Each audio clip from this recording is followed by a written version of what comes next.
Hello. Hype, hype, hype. So yeah, chill season started, and they added new weapons, and there's variations of weapons we already had, but they have new specials that we've never seen before. And so I'm curious to check those out. There's a triple splashdown, and another one is like this weird like ink wall that you go through, and the enemies everything's black and white or something. So those seem really cool. We haven't gotten new specials in a while. So let's jump in and check it out.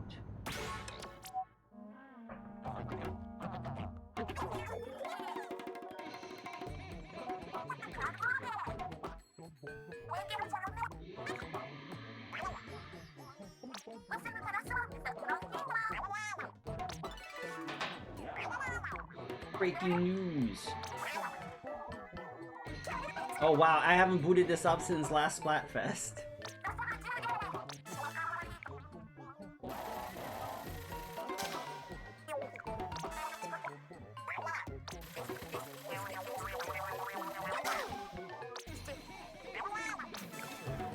I don't understand, like fist bump won everything, but then handshake won? Like doesn't make the math is not adding up. But for Splatoon 4, I hope they go back to, you know, just two options for Splatfest.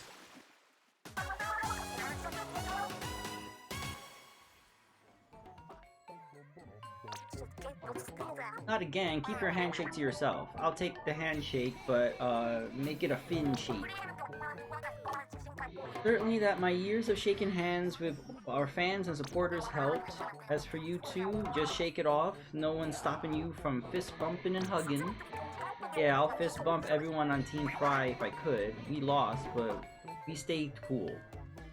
You know, I'll hug my supporters in a heartbeat. Thanks, everyone. Now that we've established a go-to, I wouldn't mind learning a proper fist bump. Wait, is that why you picked handshake? You don't know how to fist bump? If a shark's...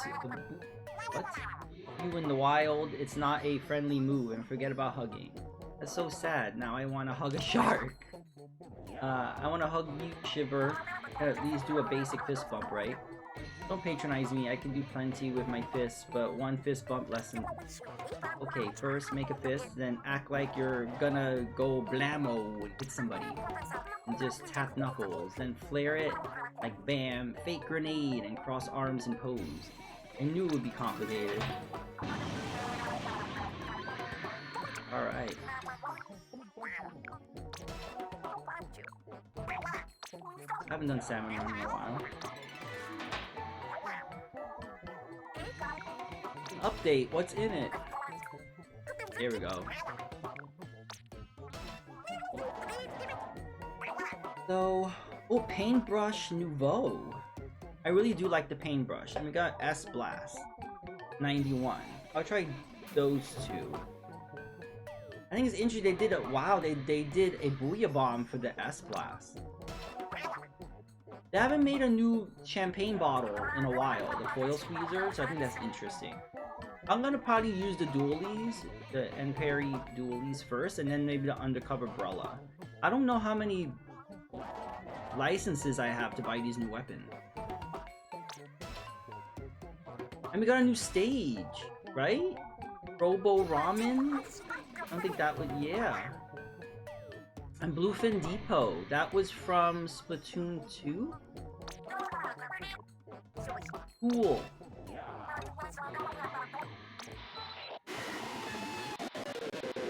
Uh-oh. Apparently a new type of king salmon, and oh no! The picture we have isn't the highest quality. I can't quite make it out. We're feeling there might be some real-life sightings, so watch out.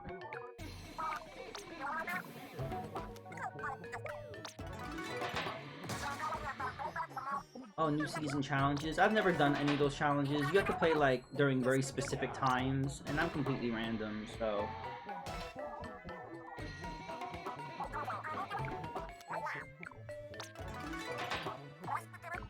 Alright. Stay off the hook. Oh no, that's the catchphrase.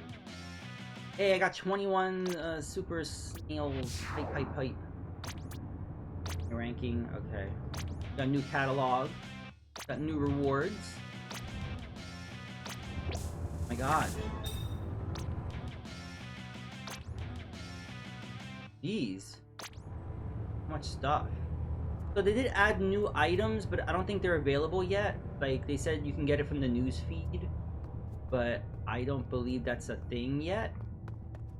I forgot to check.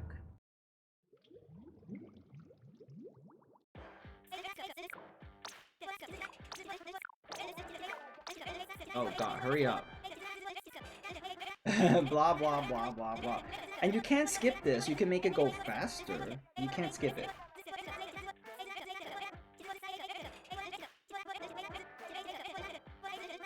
Oh my god, Sheldon.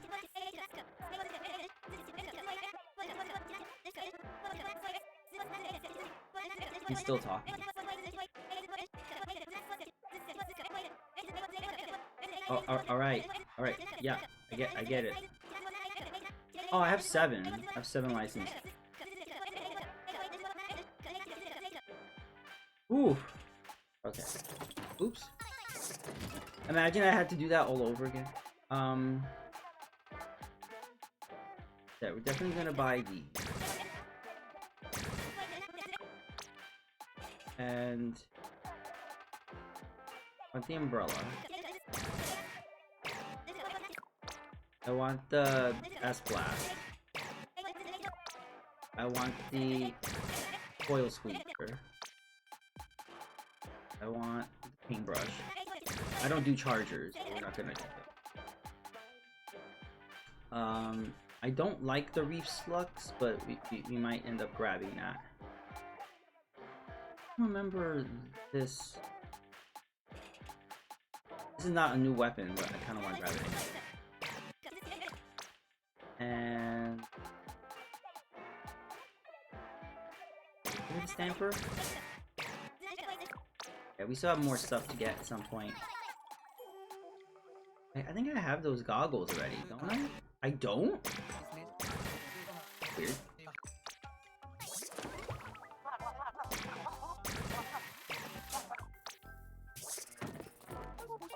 I have these already. I don't?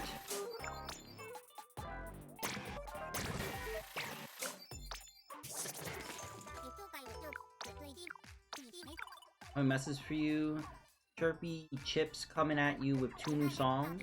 First one was one we only played in the beginning. It's called Slopping Spree, and I hope you dig the new recording.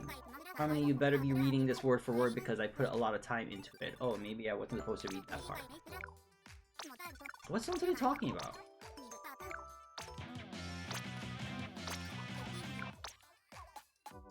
I like this.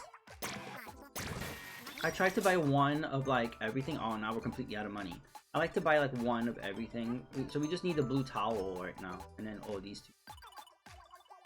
Okay. Hey, MVL. Welcome, how are you doing? How you liking Paper Mario on the N64? Is it your first time playing? That's one of my favorites. I do think it's interesting they're doing the remake of Thousand Year Door and not the first one.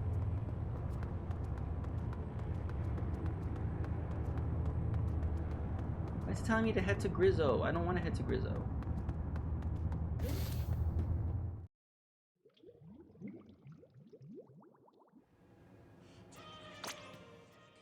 Let's see what we can equip. I'm gonna keep... I don't like that. That actually matches really well. Hey, Peter Steves, how are you? Welcome to the stream.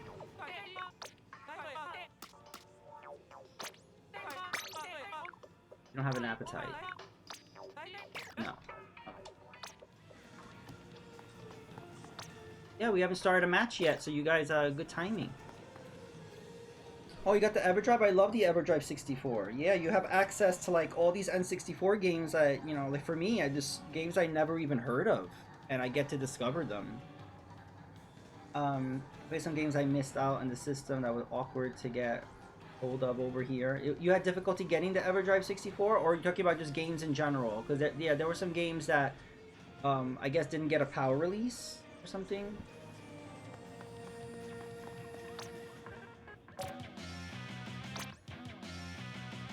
Yeah, so this banner was actually like a QR code that was posted on Twitter a long time ago, and I finally redeemed it, and I think it's very cute. This one is specially for chill seasons. We might equip that one. We got some new titles. Okay. Let me check some. Or is it other menu? How do we check our aha? Oh.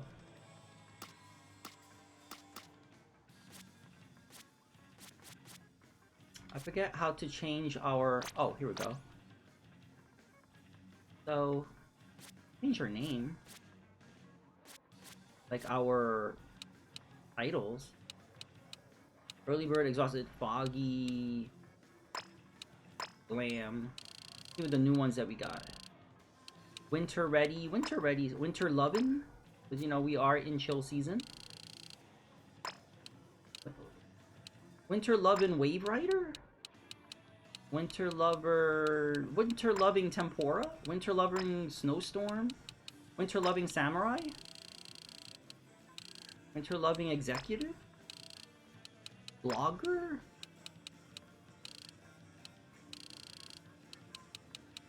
Guitarist? Hippie? Winter Loving Legendary Warrior. Okay. We'll go with that. And, we'll do a regular. I never tried Splatoon, things like that, because it didn't have a single player. Actually, Splatoon 1, 2, and 3 all have single player. All three of them have a single player campaign.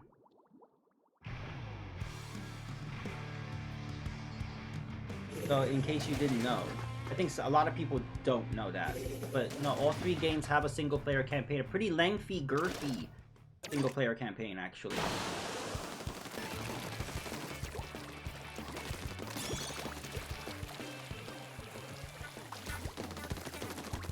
I actually did like a full stream. I did stream a lot of these Splatoon 3 single players on my YouTube channel when it first came out. But yeah, I'm an OG. Oh, this is the new Splashdown. Oh, that's interesting. But no, I'm an OG. I've played all three Splatoon games, and I put hundreds of hours. It's not for everybody. Splatoon is kind of a love it or hate it kind of thing. Either you're like a hardcore squid, or you've never touched it. Like I've never seen many people in between, and that's fine. It's like that with Monster Hunter also. It's either you're really into it or you haven't really touched it. I should be in Smash? I'm not sure about that. I haven't played Smash in a long time. I would really like to jump back into Smash. The problem is people don't play for fun. People are just so super competitive, and I want to play for fun, and it kind of kills the fun for me, the way that people choose to play it. But maybe that's just me. That's fine. Whatever. Plenty of other things to play. Cool. Not a big shooter. More of a thinker. So you prefer like puzzle games? I love puzzle games. But actually the single player of Splatoon involves a lot of puzzle solving. So if you're into puzzle solving, I recommend, and especially the Octo expansion for Splatoon 2 had a lot of puzzles. And there were some stages in the single player of Splatoon 3 that also, there were some things that you had to like figure out. A lot of physics-based, kind of Breath of the Wild-esque. You know, like Breath of the Wild had like physics-based puzzles. There's some of that in the single player campaign.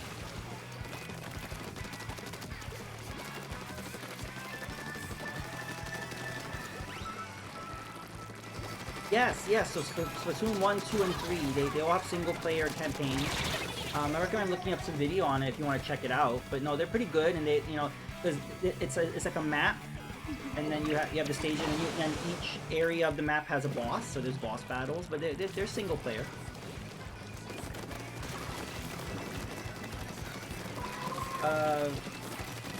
Yeah, so they re-released.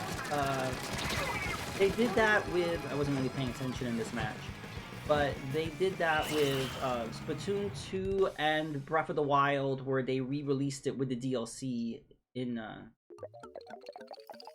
not in the US or Europe. Wow, I don't know how he won. But it's hard to get the hold now. Yeah, that went fast, I think. I don't know if they did many reprints of that. I will stop playing Pokemon. Every time I want a shiny hunt, I get no shinies. There's certain games that they made it very easy to get a shiny, and some they don't. Like, Pokemon Legends Arceus, it was laughably funny how common shinies were. They were just giving them away like candy. And then when Scarlet Violet came out, it was pretty difficult to get a shiny. It was kind of like, so it really depends on which Pokemon game you play. It also depends if you, there's a shiny medal or something that you can get when you beat the game that makes it a higher probability. And then also you can make sandwiches in Scarlet Violet. Sandwiches raised. It causes hordes, so you get like a group of one type of Pokemon, which makes it more likely to find a shiny. I did get Breath of the Wild complete. Okay, glad I did that because it's hard to get now. It's kind of weird how some games are almost like a limited edition and you don't know it. Like, there's some games that are very easily found at any time, and then there's other games where, like, after their initial print run, like, they're gone. And it's not easy to, know.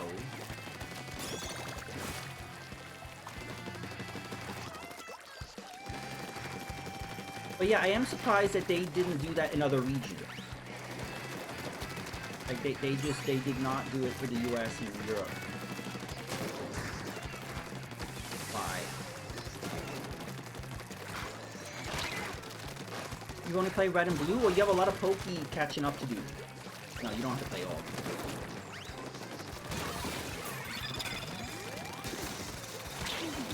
My first Pokemon game was Blue. Then I played, I don't remember what it was, Gold, or I think it was Gold. And then I kind of dropped out. Like, I think I played the Fire Leaf and yeah, I don't remember what it was called. Fire Red and Leaf Green. I did play that. But I never really played, like, I think I played Pokemon Emerald. I didn't really connect with it that much. And then I played the Gold Silver remakes. The Heart Gold Soul Silver. I like that. And it came with a little stepometer thing where it counted your steps and it evolved your Pokemon, like how many steps you took.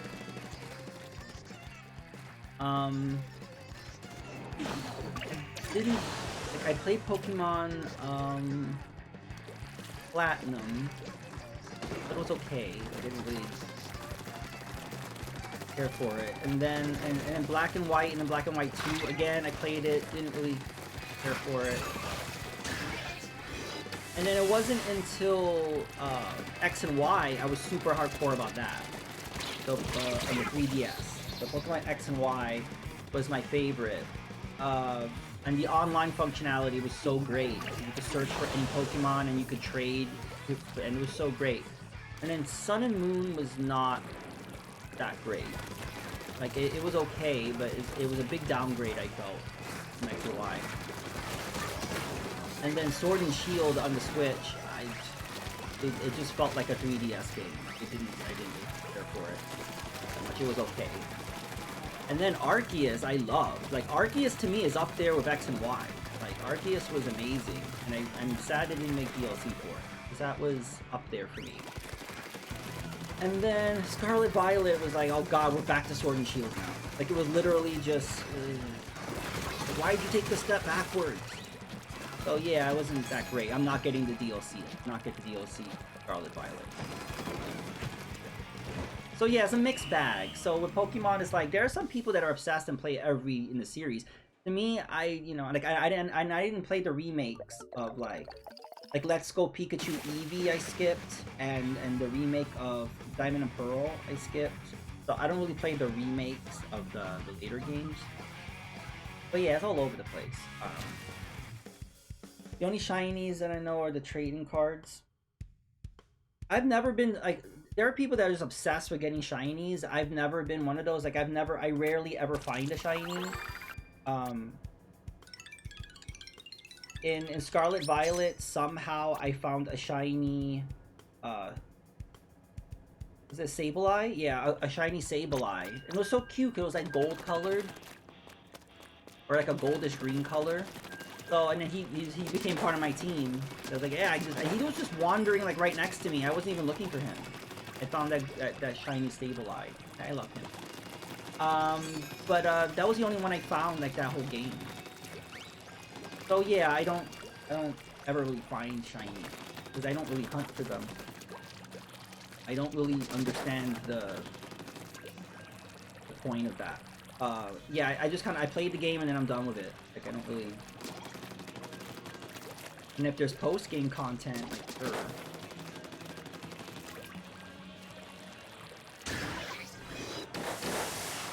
Oh, so that's how that special goes. So you do the splashdown and then like 2 other like phantom splashdowns happen.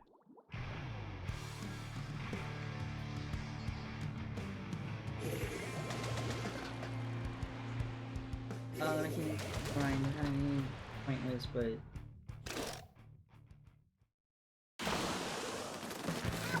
yeah, I don't really find. Thing is, I'm not a fan of grinding. I'm not an RPG person. Like the extent of RPG for me would be Paper Mario, Super Mario RPG, and Pokemon. Like I'm not super hardcore into RPGs, so I don't like grinding. So the definition of grinding is shiny hunting. That's not fun for me. To just be like, you know, if people like it, that's awesome. But just, I don't find shiny hunting fun.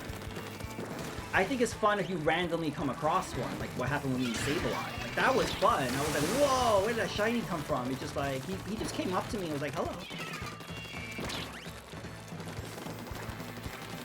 So yeah, I like the games where the shiny like goes up to you.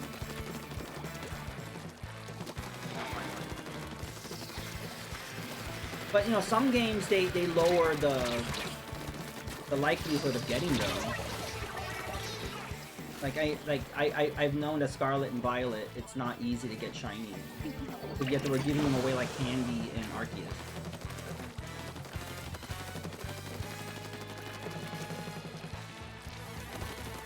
Most people got a shiny first playthrough versus playing another game shiny.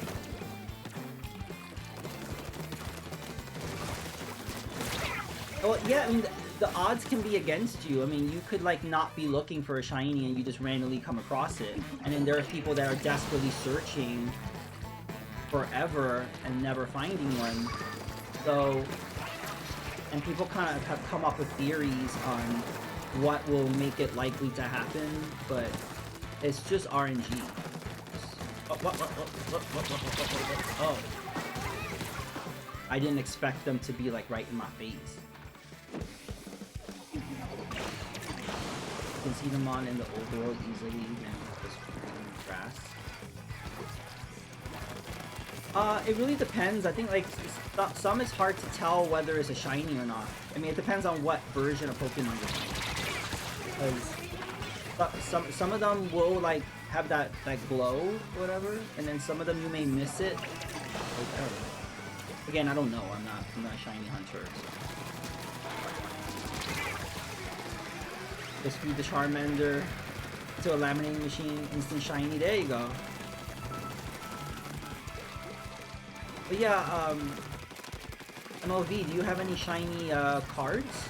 Shiny Pokemon cards? As a method, you have to make so your mon doesn't attack shiny Pokemon while attacking other mods. Oh, that's another thing. I've seen people like accidentally kill the shiny.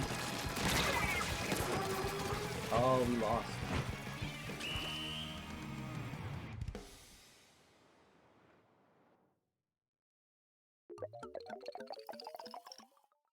Oh, we lost.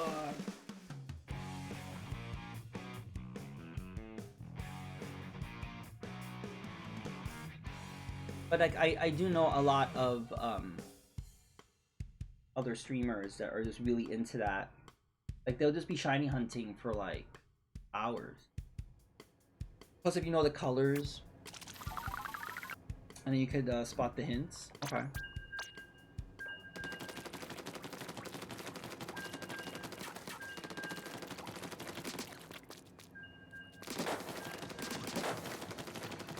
I haven't actually played Pokemon cards since they came out, but I did randomly find a card. It was worth a few hundred and instantly bought it on eBay. I'm pretty sure reseller bought it to grade.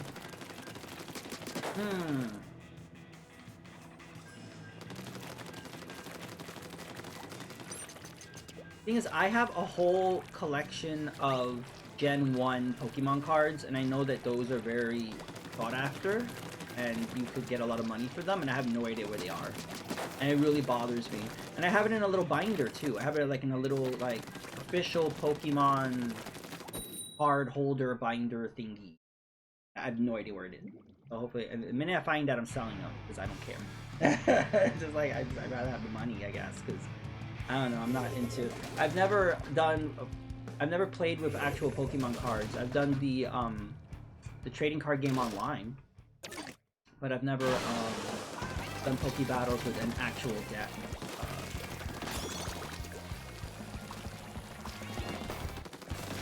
Like retirement?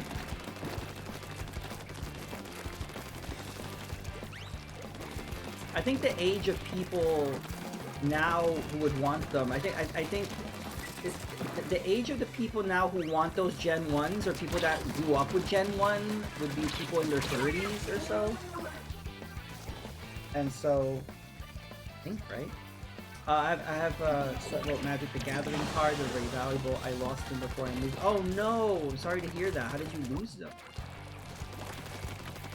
I always hear about horror stories when people move. It's like, where did that thing go?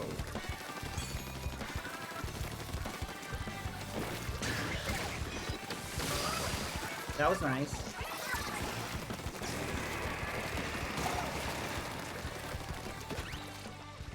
I like these dualies.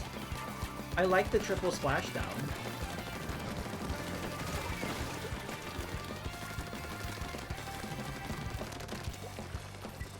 Hey! Yeah, I'm just playing solo right now. I can make a room after this round. How are you doing? What do you think of the new weapons? I've only tried the dualies so far.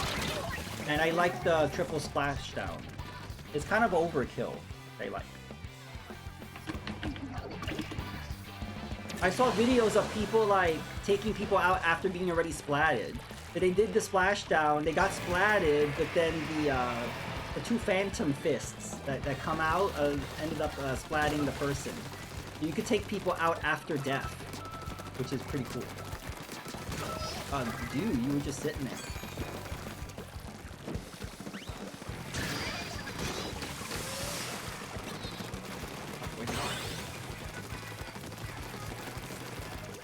Yeah, these dualies are great. I mean, I like dualies in general, but...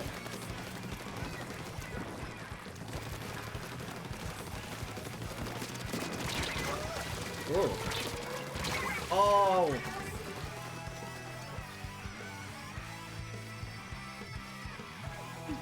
Yeah, I mean, I missed Splashdown. I mean, wow, first we got the Kraken back, and then we're getting Splashdown. They're just bringing in, and they brought in that stage, what was it, Bluefin Depot, whatever. So they're bringing back the goodies from previous games. Whoa. Oh, we are dominating.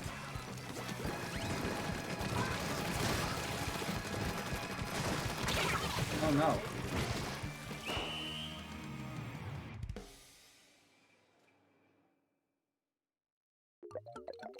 Yeah, we won, GG!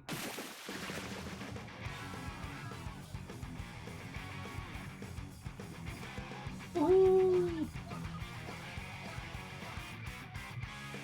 Had a feeling Splashdown will return.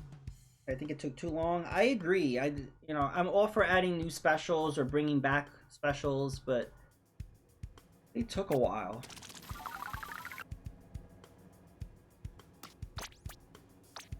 All right. So I'm making a room if anyone would like to join.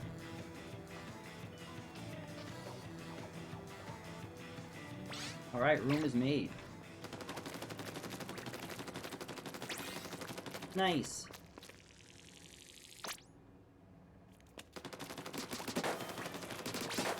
I'm gonna keep using the dualies for a little bit. I do want to try the other weapons. I want to try the umbrella, and I want to try the super scope. I made a 91 version.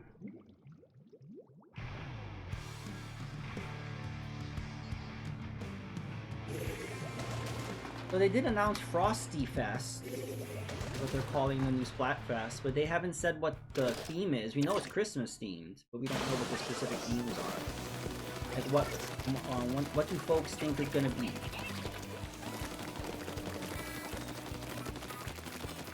I wonder if it's gonna be like gift related or food related or I don't know. Hot cocoa versus eggnog versus what? I don't know, something like that.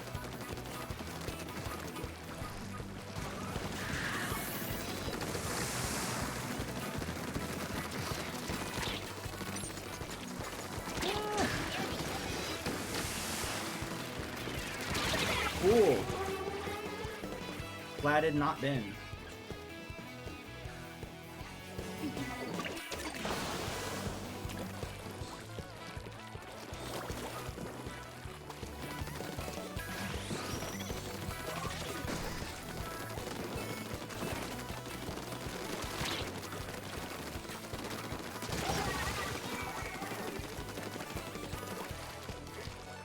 Hey Stitch, how are you?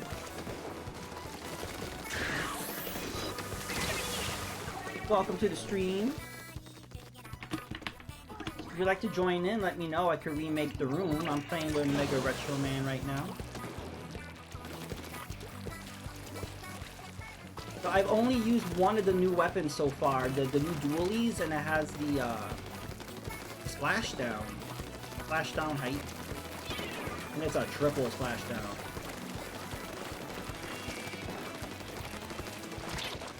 I like it. They've been kind of like remixing the remixing the specials, kind of like the Killer Whale 5.1. All right, no pressure. Let me know if you want to jump in.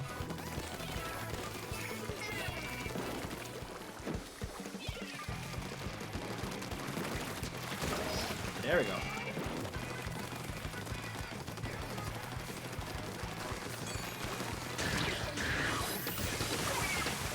Oh, that's interesting. I think because I was still like invulnerable or something. Because we did our splashdowns at the same time. I got him, but he didn't get me.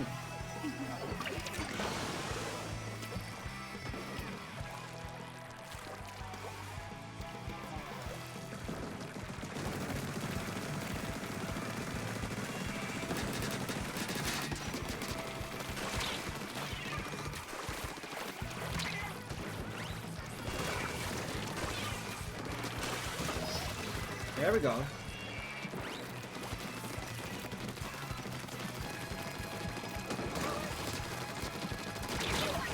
There we go. Ooh! I was splatting everybody.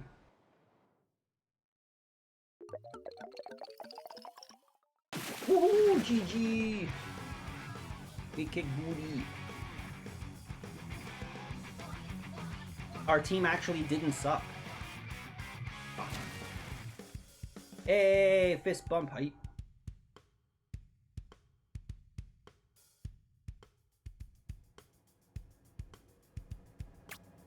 Nice.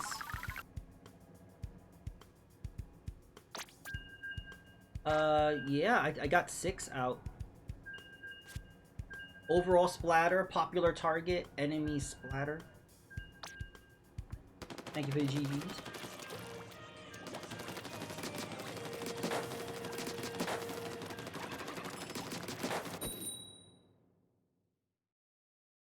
get their lifeboat.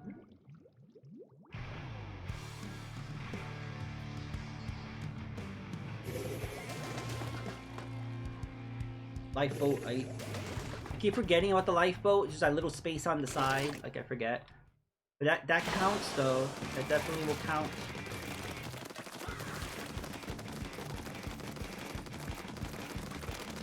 I have not tried it yet, no. I hope they add it to the rotation when they change things up. I know they added the Bluefin Depot and this ramen stage. I've not tried it yet.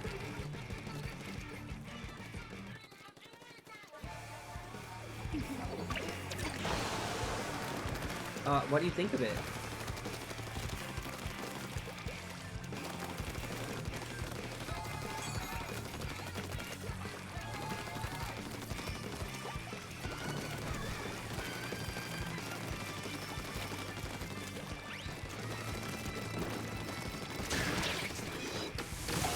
Nice.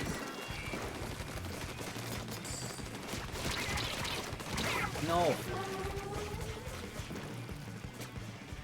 Oh, we're winning.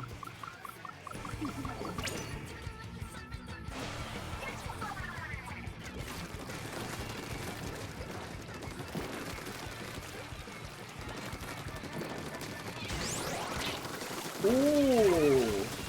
That's the first time that's been used on me. That's cool.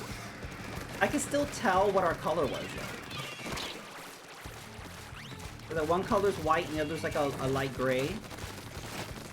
So if you pay attention like right before it changes, you can kind of know which is your color.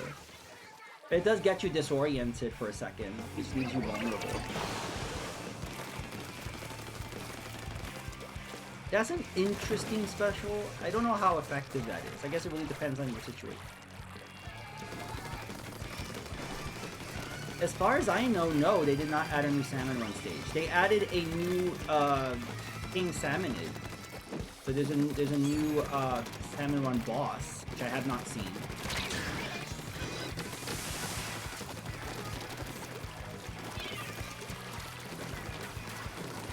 Your friend didn't recognize this. Had he not played Salmon Run in a while?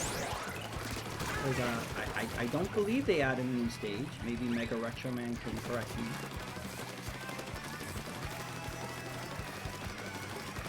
Yeah, I mean, if you don't catch up with the updates, you may think that something was added to a new update and it was actually the previous one or something. So that could be it. But when I first booted up the game on stream, it showed all the new content and it didn't mention any new Salmon Run stages. It just mentioned a new Salmonid thing.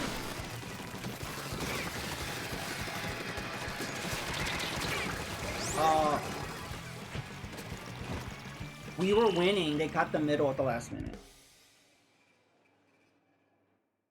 Wait, we might have still won. I don't think so.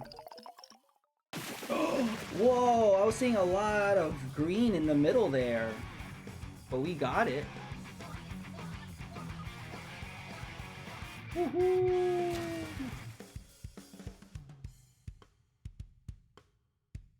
GG. Mega Retro Man was carrying the whole team.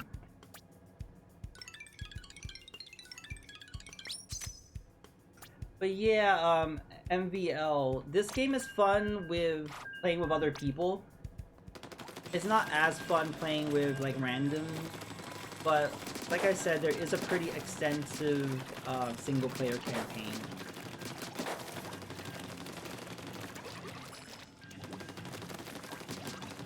But I agree, I don't know if I would have ever gotten into Splatoon if there wasn't a single player campaign. I think like there are some people that are fine with just multiplayer, but for me, I'm more of a single player campaign kind of person. With some aggressive moves, yeah. Single player will help you.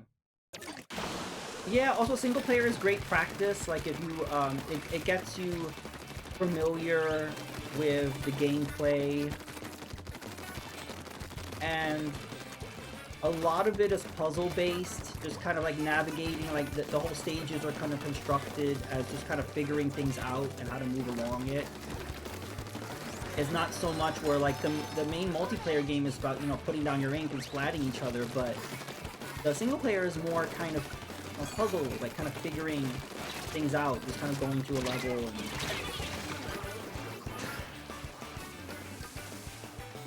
Yeah, Stitch, yeah, I was talking to MVL. He didn't know the first Splatoon had a single player. And I'm like, yep, all 3 games have single player campaign. And he hasn't played any of the Splatoons because he's not big into multiplayer. And so I still think there's enough good content, even if you're not into multiplayer. But I've talked to a lot of Splatoon. People who know of Splatoon have no idea that all 3 games have single player. And I guess that shows you that in terms of the marketing, it wasn't really shown or talked about. And also when you see people stream Splatoon, you never really see them streaming the single player content. I did when Splatoon 3 first came. I don't know if I ever did. I know I streamed the Octo expansion, Splatoon 2, and I definitely streamed the single player of Splatoon 3. So I did stream that, but you rarely see single player campaign streamed. Specifically because this is kind of a fun game to play with the viewers. So if you're going to be streaming Splatoon, you're just going to be playing with people.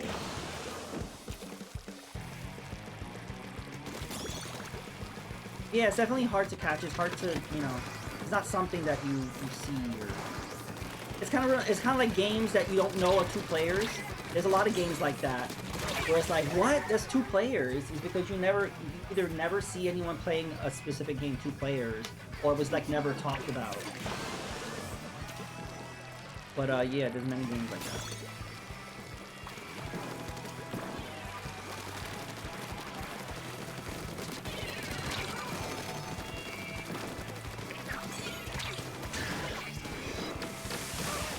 Nice, I got sketchy.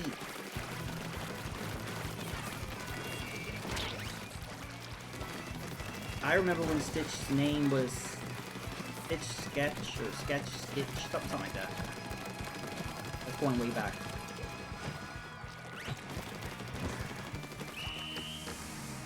And then people were getting kind of confused by it, like they were like saying it wrong, and Stitch was like, fuck it, I'll just change. PG!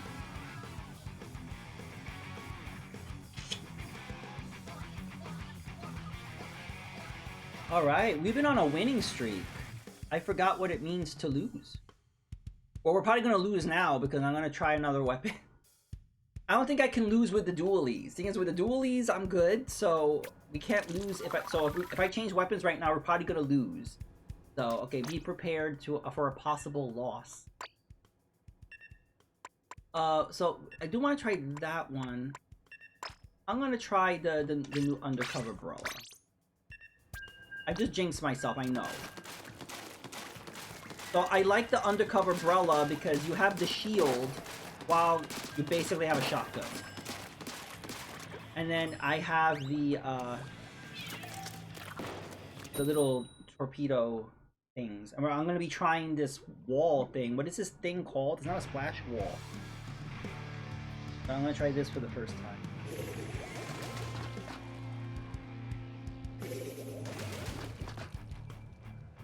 Yeah, MVL, I pretty much jinxed myself. But that's the thing with Splatoon.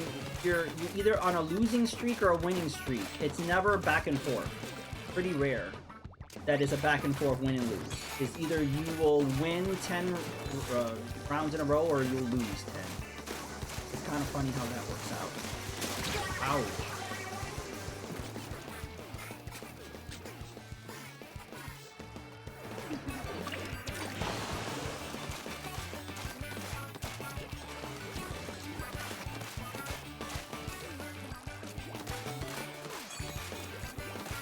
Okay, I'm gonna try this wall thing.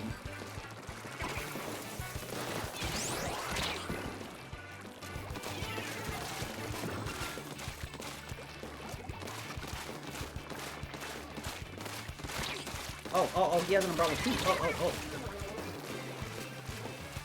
Oh, we're still winning.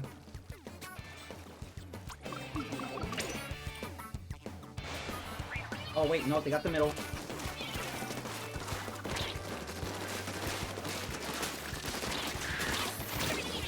Oh.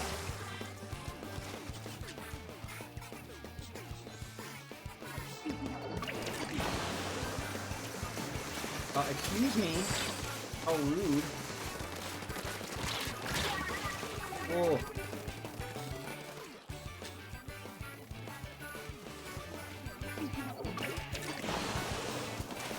They're just painting our whole entire side.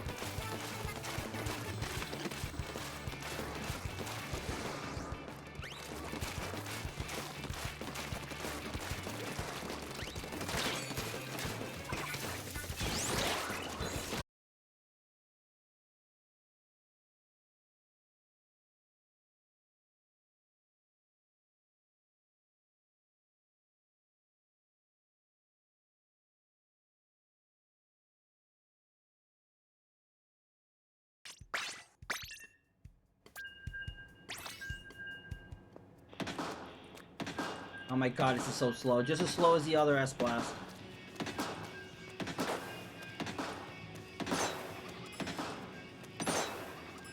But it has the Booyah Bomb. Oh. Oh, you think you're crazy?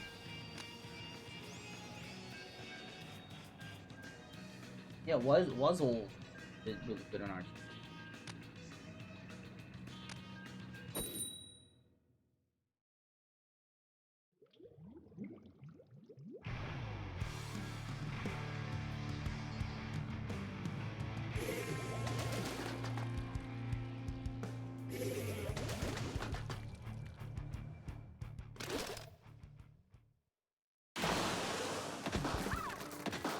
You know, if you swim after a shot, you can shoot again faster than if you didn't swim. Really?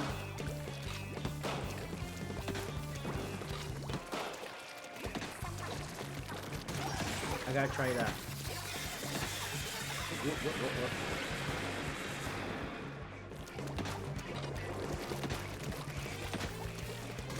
Oh. Oh, okay, yeah, it is faster. Ooh.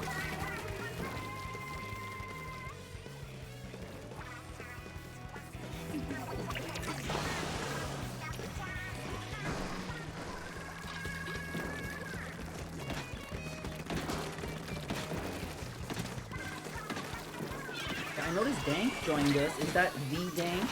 Or is that some other random Dank who just joined us?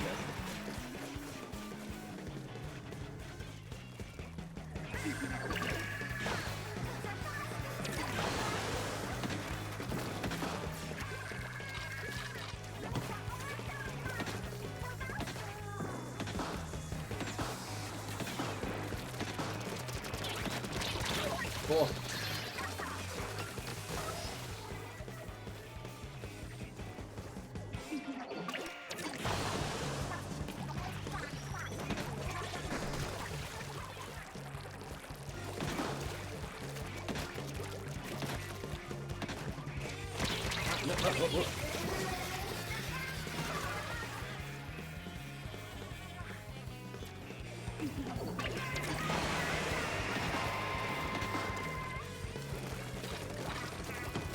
Yeah, I can't deal with the S-Blast. It's just too slow. I think this is good for like, Anarchy.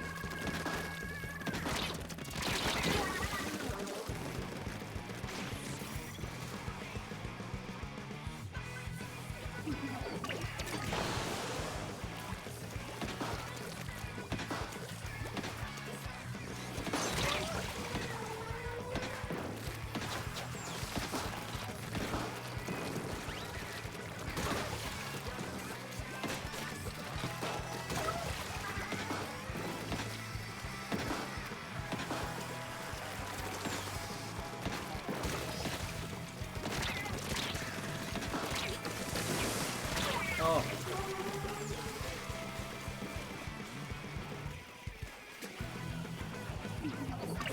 I think we're winning.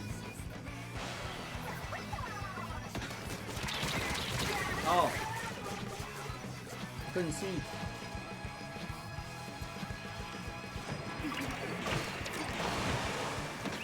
Oh. Yeah, I suck with the S-Blast.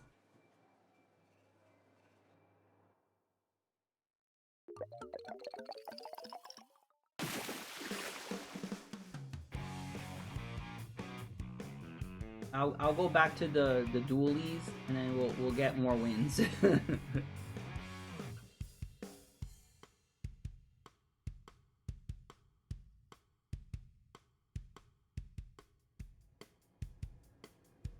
All right, no problem. I'll stop. No problem. If anybody else would like to join, let me know. I'll make a room. But yeah, thank you for playing a few games with me, Mega Retro Man. It's always fun.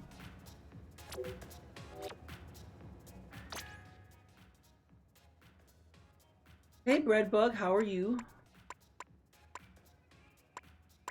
I tried this new paintbrush. Yeah, no problem, Mega Retro Man.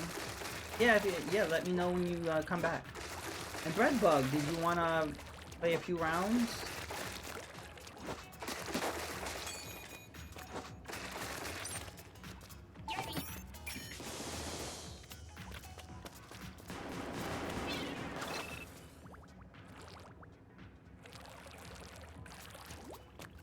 Dragon Quest Monsters. I've heard people mention that, and I didn't check it out. Hey, Dank. I did notice you join in, right? So I'll make a new room. You could jump on in. Playing Blaster in turf mode. Yeah, just the S-Blast sucked. I just wanted to try out the weapon, but it was not something to play in that mode, definitely. But how you doing?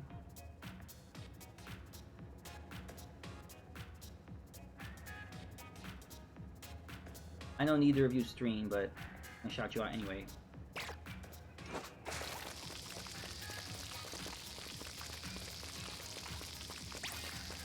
There you go.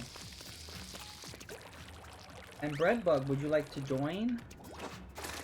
Or you're playing Dragon Quest Treasures right now. But you will when you're done. Okay, no problem. Booting up now. Alright. Yeah, just let me know when you're ready and I can remake the room. So far, I really like those dualies. Because I think the dualies do a good mix with that triple splashdown.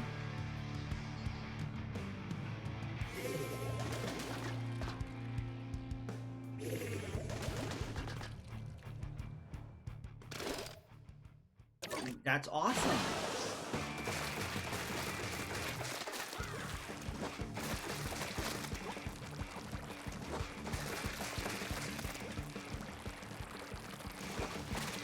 What are you thinking of the new specials so far?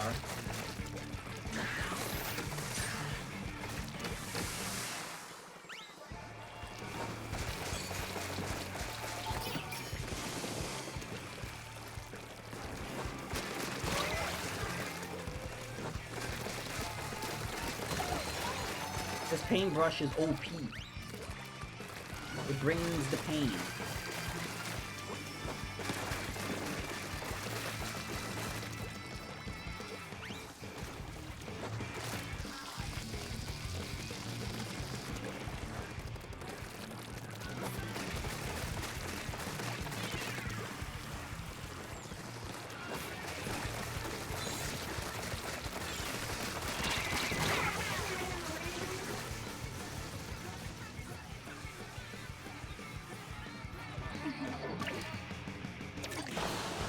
Yeah, let me know what you think of the weapons, Redbug. I've only tried 3 so far.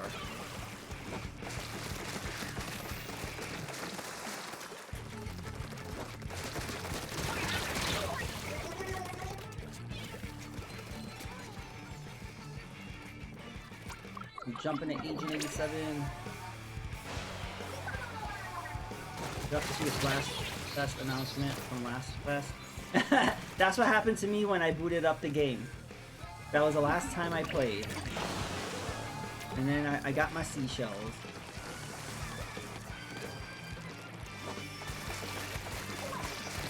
That's why it's really great when they add like updates. Like when they do the seasons or Splatfest. Because that's pretty much the only time I play this part. It gives you an excuse to jump on in.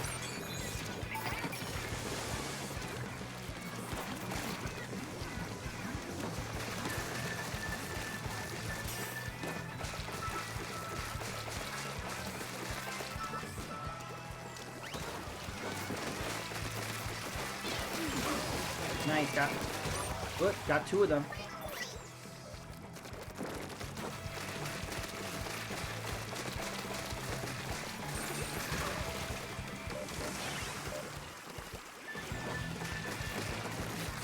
I think it's good if I stay here, because everybody's jumping to me. Oh, and there's also a whole bunch of beacons here, so I don't want to stay there.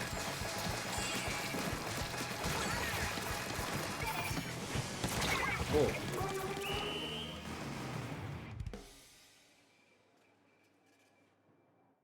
Ooh, nice. Yeah, definitely. I'm good with the dualies and the paintbrush. Cool, let me know what you think of the weapons.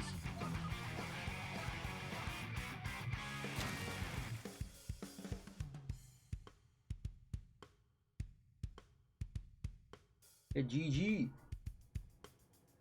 Yeah, those are my favorite.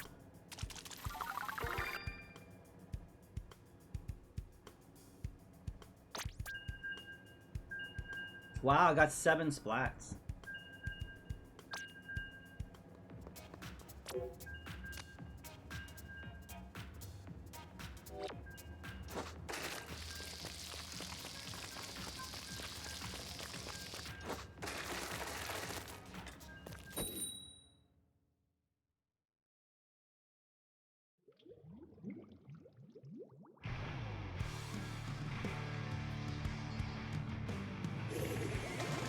Alright.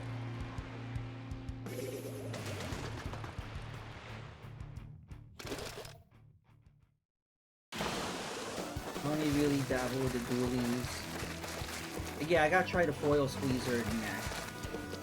And isn't this the first time we've gotten a second foil squeezer?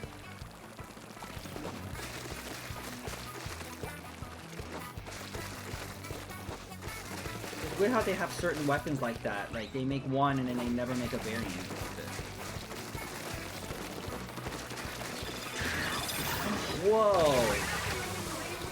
Mr. Peabody with the triple splashdown. Oh no! He got wiped.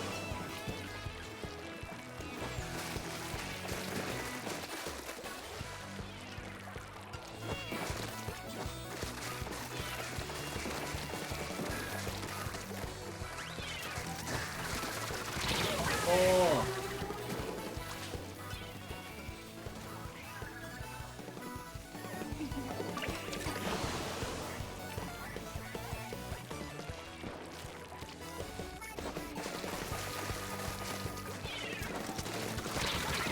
Oh, I can't even leave our starting area. It's not good.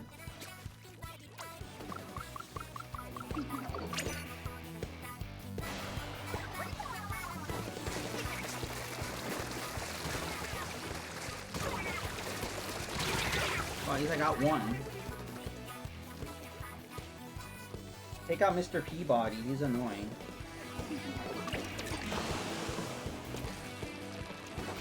Nice, I got those as well.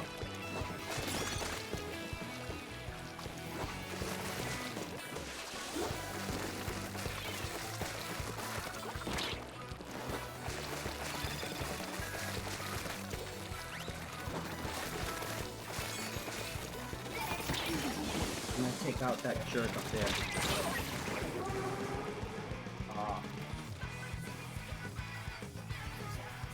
I'm not great with the Tenta missiles. I know when people use Tenta missiles, they're always taking people out. I don't... If I'm lucky, I can take a few people out with the Tenta missiles.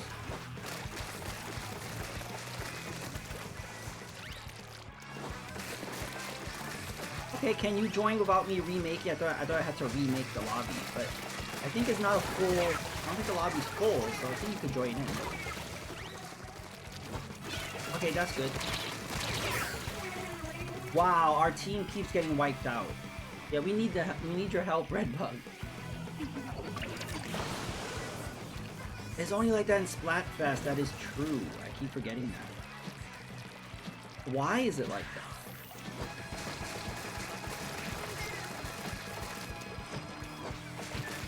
That's really weird.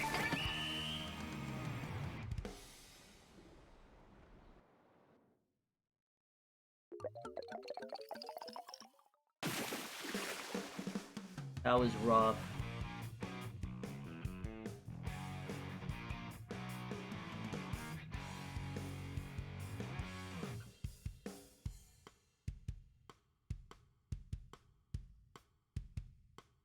Hey.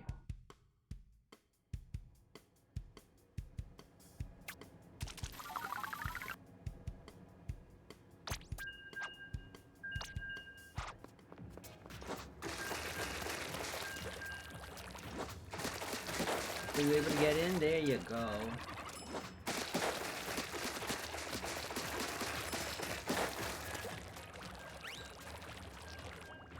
Yeah, if anybody watching would like to join, let me know. We have a 4th spot.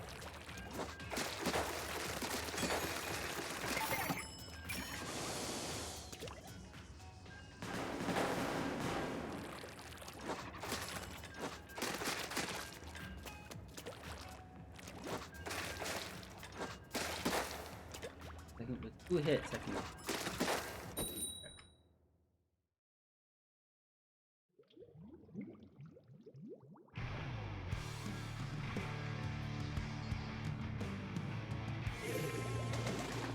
I'm gonna be trying that one next.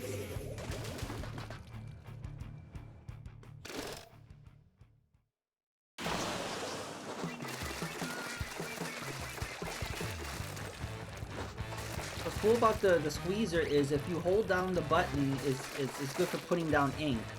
But if you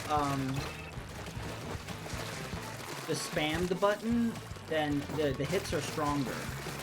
So it's good to do that when you're up against somebody. Just do like individual shots. They're stronger than if you hold down the button.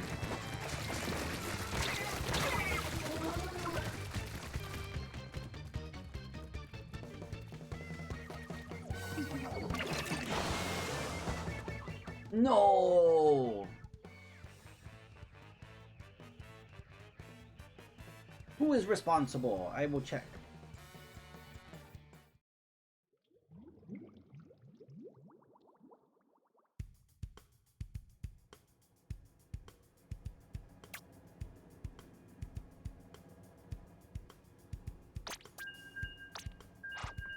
Okay, we're still in. It was Mega Ultra Q. It's their fault.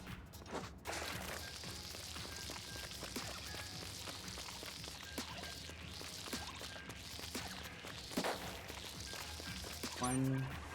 You have to. I think I have to hit somebody like 3 or 4 times. Splat them with that thing.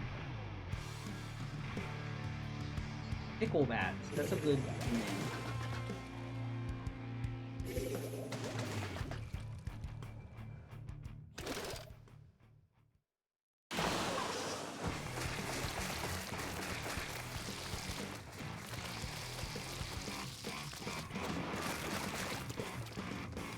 Oh, come on.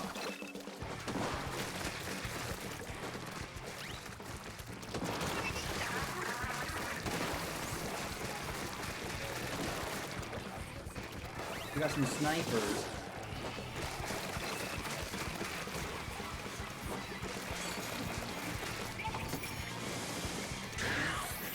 Uh-oh.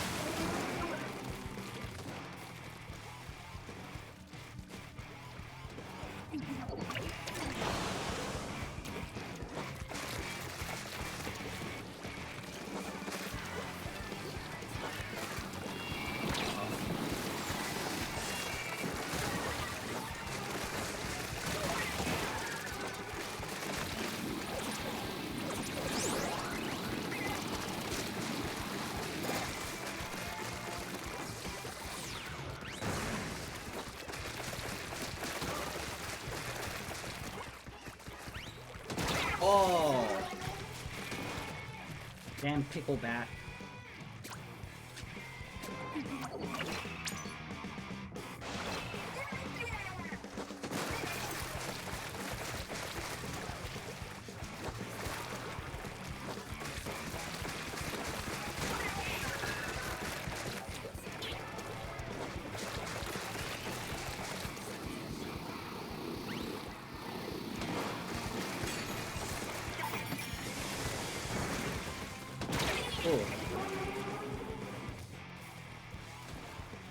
Yeah, somebody get Pickleback. He keeps taking me out.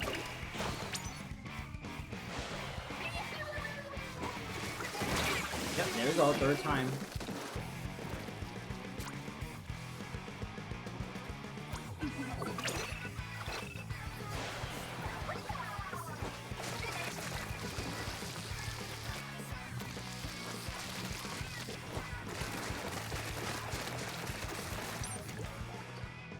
I start putting some ink up.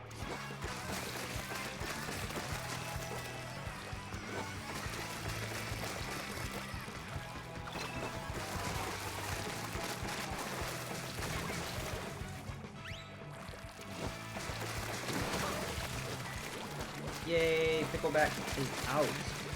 Let's push forward, people. No. Oh, well, we're winning.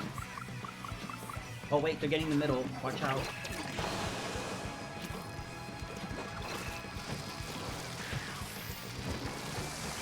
Oh.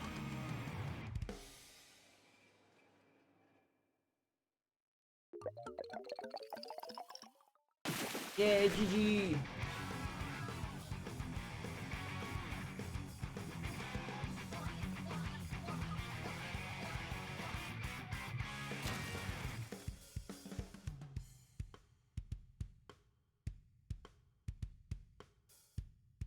I noticed something awesome today. My L button doesn't work 45 times. Oh no.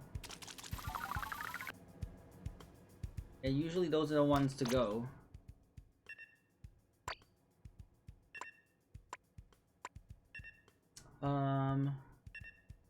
Could try the new. Didn't even. Whole missile.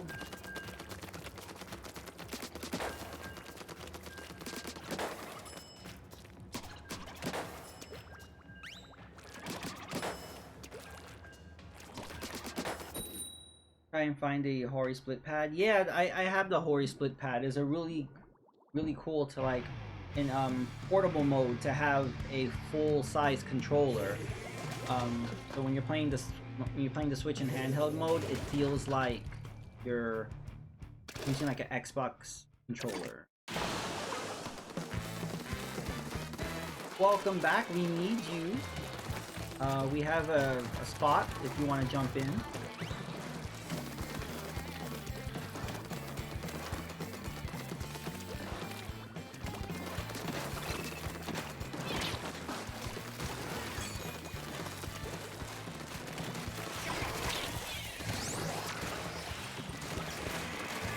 Celery onion chopping height.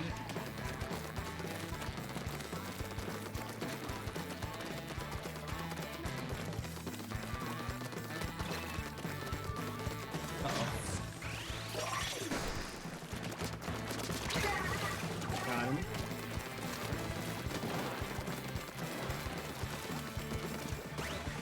This is the first time chopping onions. There is a technique to it if you want to dice them.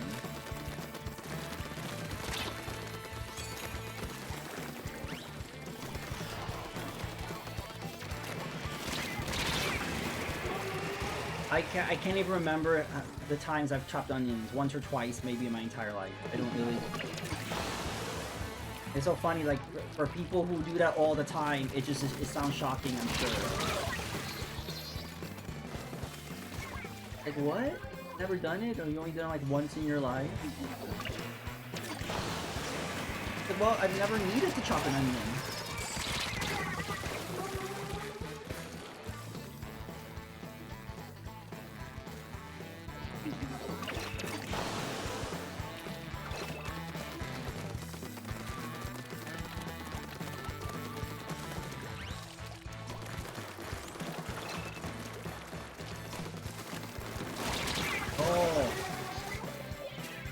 we're winning, I think.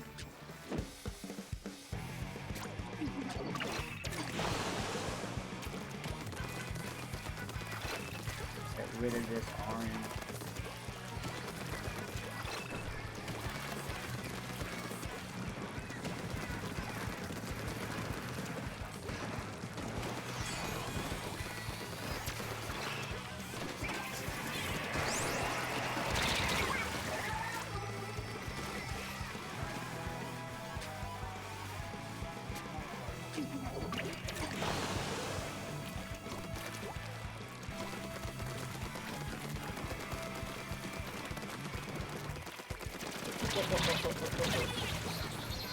I tried to do a dodge roll. I was like, I'm not using the dualies.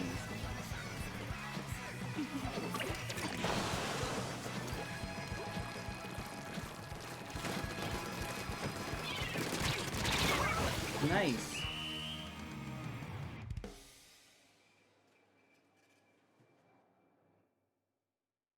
Oh.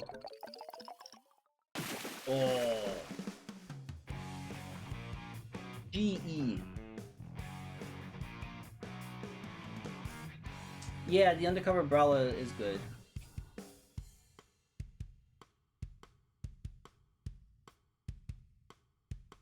GE, General Electric.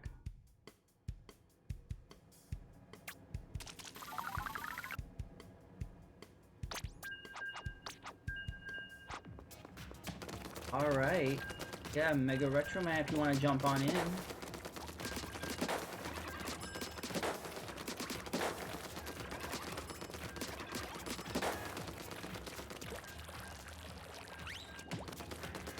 Oh, okay, yep, no rush.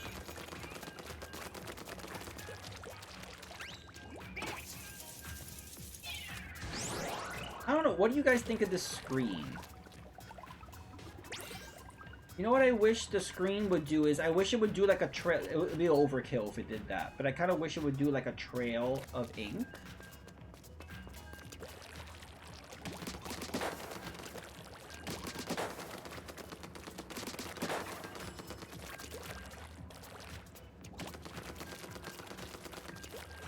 Like, I don't know if that screen is really effective.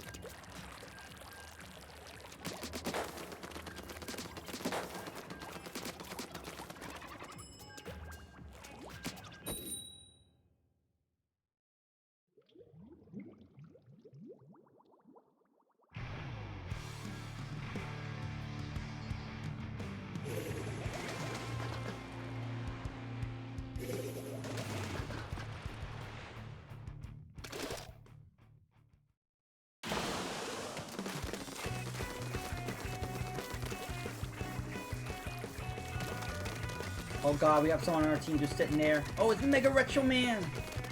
He's too busy chopping onions. He's just sitting there.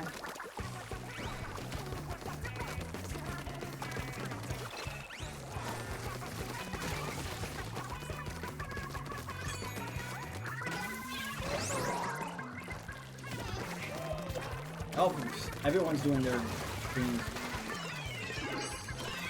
Uh-oh.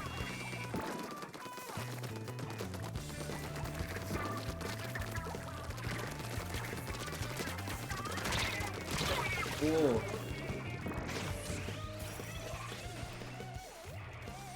The screen puts on a little ink. I didn't see any when I tried it in the lobby.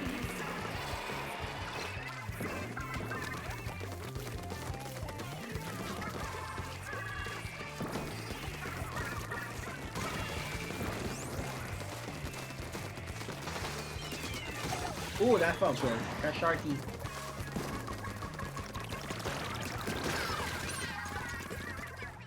I thought I got Sniper, but somebody else got him.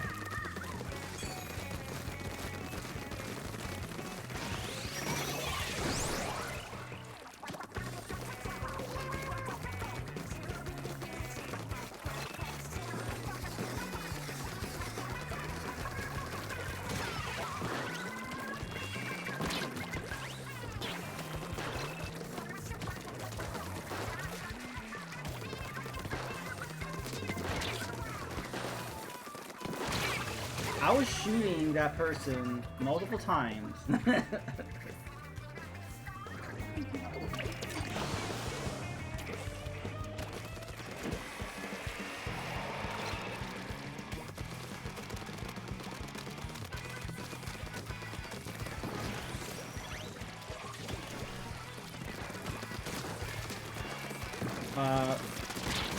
That was weird. I thought Dough Girl was like jumping to her death, but no, she was trying to get to our side. Oh.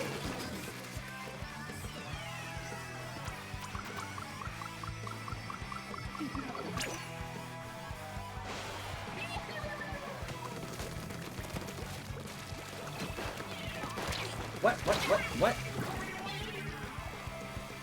Hit Sniper, he's on our side.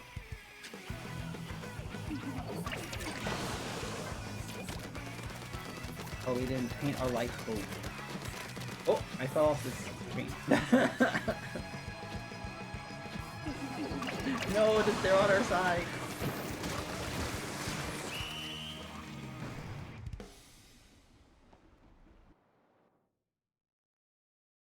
Oh, that's not good. It's closer than I thought it was gonna be. GE.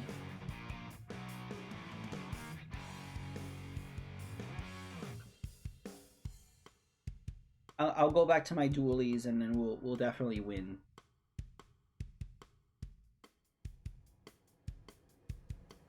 No problem.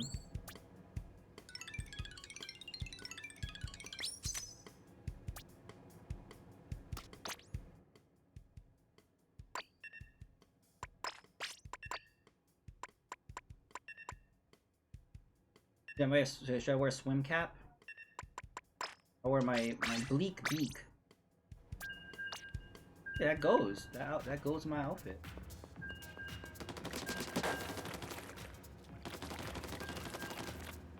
Got 8-0. Nice. You are the VIP of that round.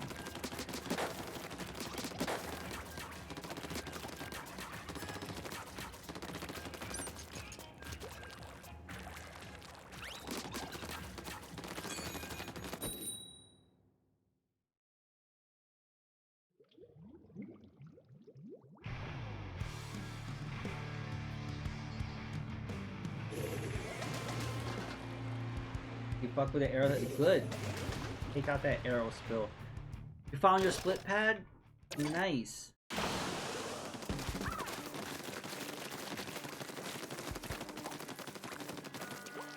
I love this blue color.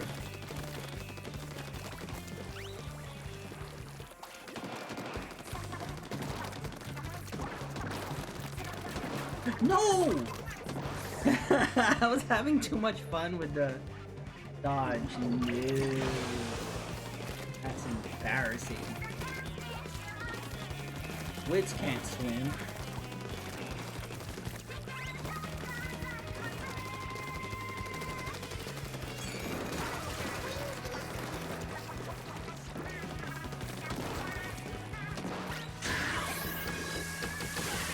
Nice. Ooh. Ooh. Uh-oh. This person up here being a real jerk. Oh, I see what he's doing. Oh, I was avoiding attack for a while.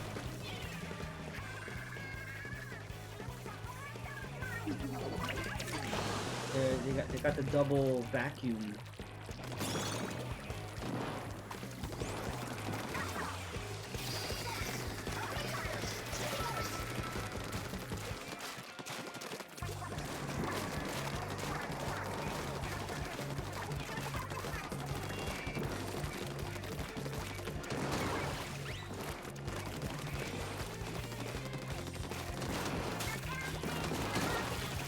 Gotta take out that sniper.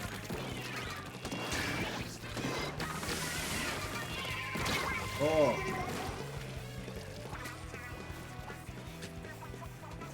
Those snipers are really good at preventing us from moving forward.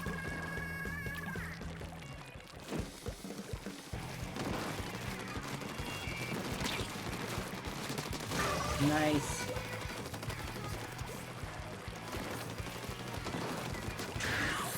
Whoa! The radius of that triple splashdown is big. So like, you think you're out of the way, but no, it's not.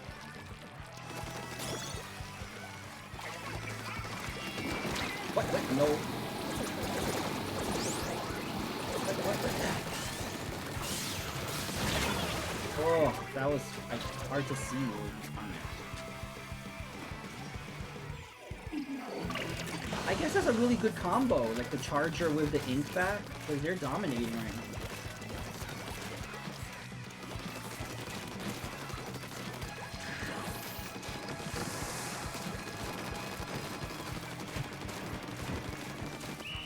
Whoa.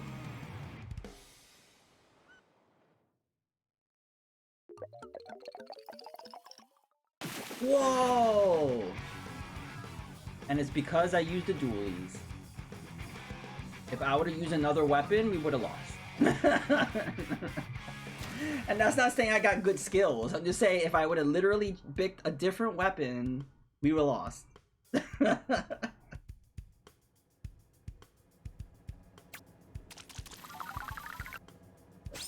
Hey, I need a Sheldon license. There's still some weapons I want to get. Nice. But yeah, Mega Retro Man VIP again. Hype. So Dank, how are you liking the S-Blast? I only did one round with it, and I'm like, this is too... Mega Retro Man mentioned that it's faster if you shoot, swim, and then shoot again. It actually, you shoot faster.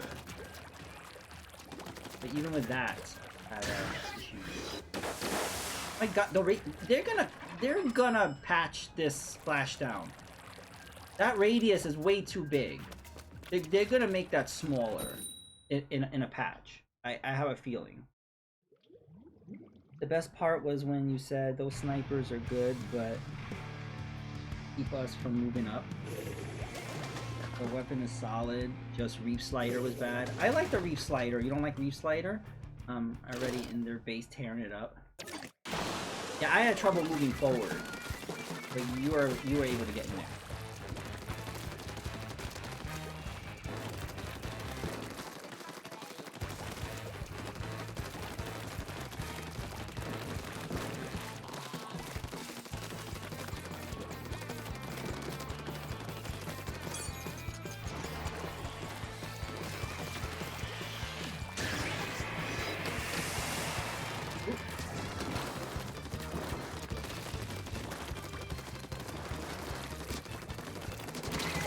Got him. Got him.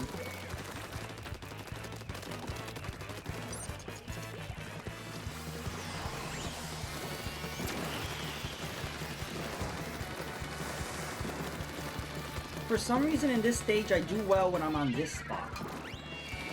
And I just kind of snipe them. Oh, speaking of sniper. Oh, that was a good shot. Did you see that? I am going to save that, make a clip, and put that on Twitter to float.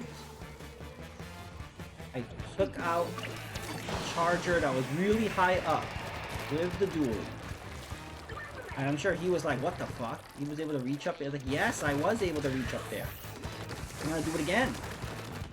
Oh, he's hiding. He knows. He scared me. Oh, he got me.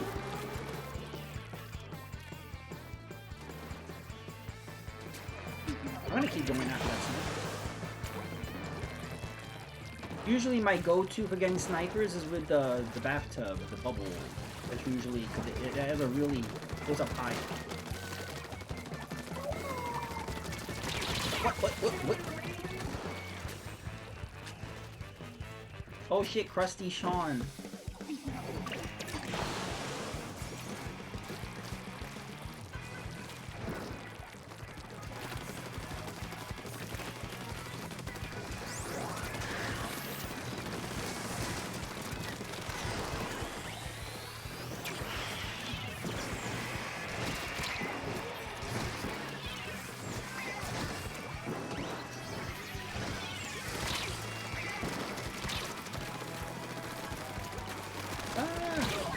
I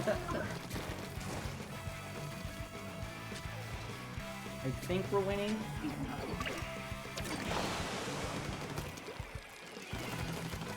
Some more areas here.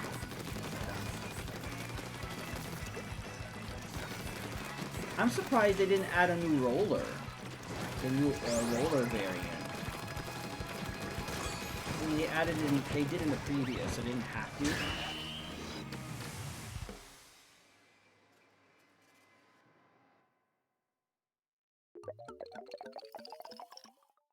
Yeah, GG.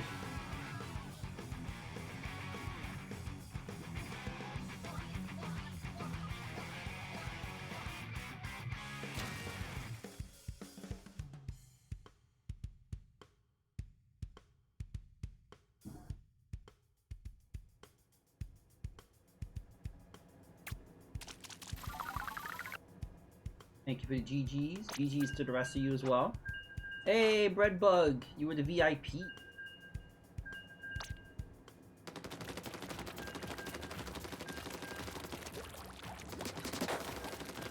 Hey, how are you liking the dualies, Dang?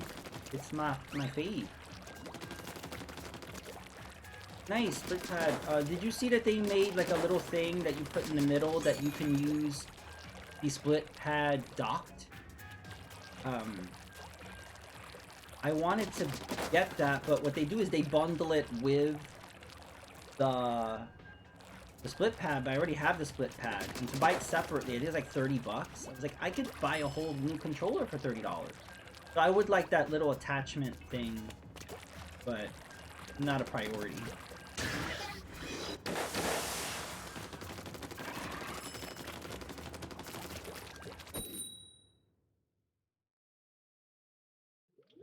Because I used a Hori wired controller. That's what I'm playing with right now because it has turbo. And turbo is really good for using some Splatoon weapons. And the Split Pad Pro has turbo also. So it's actually not. I like that Hori is kind of doing turbo because a lot of other third-party controllers don't. I mean, I don't think Power A does turbo, or 8-Bit Dough, or whoever else third-party makes controllers. I don't usually see turbo, but the Hori does.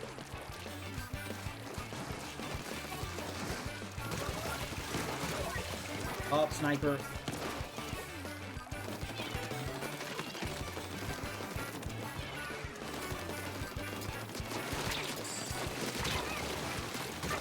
Oh, that was nice. Oh.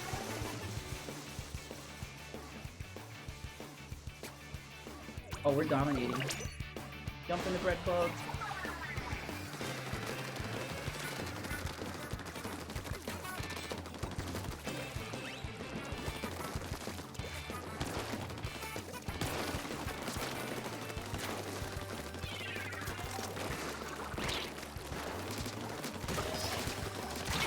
Oh. Jump in the bread bug again.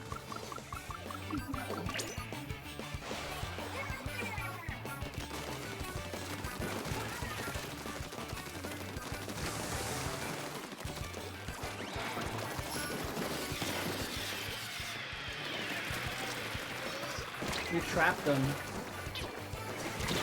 Oh. Wow, we are dominating. We trapped them, they can't get out.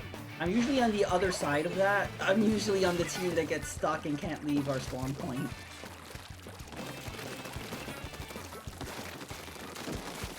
Oh, I wish I had a splat bomb. Well, the thing is, I love the splat bomb. There's a lot of the weapons that I like to use just don't have a splat bomb.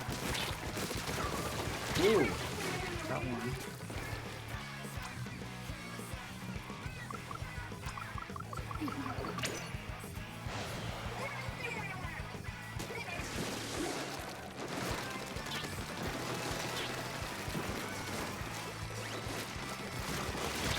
Whoa. Get that roller. Oh, we were dominating, but with this Stamper.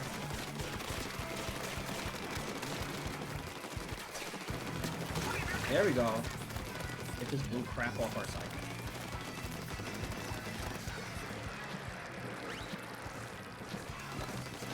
Oh, Roller on our side, got him.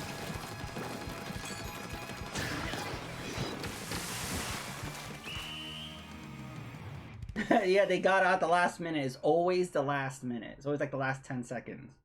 We still won though. There we go. It would have definitely been by a bigger margin. It held them back a little bit, but hey, we still won. GG's.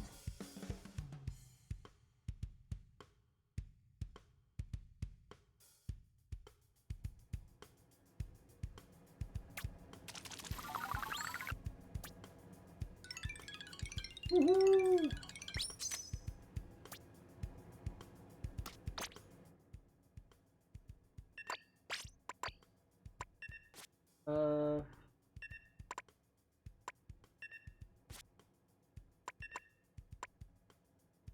Why not? Let's go deep sea diving. Yay, Breadbug was the VIP.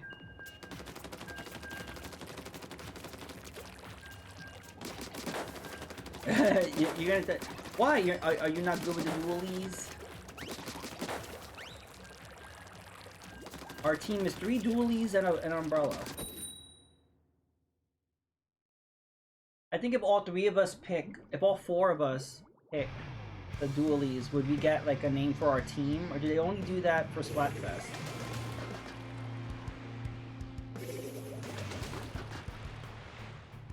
I've been dominating with them. I really enjoy them.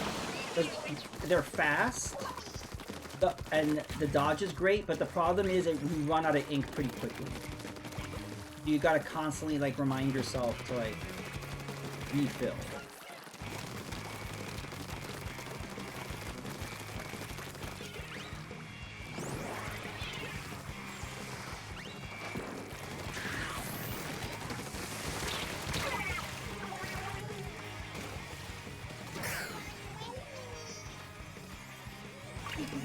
Yeah, I wonder why that is. Only in Fest you get titles, depending on like what your outfit is or what your weapons are in your team. I like that. It's just kind of weird that it's only for... I don't know why I used it right there, but I did.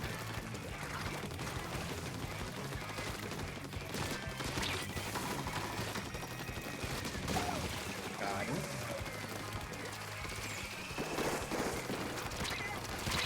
No.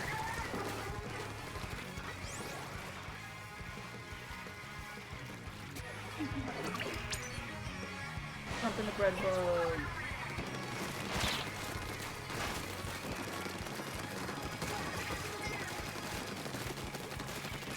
These are on our perk. Oh.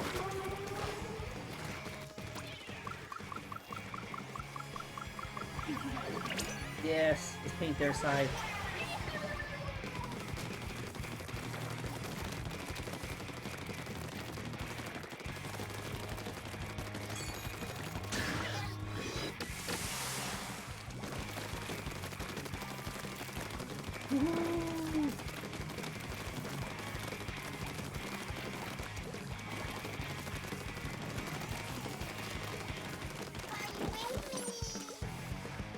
Ink.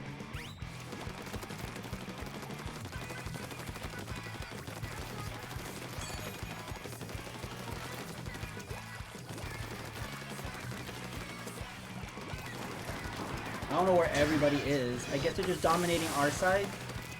If they want to do that, that's fine. We can hold the middle. I'm ignoring them.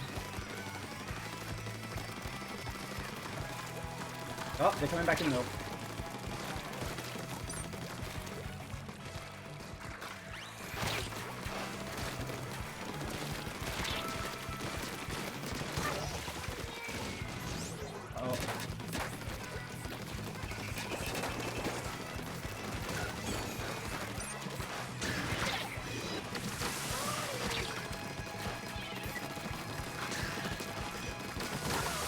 Nice.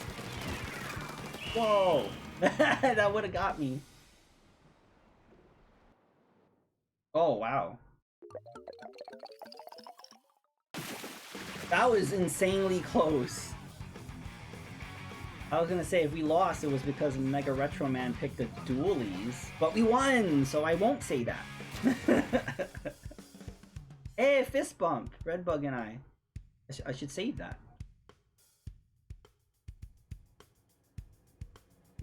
Hey now.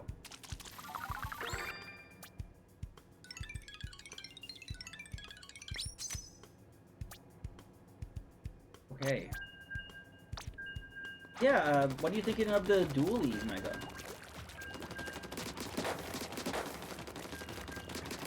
I mean, somehow I was able to take out a sniper with these things, which is... But the reach is not that big. But if you jump, you can get a little... Like, I still don't... Yeah, I still don't know how I took out that sniper with the dualie. You suck at him? Well, I've been playing, like, with Splatoon 3. See, I used to be a big roller, like, with Splatoon 1 and 2, but I kind of was focused on dualies in Splatoon 3, so I have more practice. Hey! Thank you so much, Breadbug, for the sub for Prime. Sub for 3 months. Thank you very much. Now you got access to my, sub, emotes.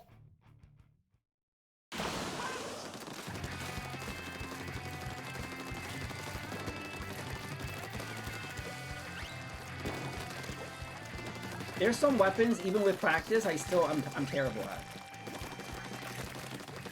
But like, as long as you're having fun with them, like if you think that you're not great at them, but you're still having fun, then that's great. Then you can just practice. But there's weapons like that too, where like I have fun using them, even though I suck at them. And at least like the more you use it, you'll get better. Oh, I got one. Whoa. Oh. I'm trying to think what weapon is like that for me. I'm really bad at, but I like it.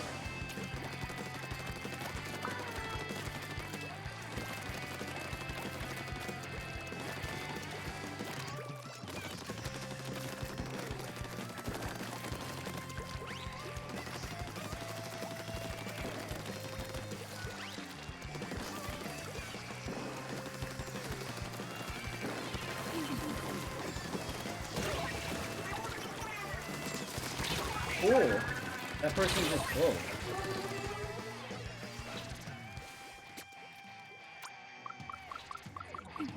Jump in the bread bug.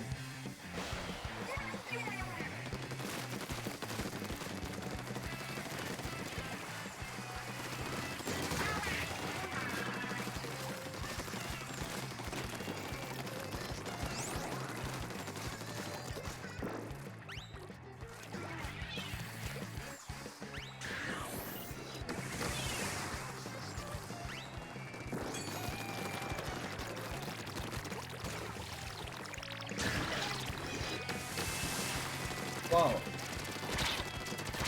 Whoa. I need to get better with the triple splashdown. I noticed I use it at like the worst time. I need to time that better. Because it's super effective if you time it right. But I think what happens is, I think this happens to me with all specials. I just kind of panic. And I use it at the wrong. Oh, I didn't even see Dark Cow. I was just trying to put ink down. I apologize to the cow.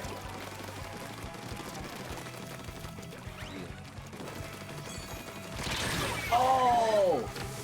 Oh! Did you see that? I did the thing. I'm gonna save that. I saw a clip on Twitter about that. So if you activate the triple splashdown and then get splatted, you could still take them out. There's your little shadow double thing there. Go do the special. Ooh, I wonder if that splat will count.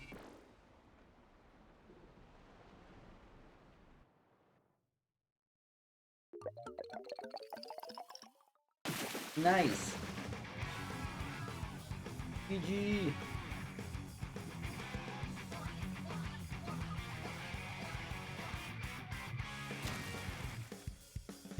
Hey, we fist bumped.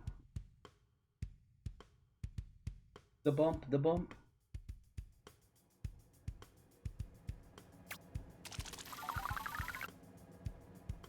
Nice. I'm gonna keep going with the dualies until I get the sticker. Maybe I'll change. A rare no kills. Yeah. I was overall splatter, popular target, and enemy splatter. Cool.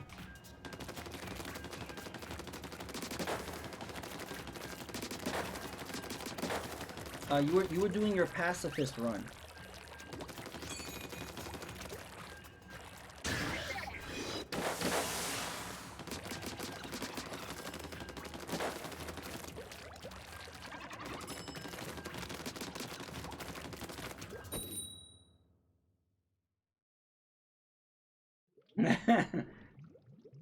Penny base inker.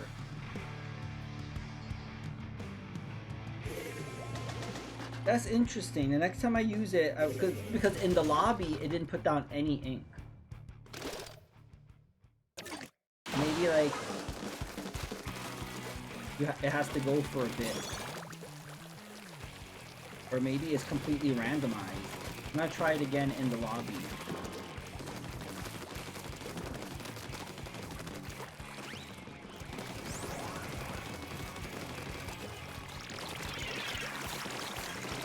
Whoa. What's he doing?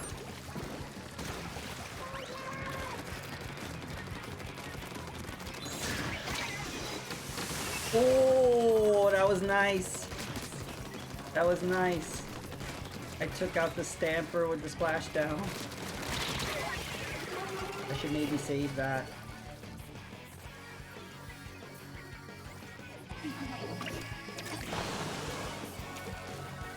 That's a good moment to use. A lot of times when my special meter fills up, I have a feeling of like having to use it right away. But it's best to like time it.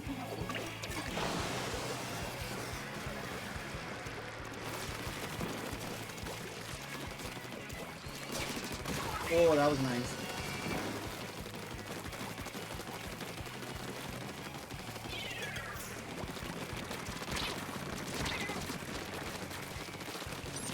Oh, I ran out of ink.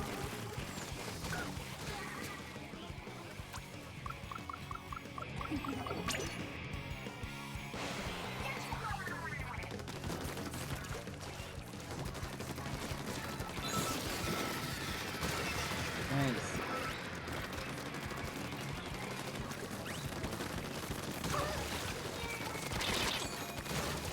Oh, I was ready to use the splashdown.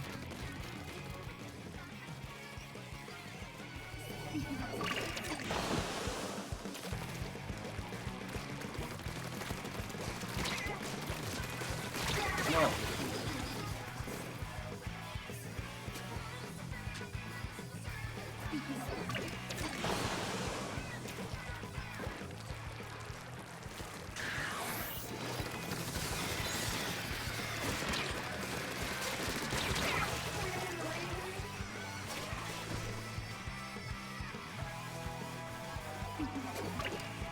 I don't know how.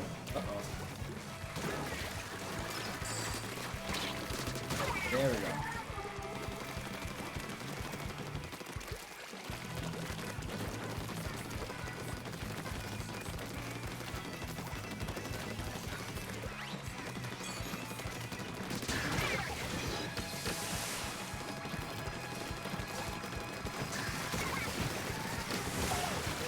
Nice.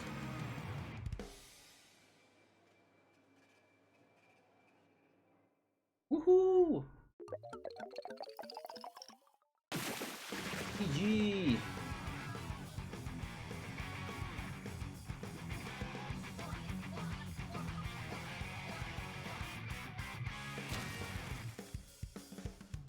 Nice. Alright, no problem. Thank you for joining in.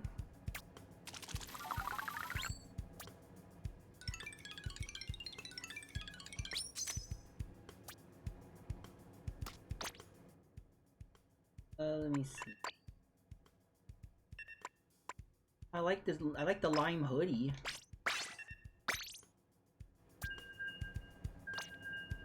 Yeah, folks, we have room for a fourth. If anyone would like to jump in, let me know. Okay. Let's hope that this random person that gets added to us is good. Probably be a GooTuber or something.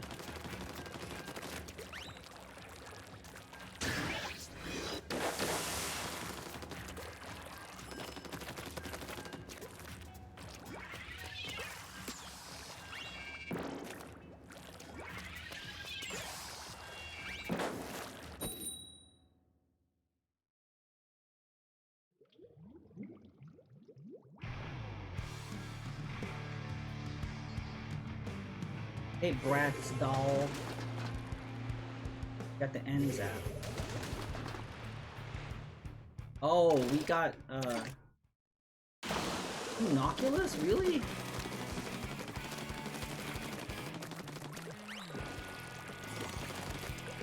Those are strong, but they take forever to, like, power up.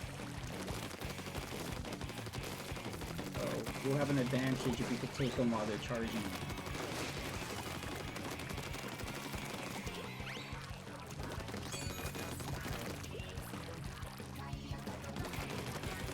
I don't see the other team at all. Where are they?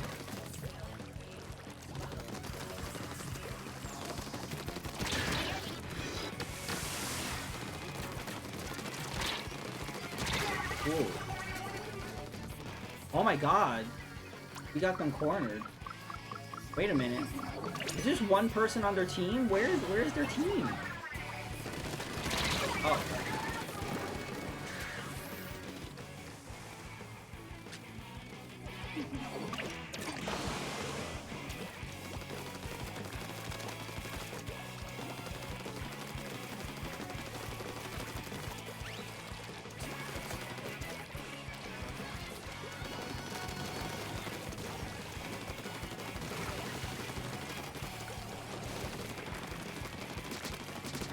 Nice.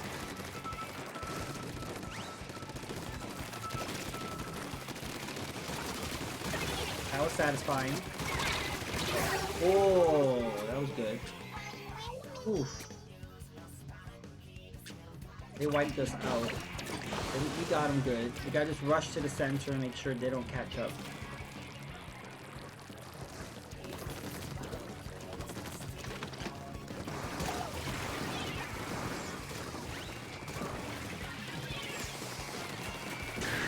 Uh-oh, triple. Nice. Cool.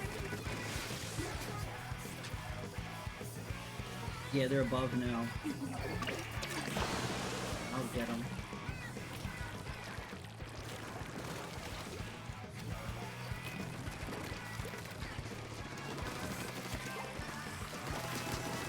Oh! That was smart with the jump. Oh, they're catching up. We were dominating the whole match, but we gotta push.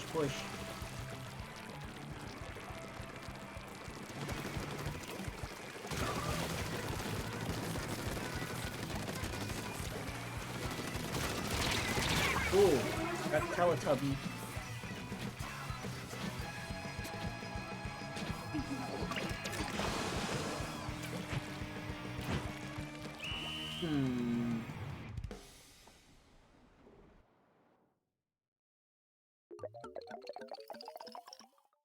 Yay, GG!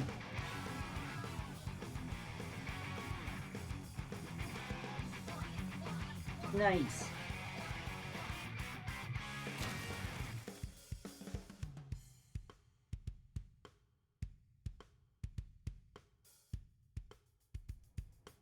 That's a Decide UI emote. I like it. Ooh, update. I hope you get the new maps, or at least one of them.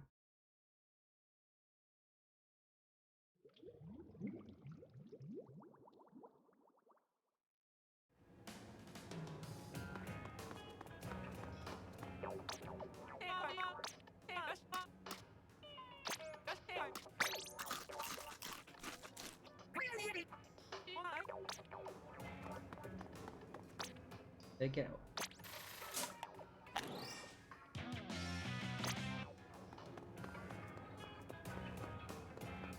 Okay, I will make a new room. Oh, we got the new ramen place. That's what I want to check out.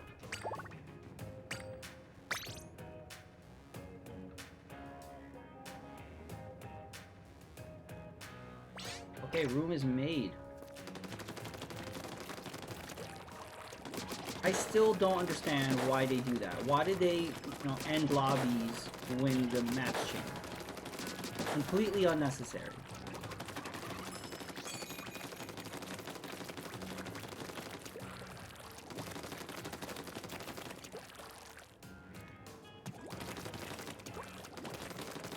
Can you do the splashdown in the air? Oh, you can. So you can like jump up.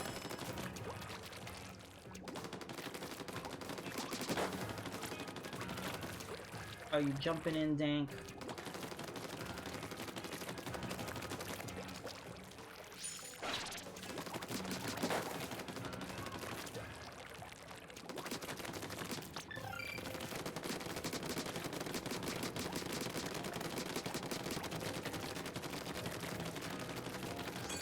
That was a strange way to start.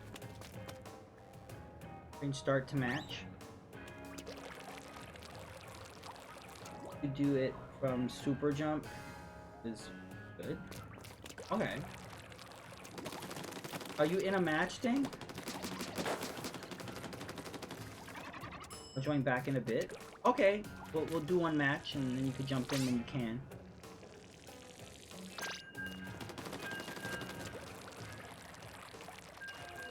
Probably do it in 3 too.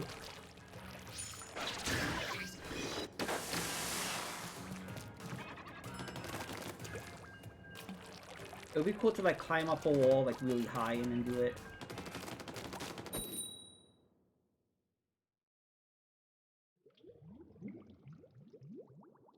Also, like, when you're on that grate that like if you turn into a squid you fall through? What if you do the splashdown on when you're standing on that? Would you go right through?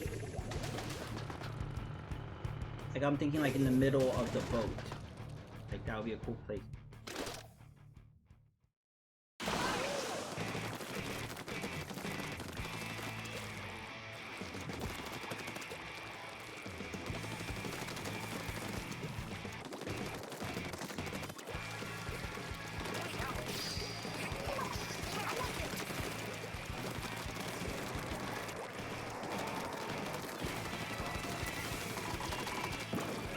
Them fist pack a lot of aloes. What?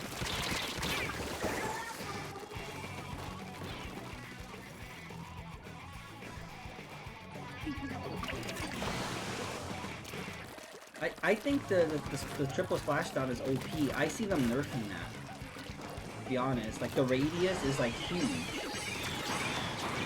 I feel like they're gonna, change that.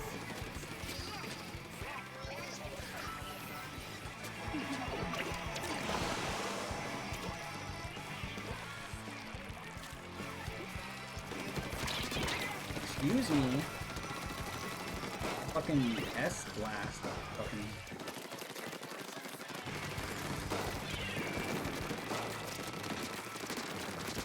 Got him. I don't know why I used it right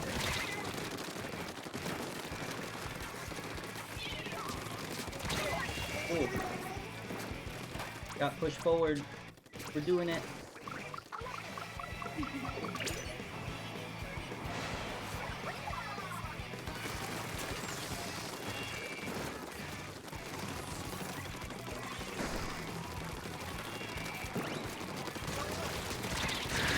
No.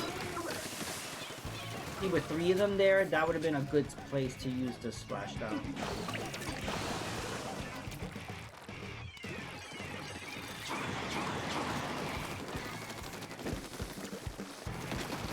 What?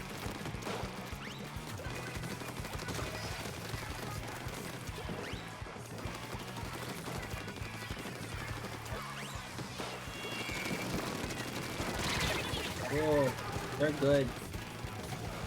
We might lose this one.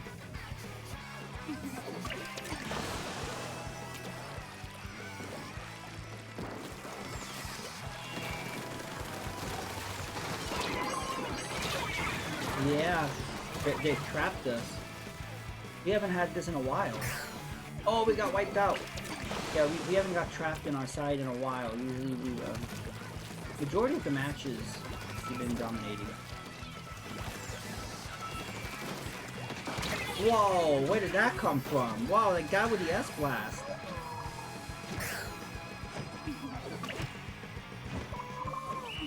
Damn.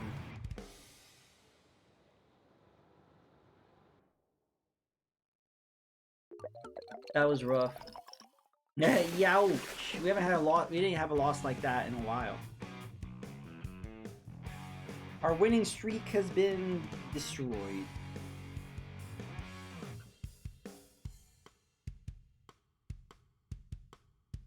But it's okay.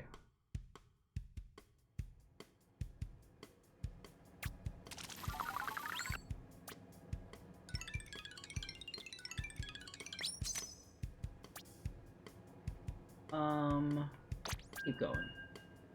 Wow, I did not do good that match.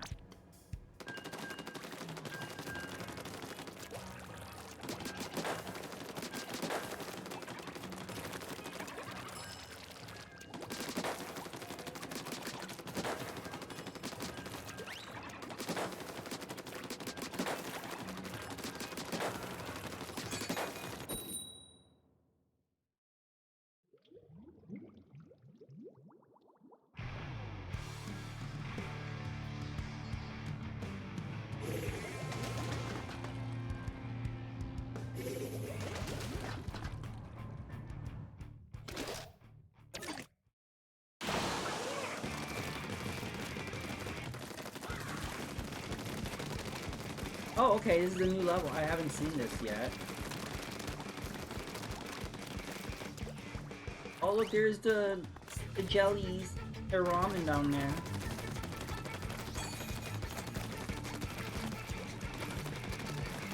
This does not look like a ramen restaurant.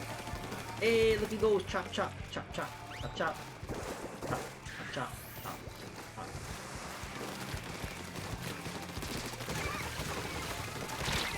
Cool.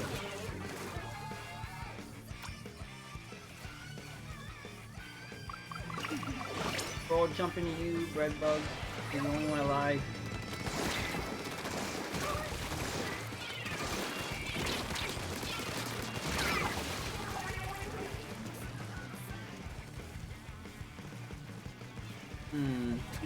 Okay.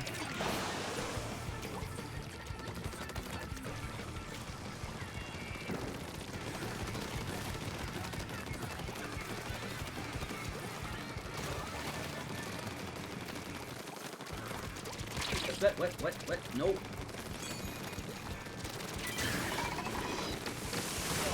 Oh, that was good. What?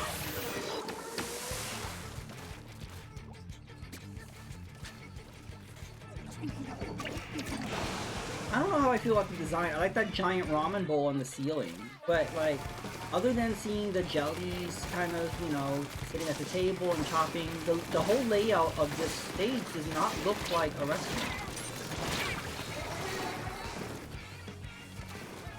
Or is this some sort of ramen university or something? Because like, what is this supposed to be? Like, I think it would have been really cool if, like, in the middle of the stages they had, like, tables and, like, I don't know, like a giant, like, ramen bowl to jump into, or, I don't know, it just, the layout looks like kind of the, what's the name of the museum? The Ink Blot Museum? Or, like, pretty much any other stage. Like, so I'm not a huge fan of the layout. I would have liked maybe a little more personality to it. And it's fine. It serves its purpose.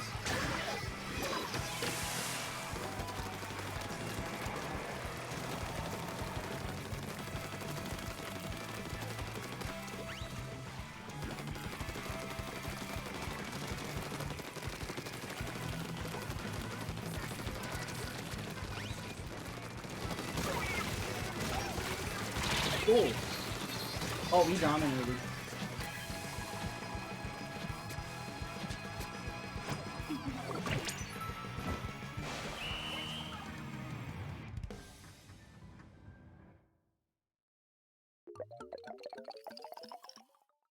Yeah, and that stage is very wide, very spread out. But we did it! GG! Woo!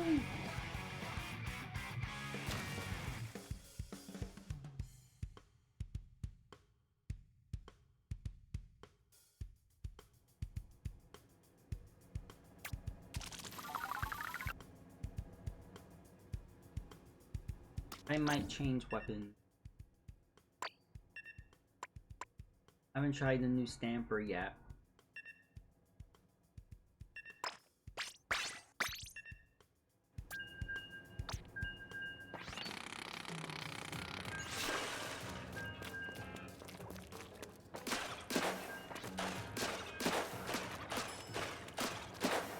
I'm not great with like the Splatanas, but I'm better with the regular Splatana, not necessarily the stamper one, but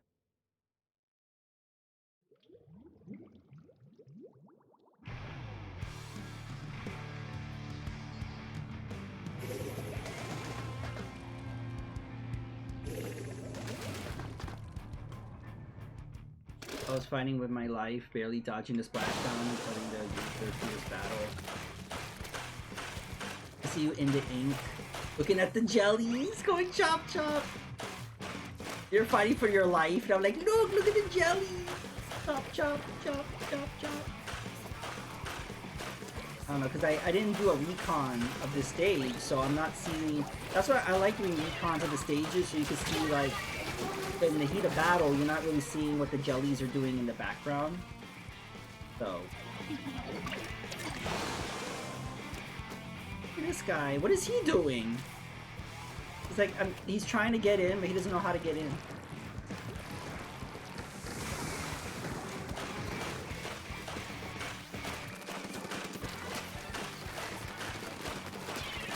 Oh, got somebody.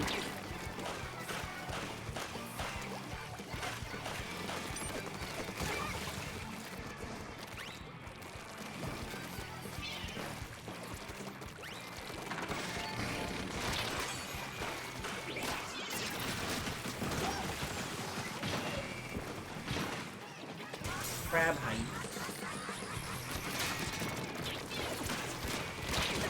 Nice. That's what's good about when you're the crab, you turn to the ball, and you can really infiltrate their territory. Like if you have a problem pushing forward, you can push forward with the crab tank.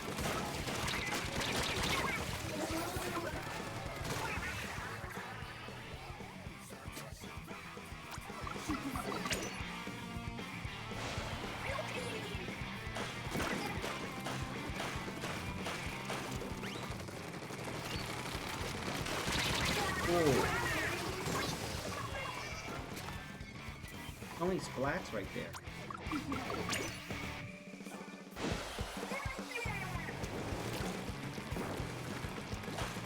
Hey.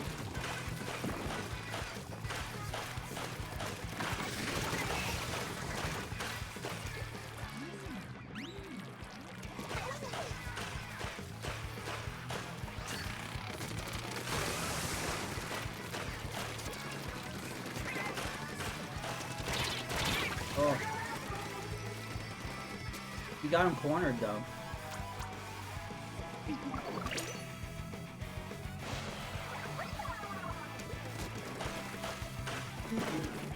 Oh, whoop. I almost fell.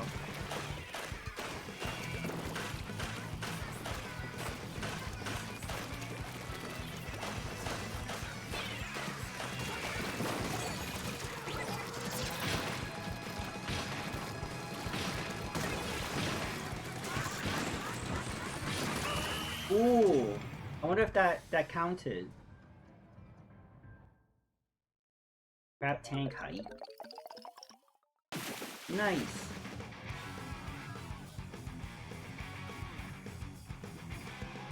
GG. This feels more like a gym. That's what I'm saying. It looks like a gym or a museum, or like it reminds me of the other stages that are like this. But there's nothing inherently restaurant about it. Like what's the only thing restaurant about it is on the sides you could sort of see the jellies at the table or whatever. Or I don't know. I wish they would have included the stuff that's happening on the sides inside the arena somehow. Because it doesn't look like a restaurant. That's my only complaint. Like, it would have been cool if they put like a giant like ramen bowl. Like you know, like in the top of the restaurant, you can see those chopsticks moving up and down. It would have been great if they put the ramen bowl in the middle, and you can like squid up the ramen onto the chopsticks. Like, I don't know, something like that.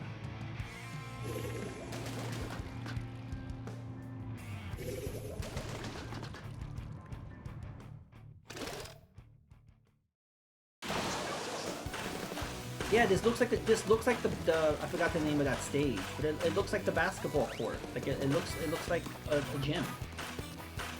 Because all the restaurant stuff is on the side, so it looks like we're playing in a gym, and there's like a cafeteria on the left side.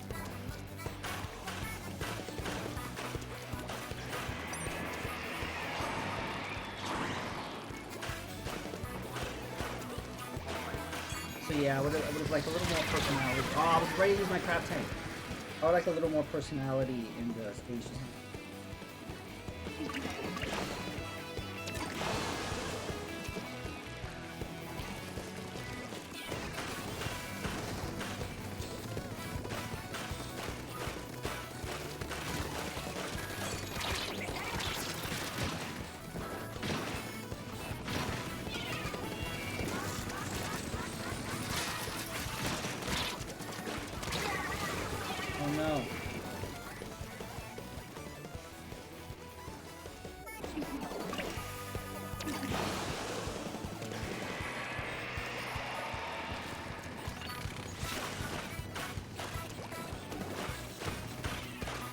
You're dominating.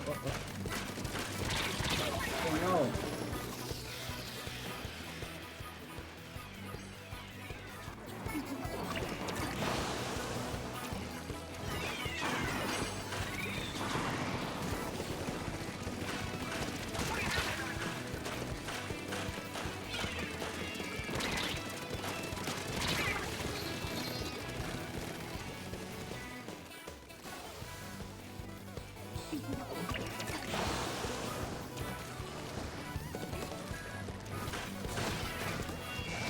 Cool.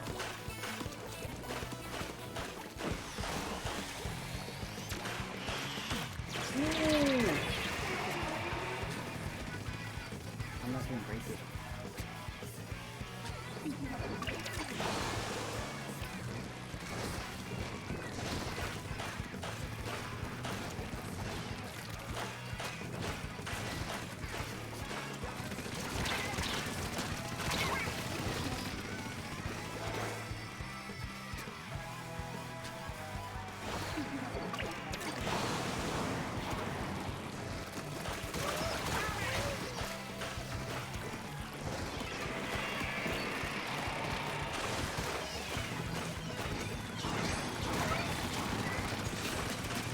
Ooh. Ooh. I got my revenge.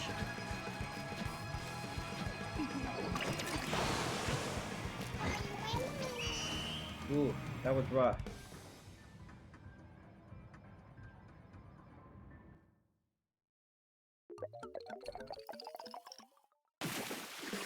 Oh, owies. BE. Again, I really don't like that they showed the winning team. Just show my team. I don't care about the other team.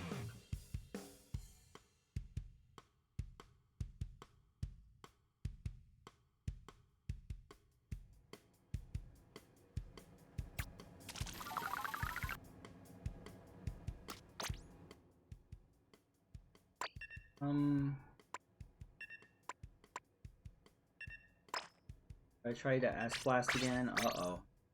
Good.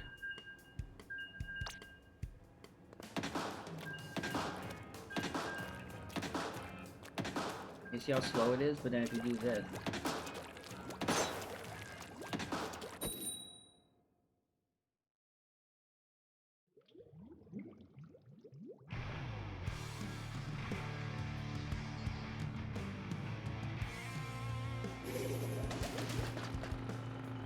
Wowie zowie.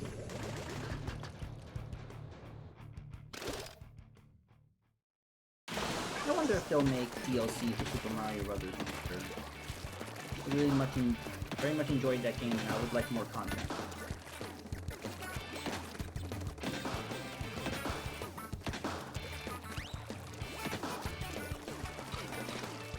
They don't do DLC for Mario games, like the 2D games or the 3D. They don't really do. I really wanted DLC for Odyssey.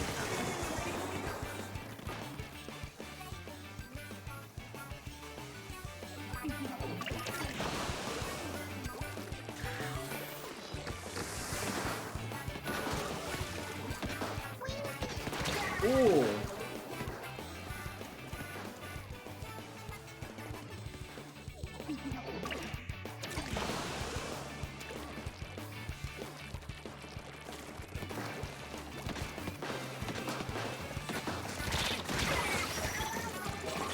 Not good, they already dominated our side.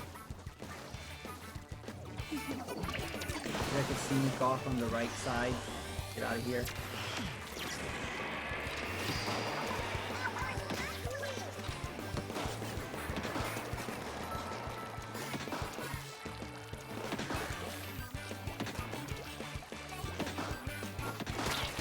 No!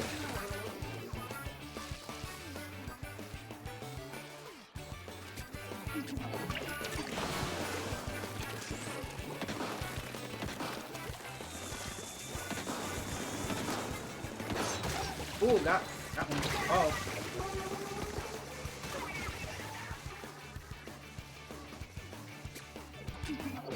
Take his ass blast, I suppose.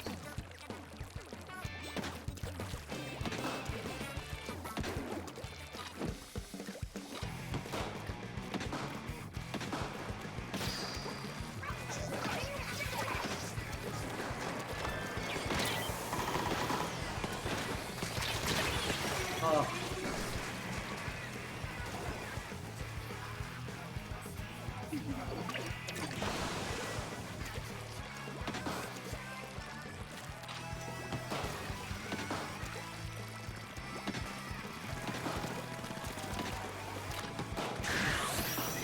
Oh.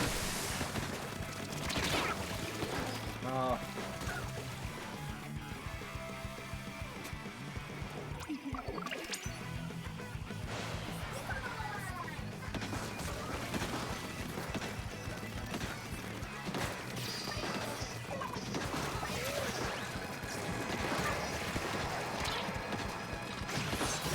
Got one. Okay, I got 2 splats that round, but bad.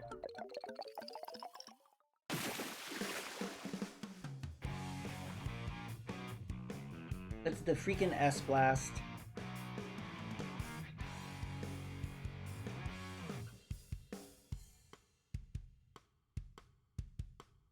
G.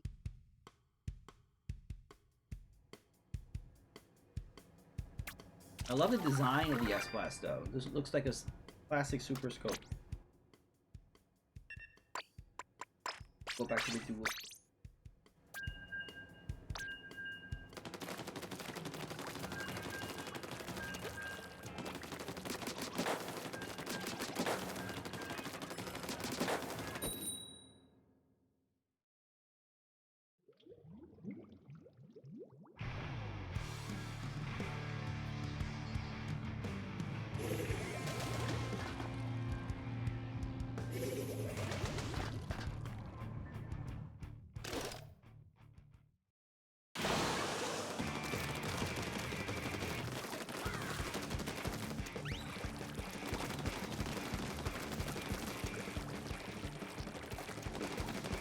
It's mustard versus grape jelly.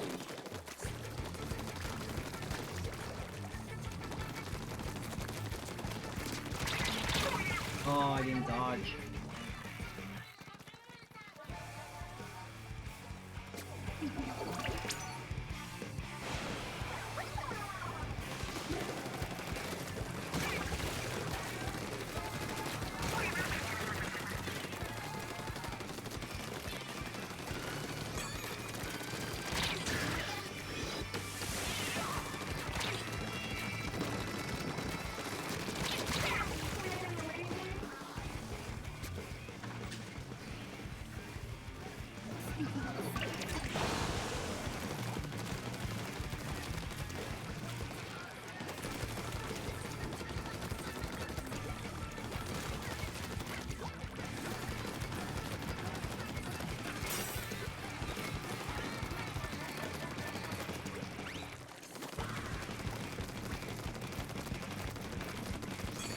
Okay. Doing good. On their side.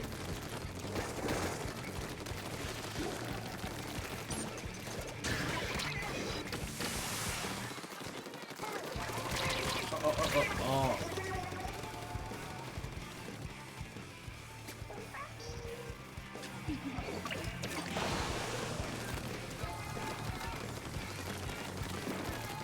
Why is that person walking around with their roller? Did you see that? Walking around with a roller. Put your roller down in ink.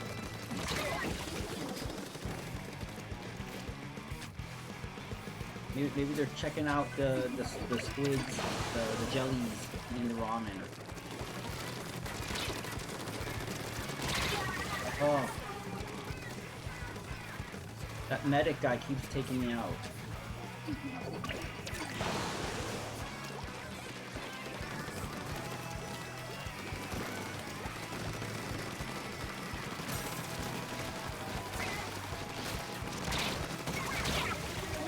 Ugh. Yeah, my issue with this stage is not only that it's not very ramen or restaurant, but just the layout is just too wide. So it's hard to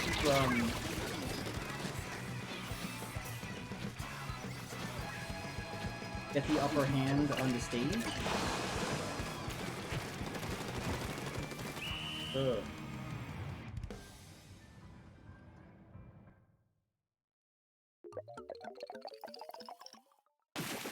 Ouch. We had team members that weren't doing anything. Like I said, like that roller was just walking around. Yeah, it's way too wide, the stage, and it's like there's just too much turf.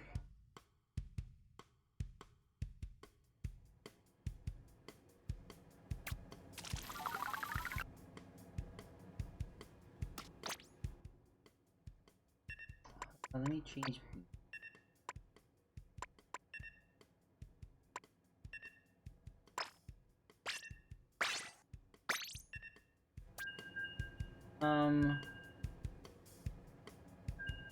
I mean, that's why. So we had one person with the pencil, which you're not going to put much ink down with that thing. And then the roller was just walking around.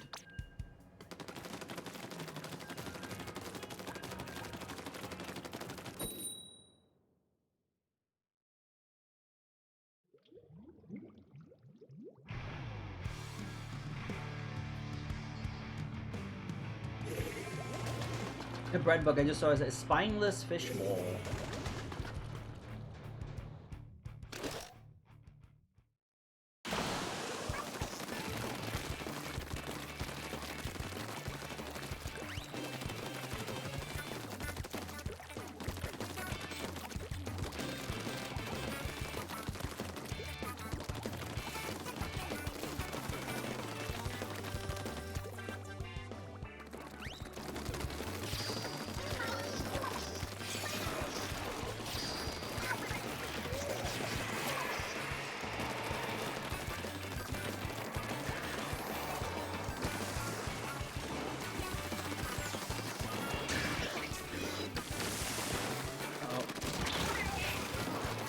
Bat.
We're doing good. Oh, I'm behind me.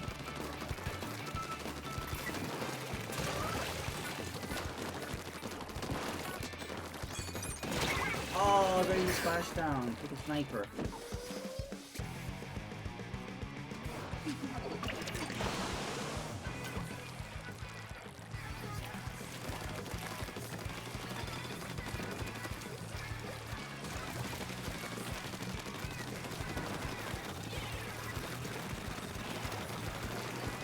Oh no, it's on our side.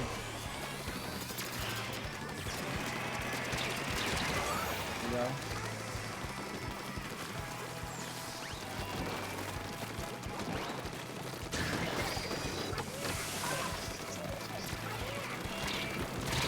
Oh. A good steak.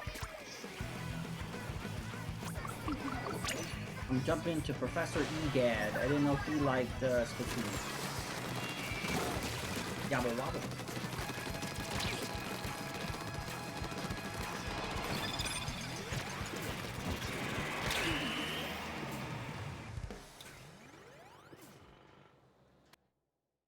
I love Luigi's Mansion 3. That was my game of the year for 2019. Hey, that was super close.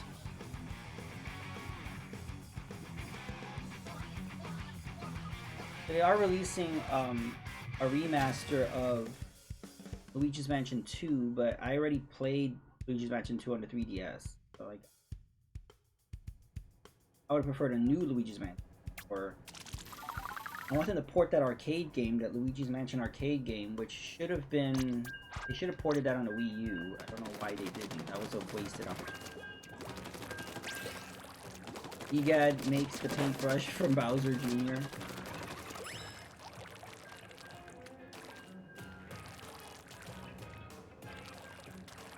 Did he? Because, yeah, Bowser Jr. used that paintbrush in Sunshine, right? Was Egad in Sunshine?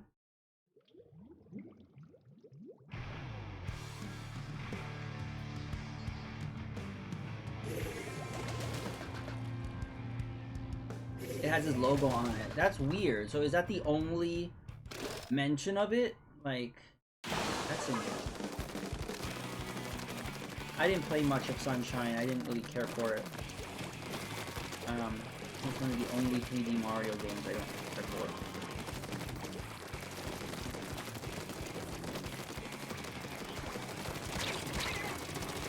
No.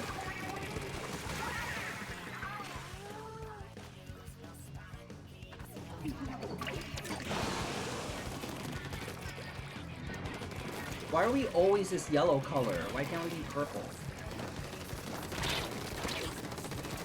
Oh, I thought I was hiding behind that cube.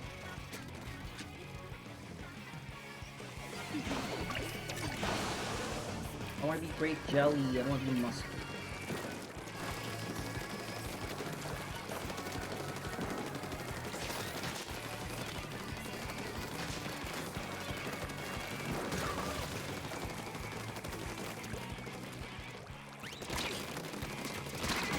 Nice.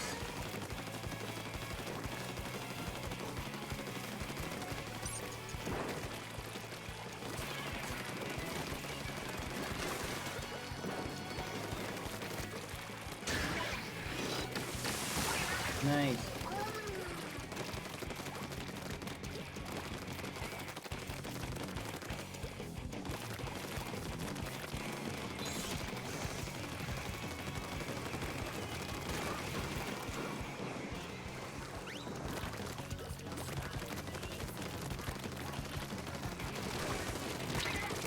Yeah, the stage is so spread out, I can't even find anybody. It's just like, I'm just putting ink down randomly, as like, it's hard to find where everybody is.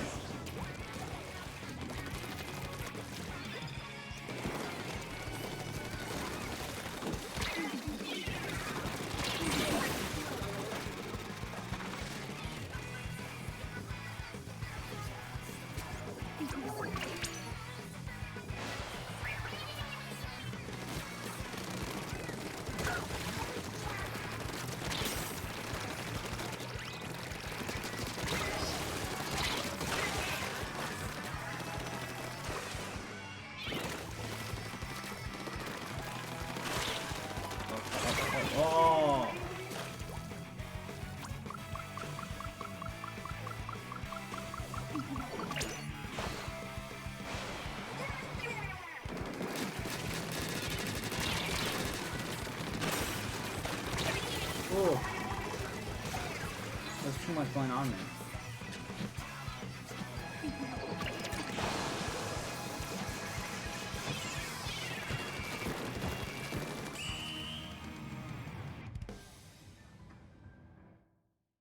That was rough. GE.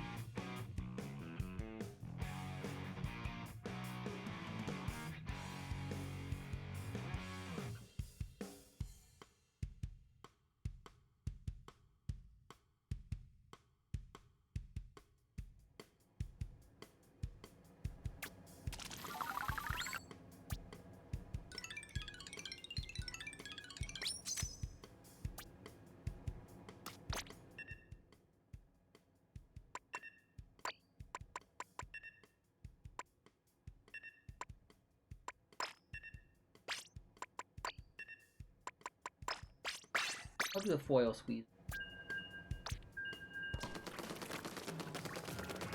He mentioned as a weird white-coated man or something. No, they described him. So it was like, hey, this paintbrush was given by some weird white-coated man. Okay, that makes sense because the first Luigi's Mansion and Sunshine was around the same time. I do think, yeah, Sunshine came out like a year or two, like, after, because Luigi's Mansion was a launch title. And Sunshine came out a little bit later. He made Flood, okay.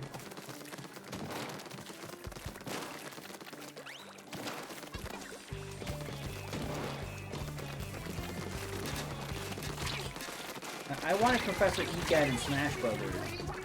Or at least put him in Mario Kart. We need more love for Egad.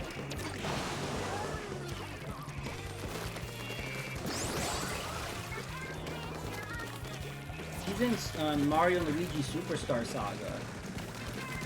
Doesn't he run like the cafe? He runs like the Starbucks.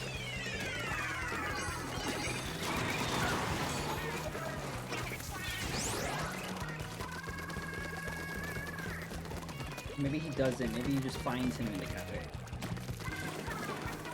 I love the cafe is called. It's not Starbucks. Variation. Whoa.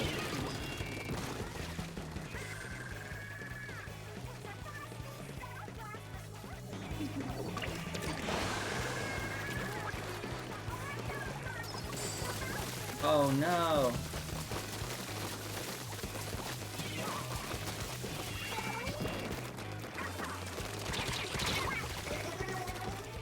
Yeah, it's hard to get the upper hand with the stage layout. I don't know, have we even won a match on this stage?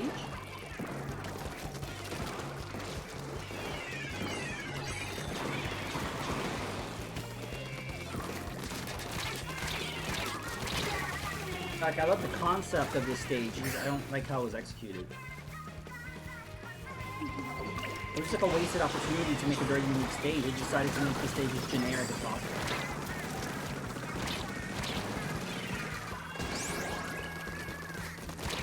No!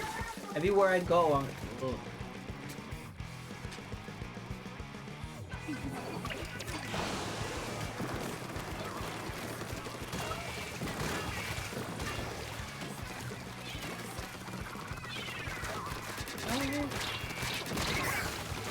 Yeah, everywhere I go, there's like someone right behind me. It's hard to push forward. I think you could, like, if you were like really coordinated, like with a bunch of a team, and you were like on Ghost Pad or something. The first time we did this, we won. Okay. Oh, you know what'd be cool is, you know how the Mahi Mahi Resort, how, I just went right into that, how like the water levels rise or lower or whatever. It'd be cool like if at the halfway point, if that giant ramen bowl would like descend. Like, I don't know. Again, there's like so many things they could have done.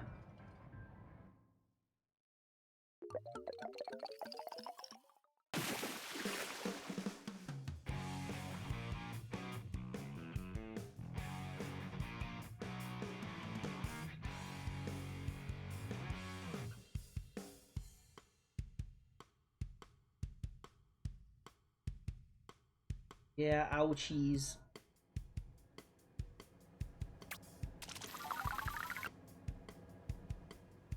Gonna hop out for now? Alright, no problem.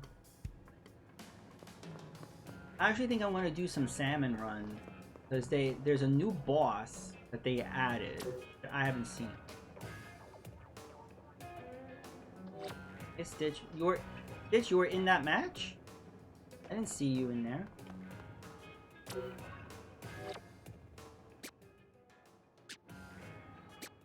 Oh, okay. Sorry, I didn't know we're in there. I'm gonna go to the shop. The high rate, the rate of fire on some of those guns seem high.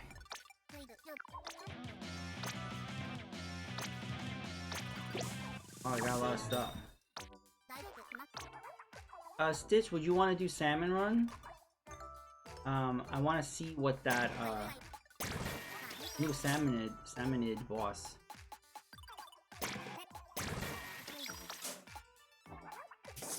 Okay. I can get one new weapon. And Stitch, I know you like the reflux, but they got a new one here. And they got the new pencil.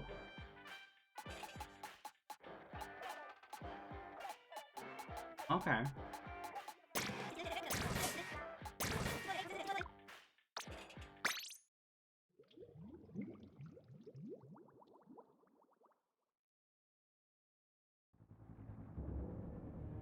Then head to Grizzo.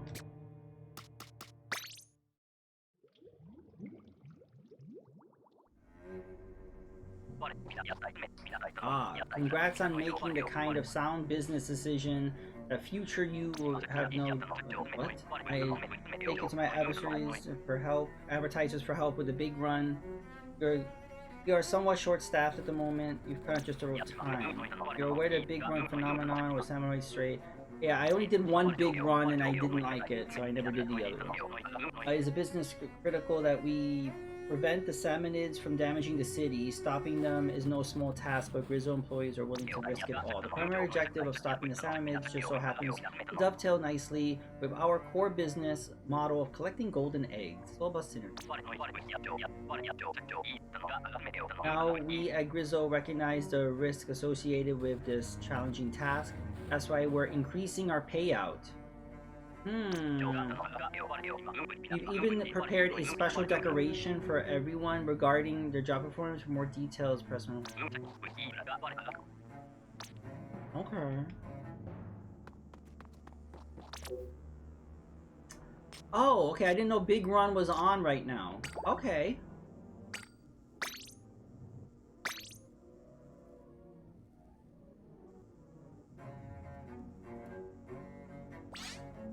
Alright, room is done.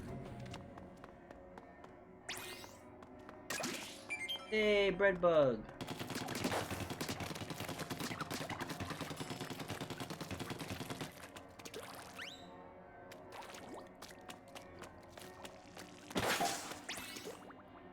Alright.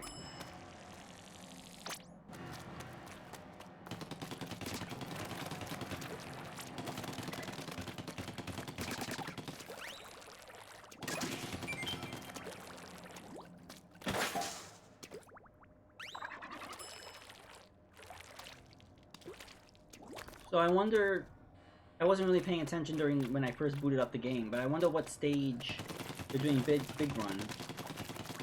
Which stage they're gonna flood.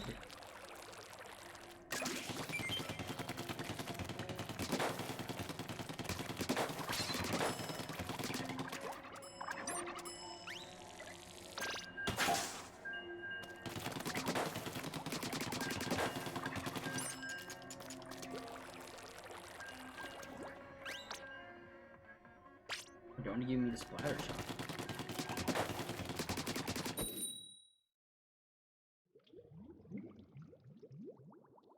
Barnacle and Dime. Ah.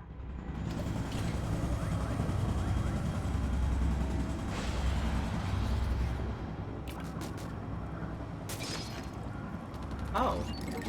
Oh no, not a bamboozler. Seriously? Well, what I could do is do turbo on it. That might help. That was pure cruelty giving me the bamboozler.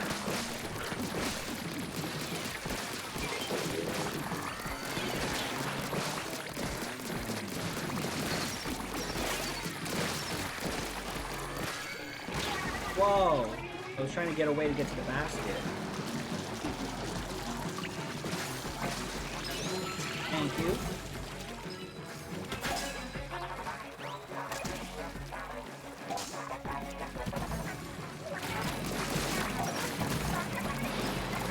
Uh-oh. Got a shark.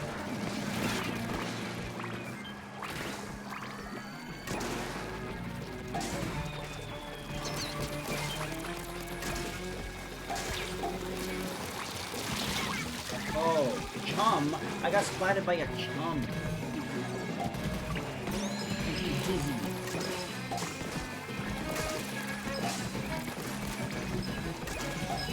I'm gonna focus on grabbing eggs because I'm not gonna be very effective in battle.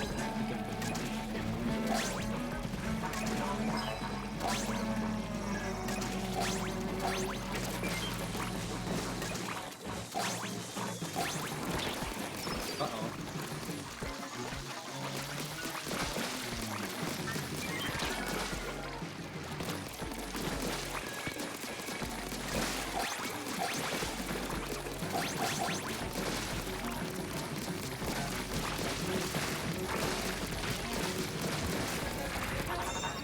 You did really good.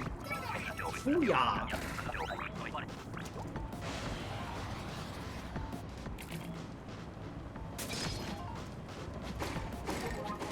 Oh, that's a good weapon. I like the splash on that.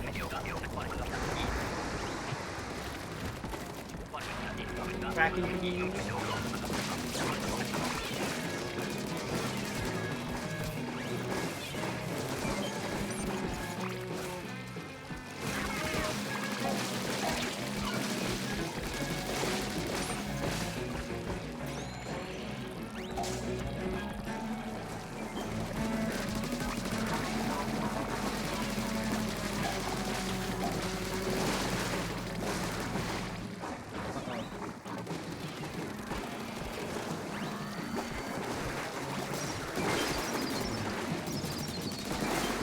Oh, I got both of them.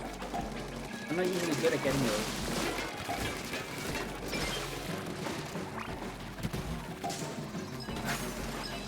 I'll focus on the eggs. Oh, is there an egg up here? Got it, I'm getting the egg.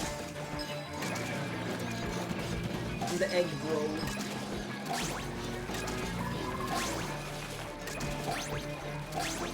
Ooh. Oh, Stitch!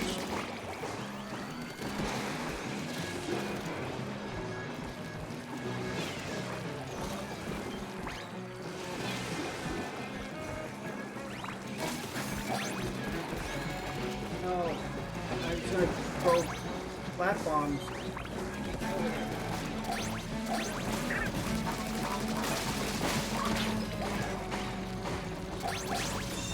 Woo! That was rough. We did it. Hey, Stitch got spotted again. Whew.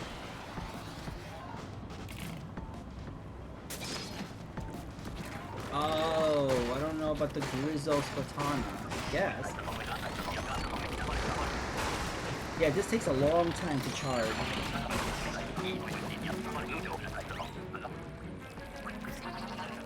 Oh.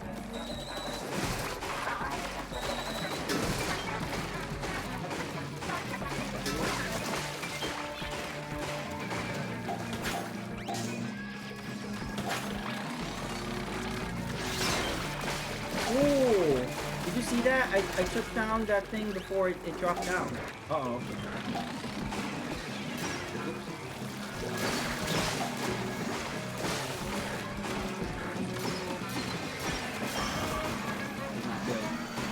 Good.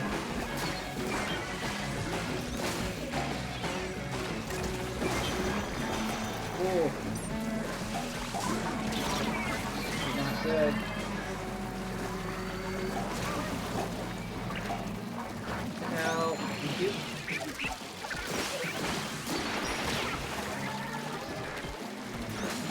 I used my special and I got splatted.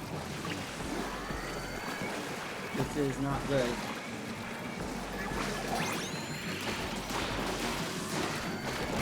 Oh my god.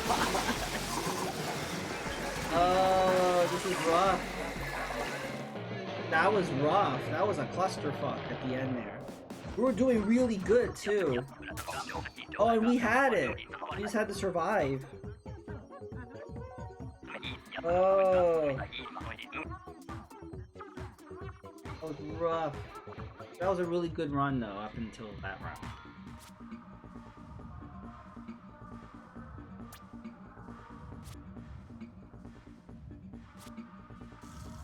Oh, I want the 3D glasses.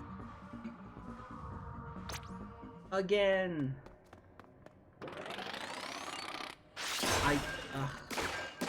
But yeah, look how strong this Grizzo Stamper is. It's really strong. Let's get the hit. Oh, I think it said 999.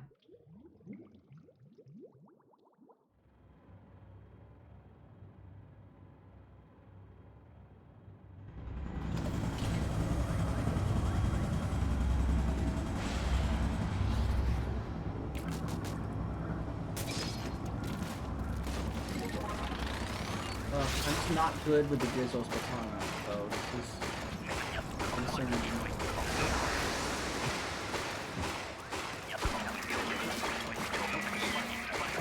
Oh, good boy.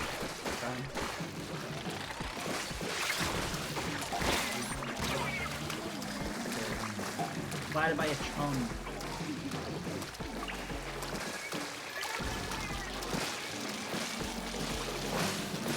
Thank you.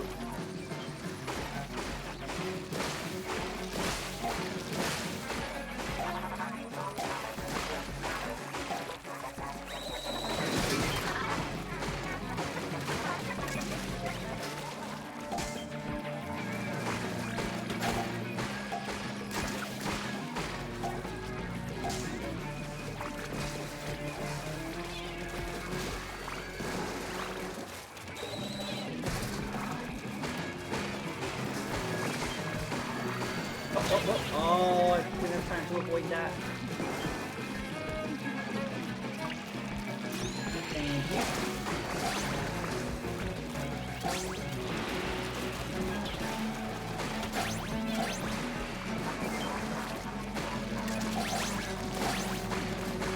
So yeah, this is why I only done Big Run once, like the first big run, and I streamed it and everything, and then I was like, it's like Salmon Run, but just more intense, and Salmon Run is intense enough, but it was just like overkill. So it was like...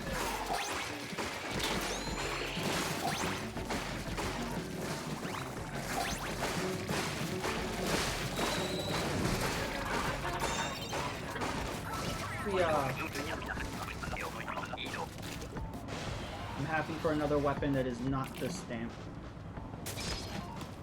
Hey, dualies! Alright, I'm in my wheelhouse. Just always give me the dualies.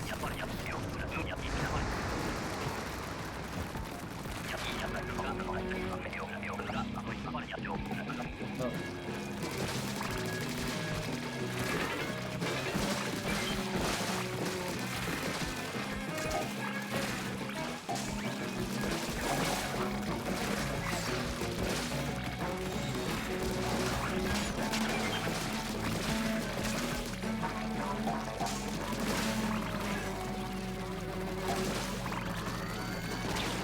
Oh, what behind us?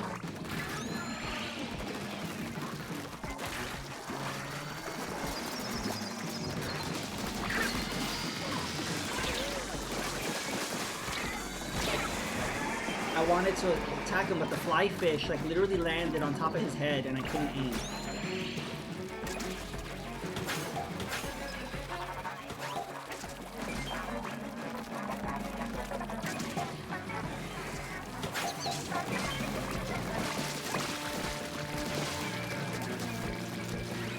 Any other eggs? No.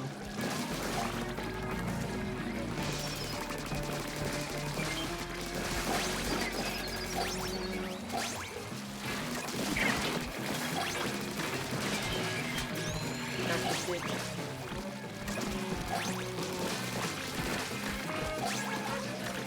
gotta pull more weight since I got the good weapon.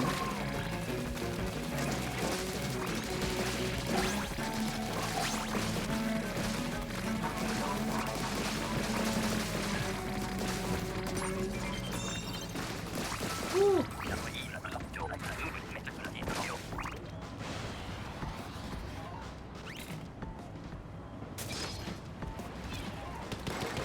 Oh, the Grizzle Blaster. This is the best weapon in Salmon Run. I have been blessed. And in the final wave, they're never this generous.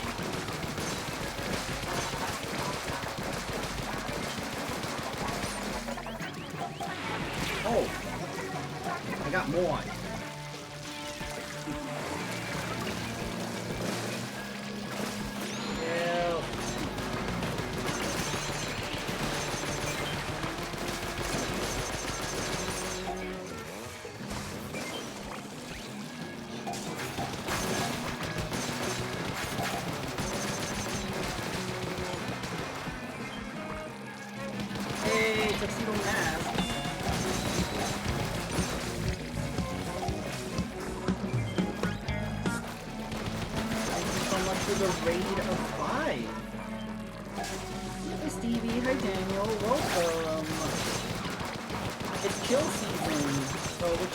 The new stages and the new weapons and stuff. We're doing a big run right now.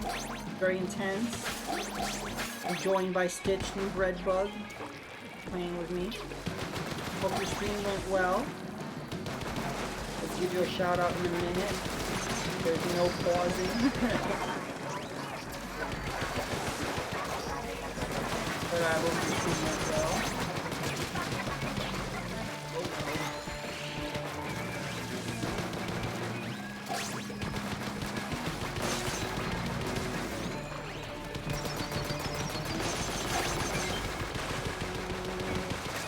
They gave me the Grizzle Blaster, which is the best weapon in the Salmon Run. Woohoo! Alright. Retro, cool. What retro were you doing? And GG's to us.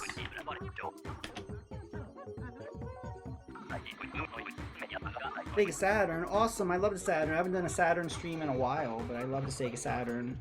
Which games did you play? So yeah, there is a new boss that was added to Salmon Run. We have not seen it yet. So yeah, we got the 3D glasses.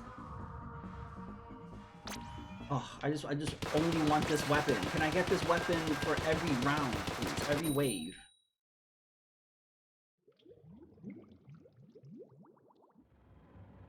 Also follow Stevie. He beat Pocky and Rocky Shrines. That was awesome. And Daniel, did you beat RoboCop versus Terminator? I think, yeah, you did beat it. What are you guys streaming next?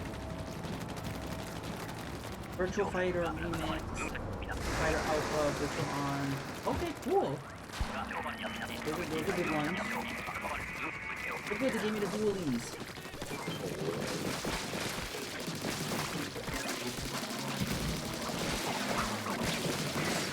What's cool about the Sega Saturn is, even though it's not considered to have a very big library, I'm always discovering new games. I like this lavender color.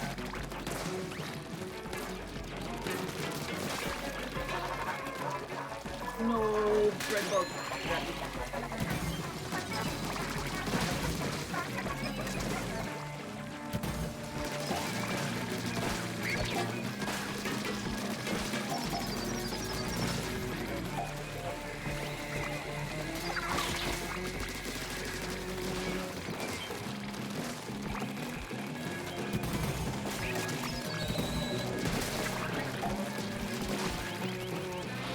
Oh, you only have Splatoon 2? Okay, did you like Splatoon 2? Did you decide, like, just maybe you weren't interested in Splatoon 3, or just distracted with other games, or... There's a lot of games that I'm interested in, but I end up not getting them because I was just distracted by other stuff.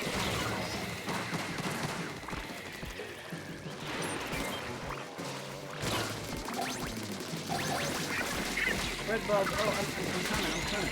Oh.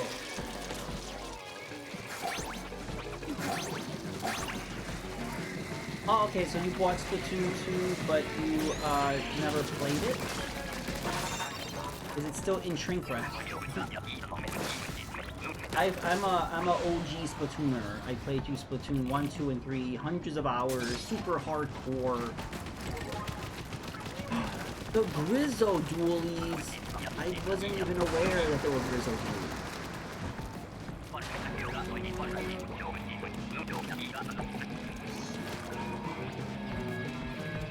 It is fun, so this is a specific mode. This is not the main multiplayer mode. This is just a super intense, like, horde mode. That is actually really scary. But it is fun.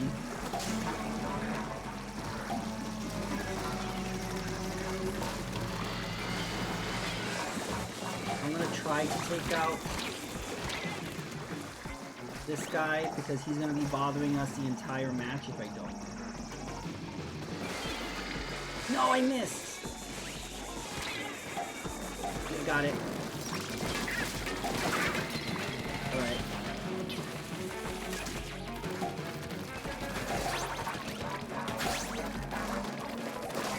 Somebody get that salmon egg that's over there. There we go, something over here. So yeah, the goal here is to try to get the quota, at least the quota of the fish eggs. So we need 15. So we're at 21 right now, so that's nice. When you go over quota, you get a bonus. In the meantime, we gotta take out all these things and survive.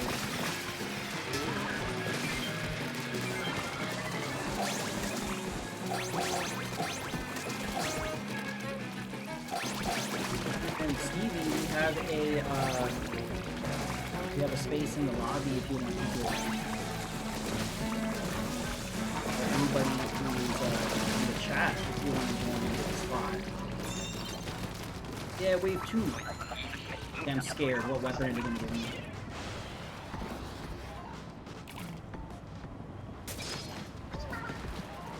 Oh, I'm not great with it.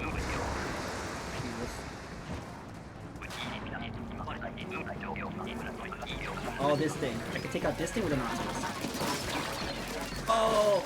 No! I failed.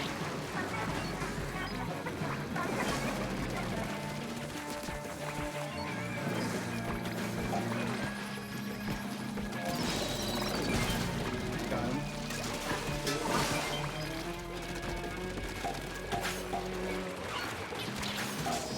What's good about Salmon Run is that you get to use weapons that you would normally use, and sometimes they stick you some really bad. Oh. I was trying to get Lucas.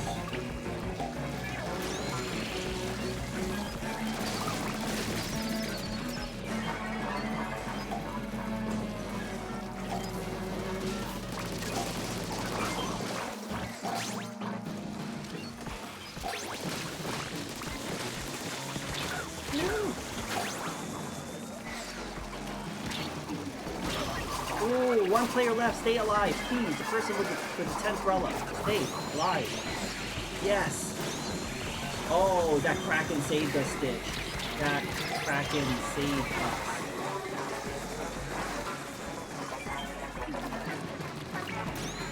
That was a weird camera angle. What happened there?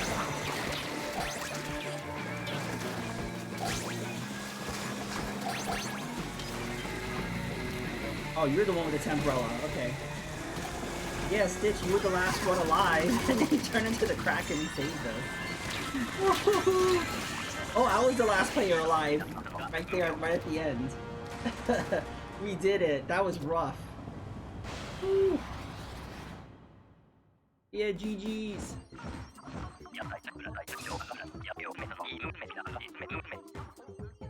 Nice. Yeah, no problem. How is the weather by you?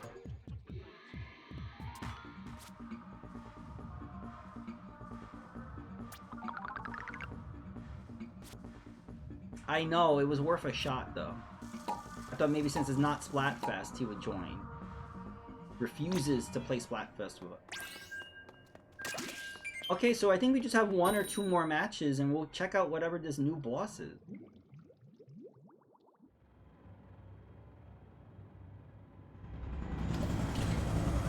Also, any guesses on what the Frosty Fest is gonna be? Like, what is the theme? What are the options gonna be for this new, like, holiday-themed Splatfest that they've been very secretive about? They haven't really explained what it's gonna be yet.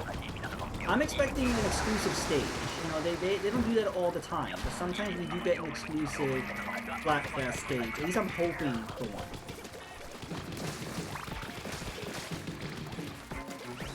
Rain tomorrow. I like the rain. I don't really have a problem. I know a lot of people hate it. If it's like a freaking downpour, then yeah, that's an issue. But I like it.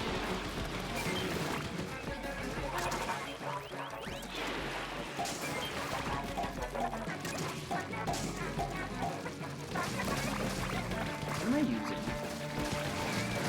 Is this a 51 gal? 52 gal?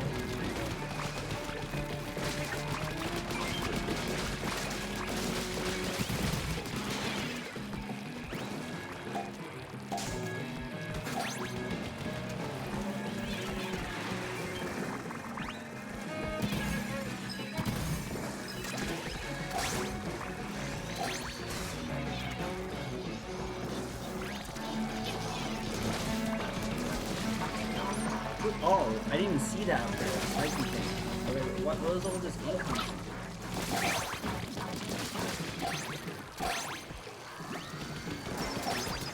Oh, can I reach? Oh, I did reach. I got him.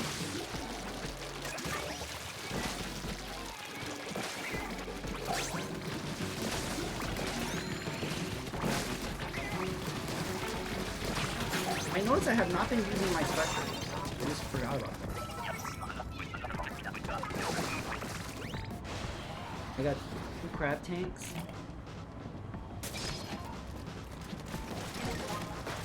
Oh, Rapid Blaster. The Rapid Blaster is not that rapid. It kind of has a very slow rate. Not as bad as the S-Blaster.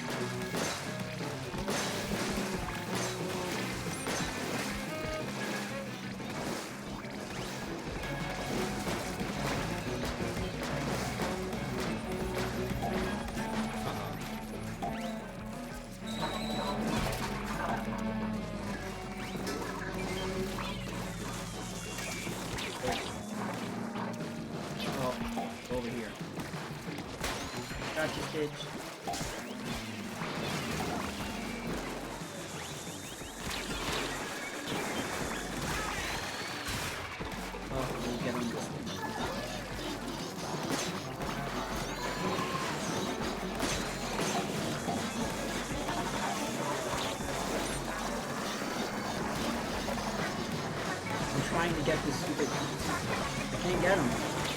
I can't get him. This little jerk right here. There we go.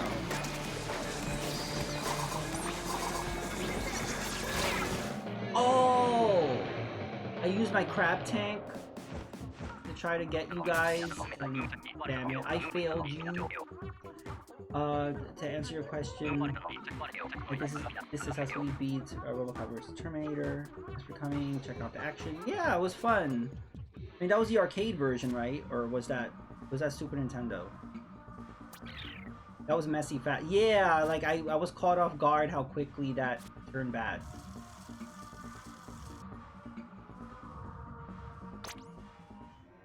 I remember Terminator versus RoboCop for the Super Nintendo. Didn't that come in like this like plastic case? It was like this black plastic case that had like the logo like indented in it. Like it was like really fancy. Like I kind of remember that. Because usually, I don't think I ever saw a Super Nintendo game like that. Because they always came in like the generic like paper, cardboard box with like every Super Nintendo. But that one had like a really nice hard plastic case. It was really cool. It made it stand out. I don't think any other Super Nintendo game did that.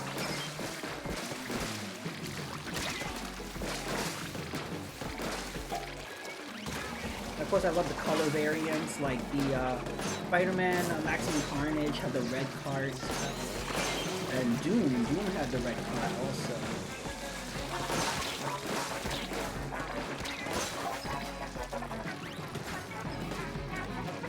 I love that when you have like variant colors or packaging, whatever. Just make it stand out and make it special. I got the Luna Blaster, okay.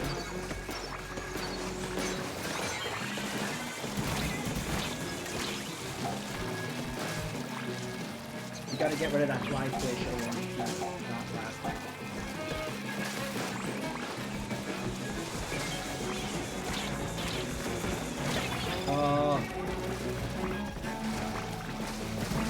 Did you have any other original, like, other carts that did that? Like for Super Nintendo? With the color carts. I know Doom and Maximum Carnage were red. I'm trying to think of what other colors there were. Was there ever a blue? Oh! Fight Club! I'm the only one left?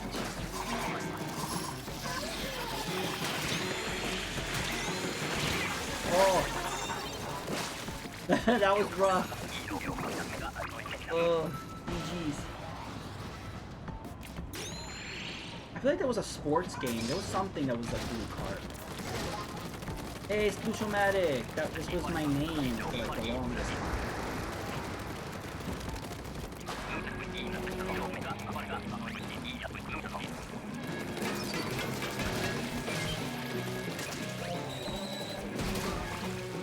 I like the color variants for Game Boy, like Donkey Kong Land had the yellow cart.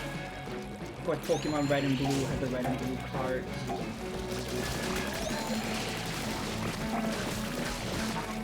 And Pokemon Gold and Silver actually had gold and silver carts. That was crazy. You know, Pac-Man Anniversary, whatever, had a black cart.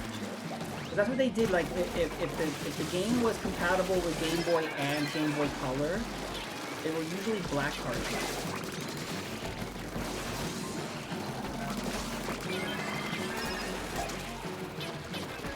I can't think of any Genesis variant cards.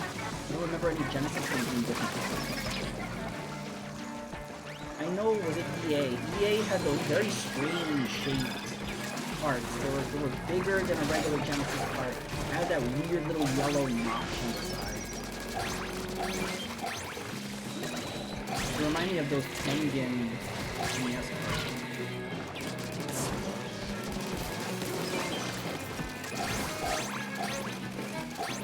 Super Nintendo had a few. I guess the Super Nintendo. Wait, the N64. N64 had a few new cards.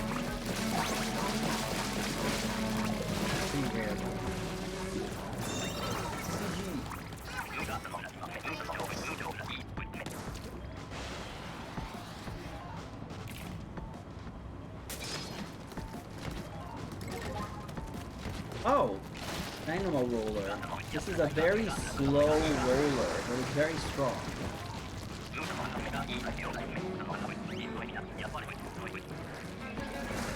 Oh, my goodness, they're taking out this guy.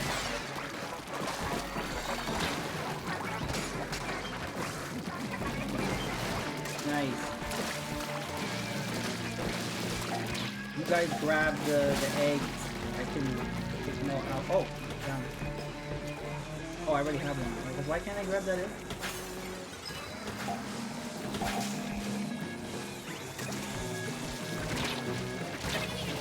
No.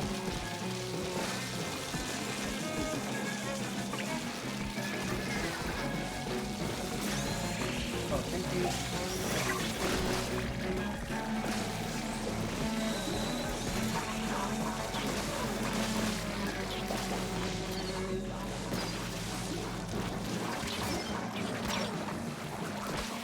I'm not doing very good with this weapon.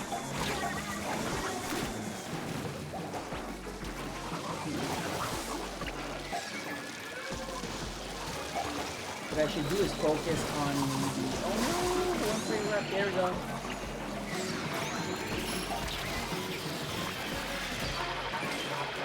I'm using special. Oh. This is a cluster bomb.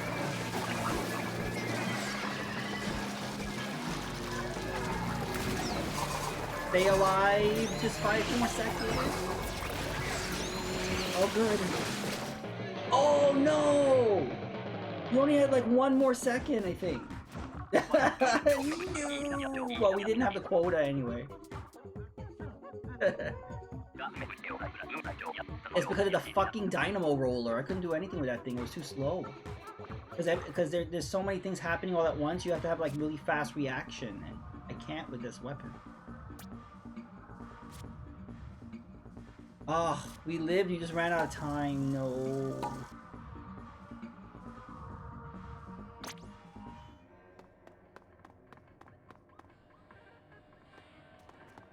Oh, okay. The next match should be the boss.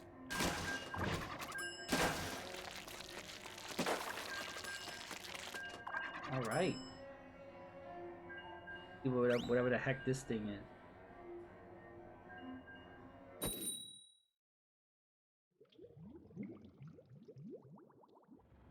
If we live to see it.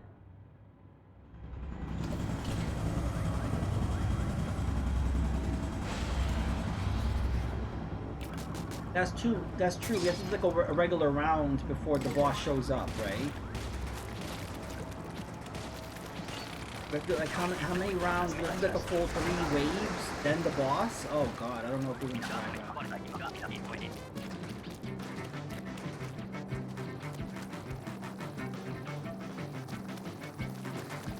Oh, this one.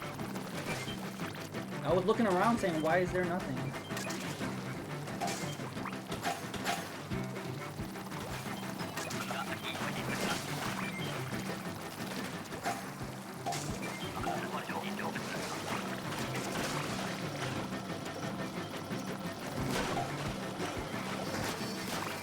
Stop the mothership.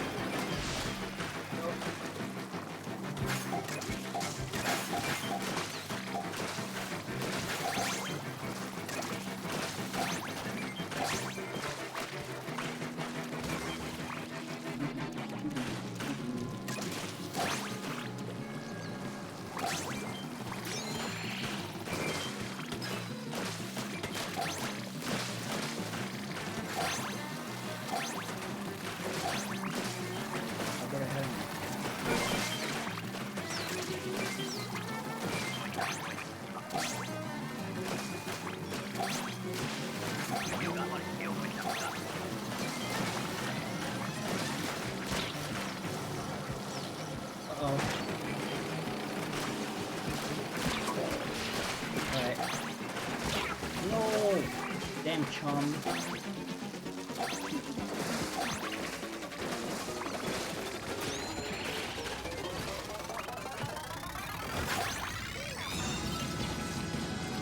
Yay!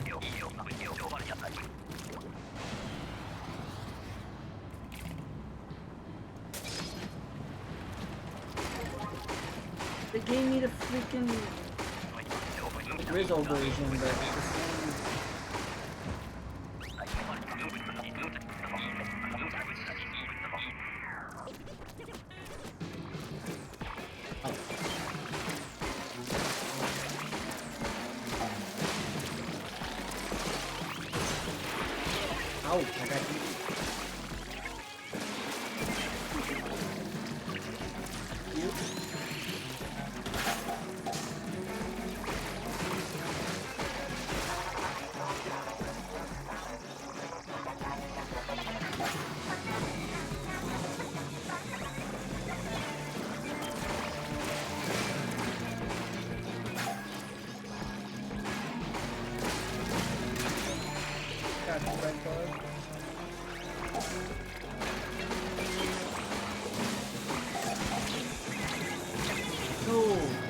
like fish.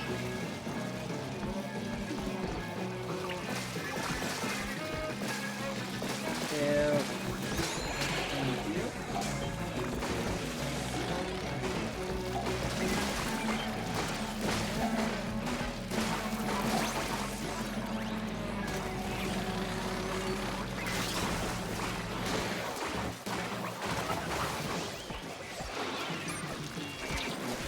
Not good. I'm using my Kraken.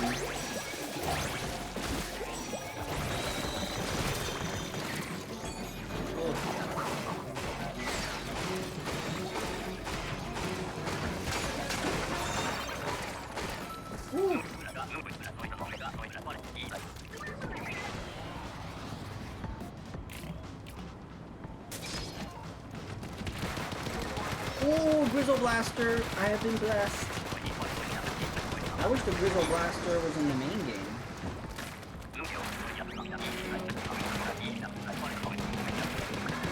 Oh, here we go.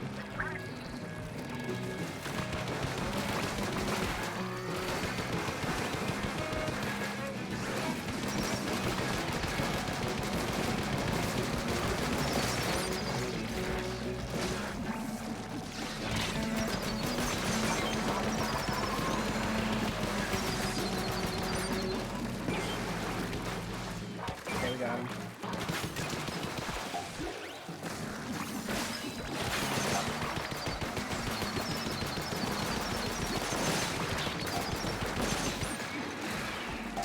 I can get him, but I need a clear shot, and I got nobody.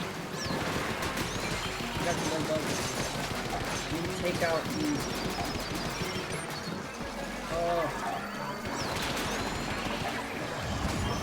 Kraken.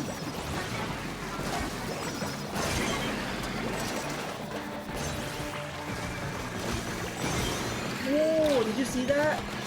I took out like all of them with the Kraken. Kraken is crazy. Whoa.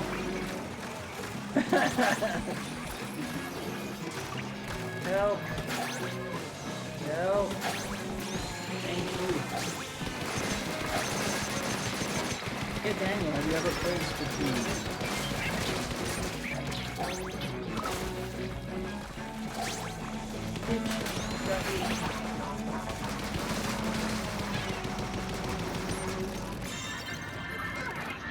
Okay, now the boss. Emergency. Oh no. A Megalodon. Megalodon.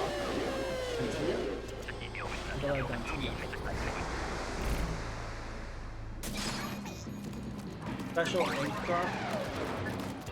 Egg cannon.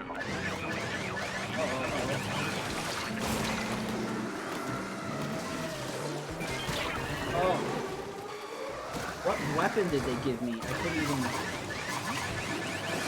What is going on? I have no idea what's going on. Help, whoever's alive, stay alive, I guess. What was that? I didn't know what weapon we had. I didn't know what was happening. I was trying to get out of that. It was like that thing. It was like this green like area, so I was trying to get out of that. He eats the other salmon. Okay. I didn't get to see anything. So that was a mess. Oh, I had a goo tuber. Okay, they really screwed me up. They gave me a freaking goo tuber. I got knocked off the edge and then while in crab tank. Oh no.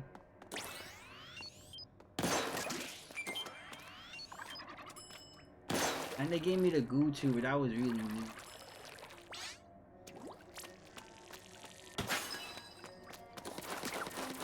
Yeah, I don't like the chargers.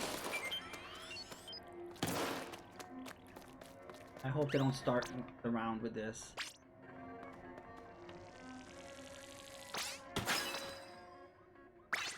Beijing.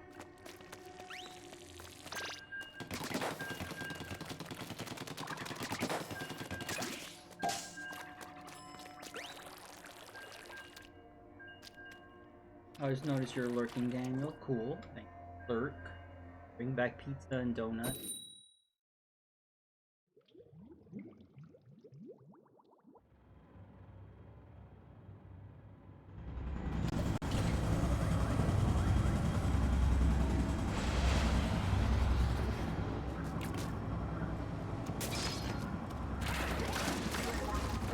Oh, the Grizzle Slosher.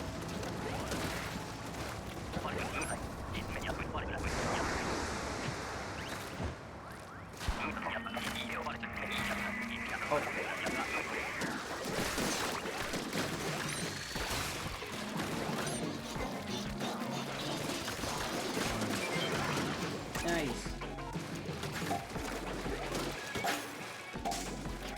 Grizzle Slosher is really slow.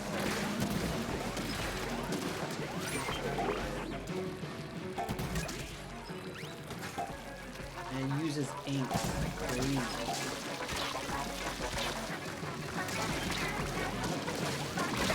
Oh, damn chum. Yep. Thank you.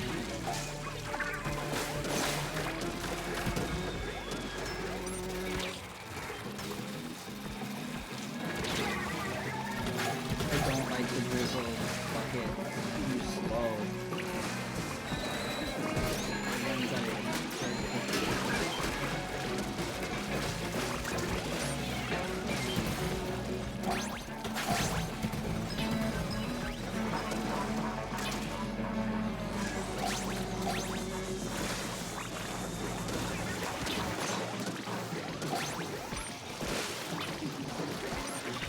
I'm trying to bread bug. I'm out of ink.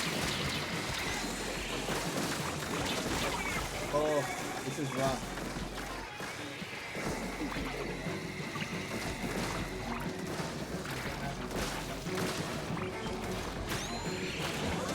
Alright, I hope I don't get that weapon again.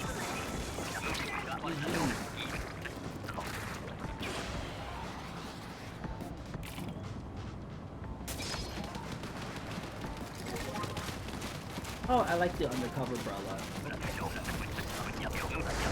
if it's the big one.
One more.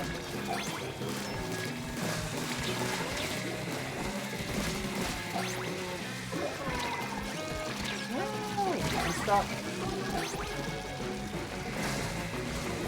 One player left. Stay alive. Stay alive for 4 seconds. 2 seconds. 1 second. Oh, that was rough. Hey, Deviant, thank you so much for the raid.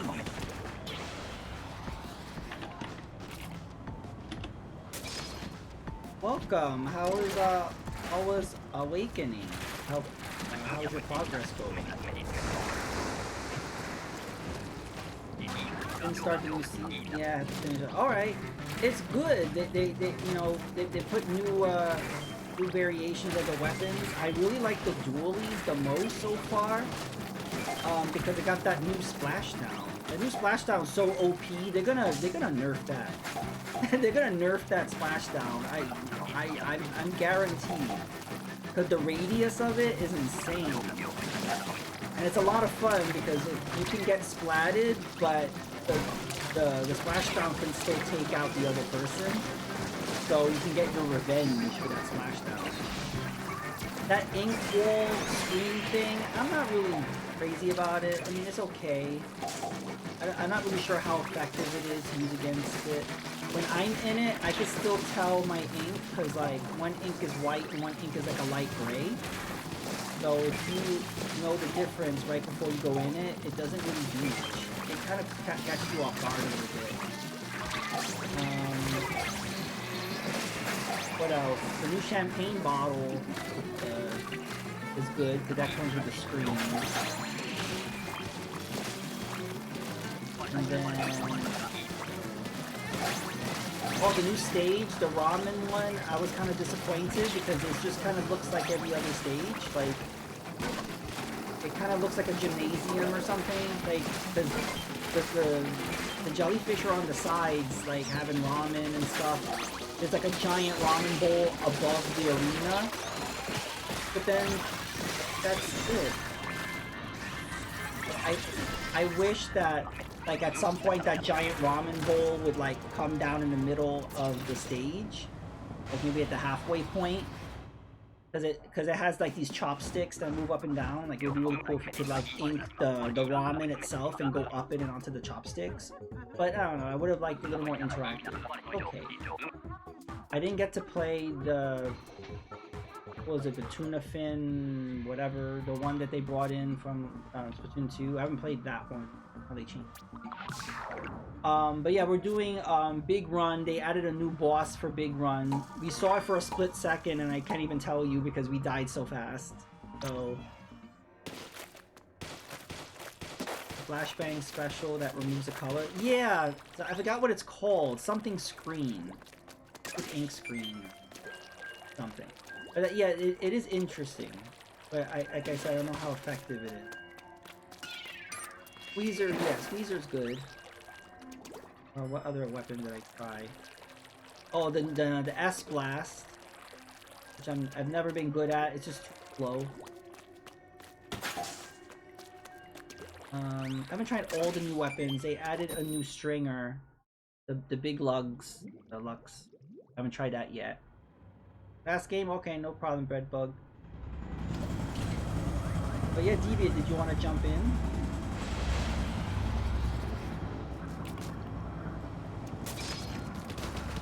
I know you don't like Cannon Runner. But I might jump back into the regular game soon.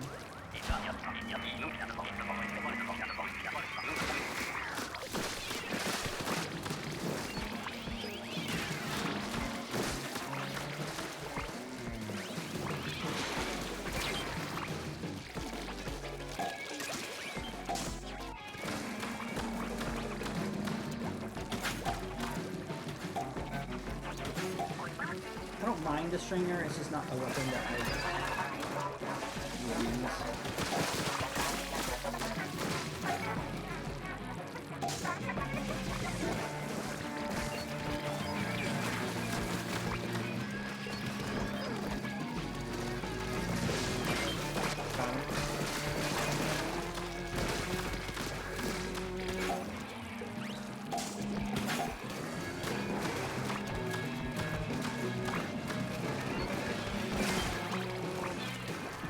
You jump and you shoot vertical.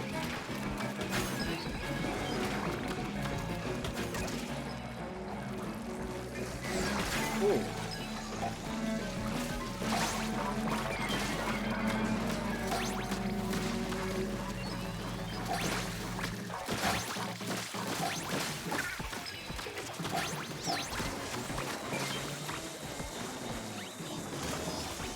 And fly fish. Oh, I missed.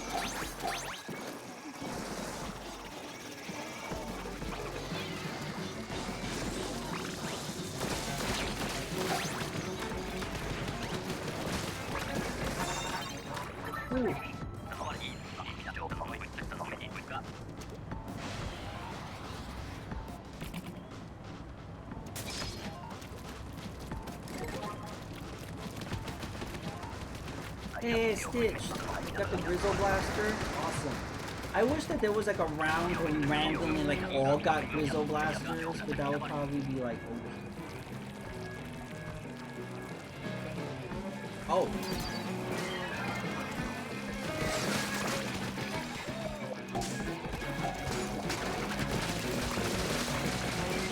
What did I get?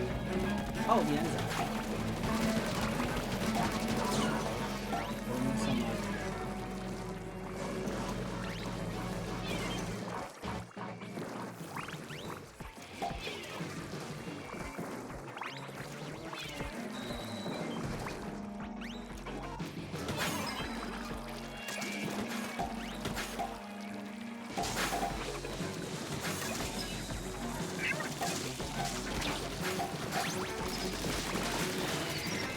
Whoa.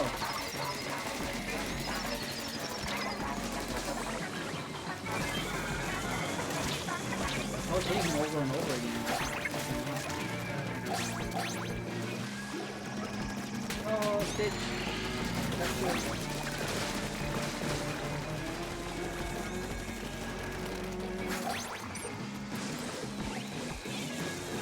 I missed. I'm really terrible at trying to get splat bombing, man. Like this.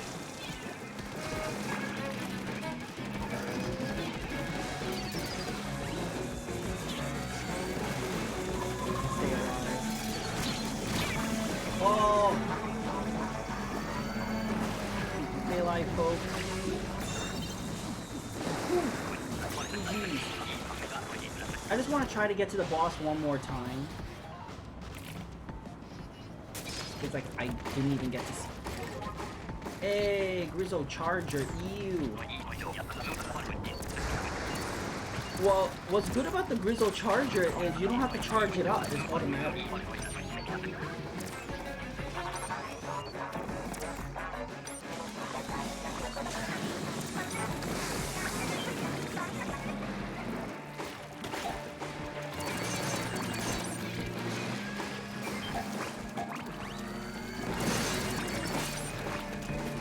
As long as you run out of ink really fast. I can get this guy with the charger. There we go.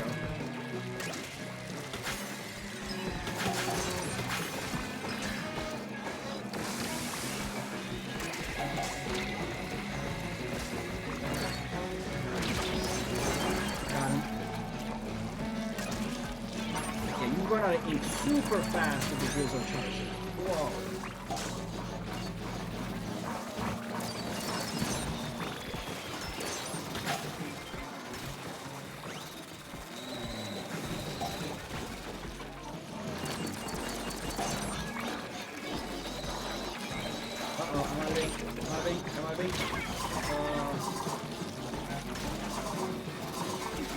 Stay alive. Very good, very good.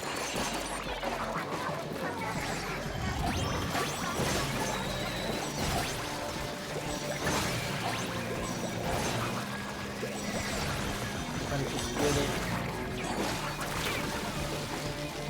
Stay alive, 3 seconds. Oh, that was rough. That was very rough.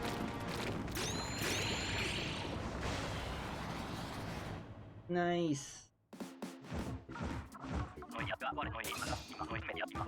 GG. I like that we ended on a positive note for Breadbug. GG. I want to keep going because I want to try to see that boss again. Yeah, thank you for joining us, Breadbug. That was a lot of fun. Hype, hype, hype.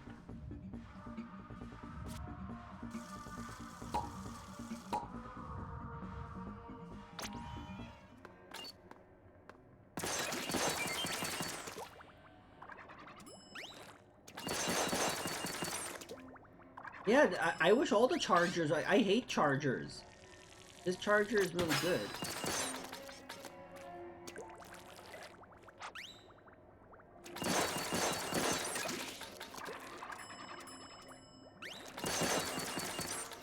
Oh, did you drop out? That's it for you too? Alright, no problem. Thank you for playing Stitch. That was a lot of fun. If you wants to do something else, okay. Then I should exit. But if anybody else wants to, you know, play, I can always make a room.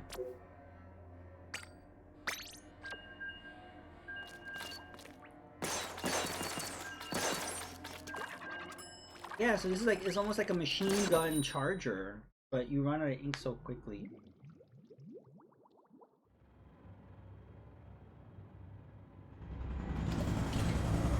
Goblin. So it's always not, I don't want to say always, but there's always an issue sometimes in it.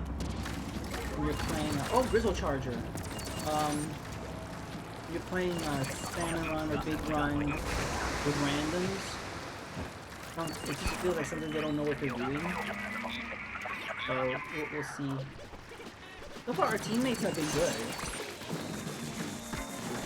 Having their ink again.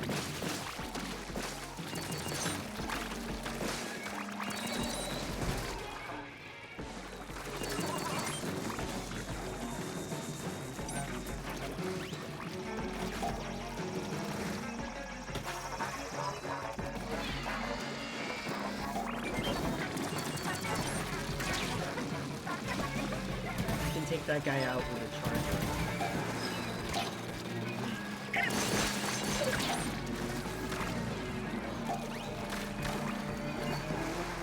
Come on, come on.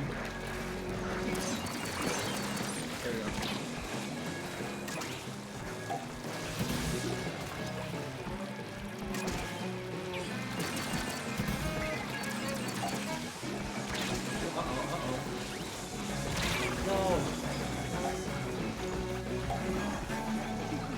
Yeah, I'm not good at chargers at all. I don't like them.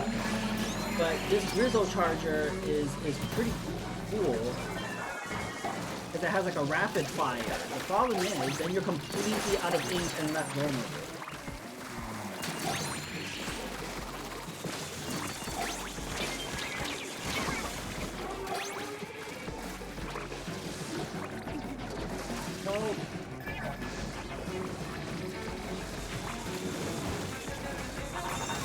We did it! Booyah!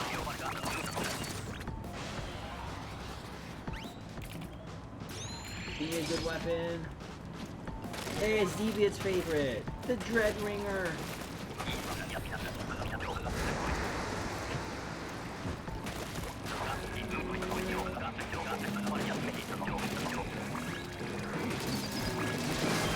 Got him.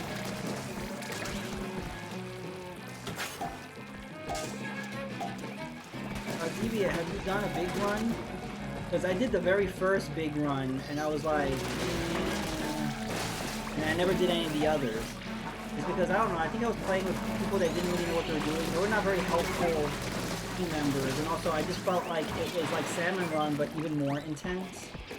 And it just felt unbalanced. This feels more balanced. Like, it's difficult, it's overwhelming, and whatever. It feels a little more balanced than that very first big run. Also, the players are not sucking, like they're actually doing pretty good. So, I don't know what happened, but it's for the better.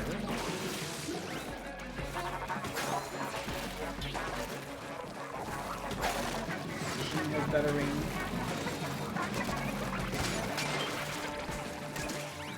I haven't used this weapon yet.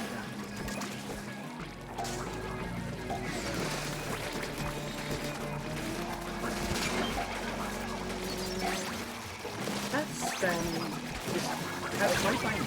Oh. Help! Somebody help me.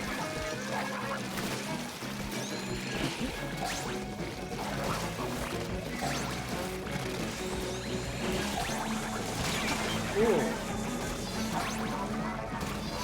Oh, stay alive! 2 seconds! 1 second! Oh. Oh, that was rough. Are you gonna give me this time? Hey, another Deviant favorite, the default slosher. So yeah, what's fun about this is that, you know, the randomized weapon, I like the randomized weapons more than just the set. Because I noticed with Salmon Run or Big Run, when they do like a set bunch, there's always like a set of weapons that all suck. At least when it's randomized, you have a chance of getting a good one. The first Salmon Run we did during the first Big Run we did in the stream, they gave me a Bamboozler. I was like, no! And luckily I have turbo on my controller, so the bamboozler with turbo is not bad.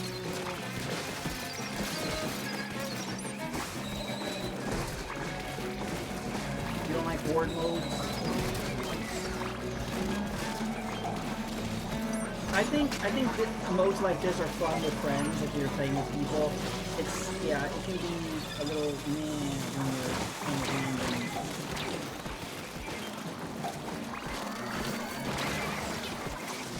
Fuck it, I'm using the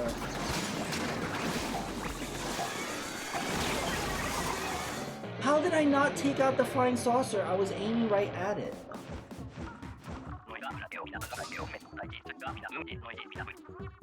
That sucked.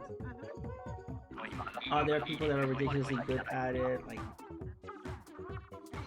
Yeah. Oh!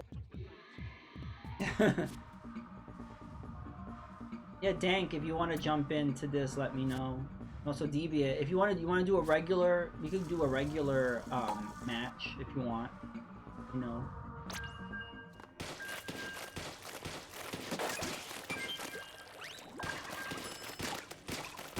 That was crazy. Maybe I was too far away.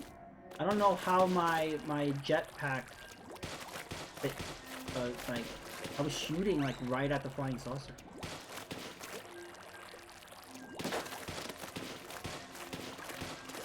All right, cool.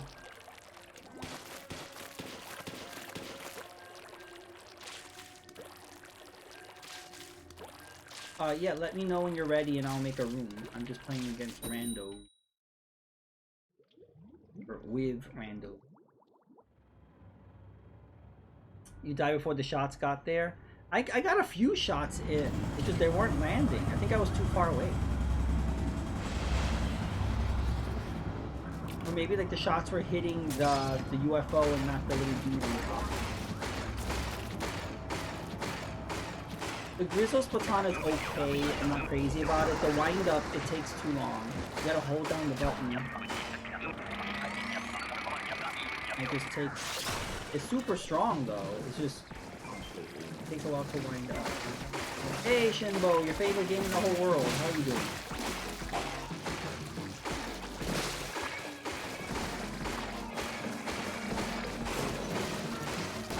I think you were streaming the Messenger, right? Did you beat it? Did you like it?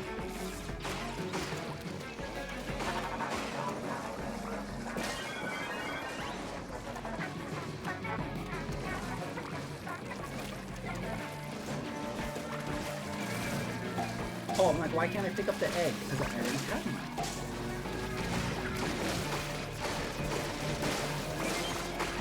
I'm trying to get up here and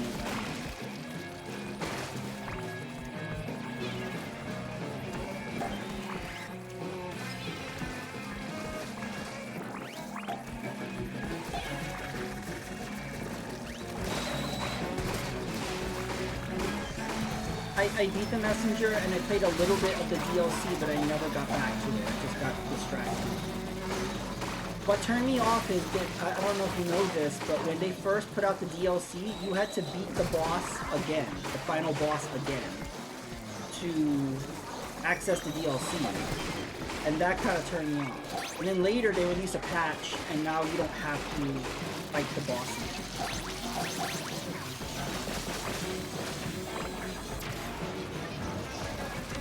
I didn't mean to do the bleed on. Last boss was super easy compared to the one you saw me die to. Congrats, Shane, you decided to ride the high was flat. No idea, so I was yeah, they changed it for the better. But yeah, it was really weird. You had to fight the boss again.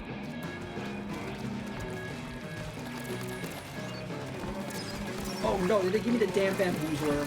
God damn it. But you know, I'm cheating with turbo.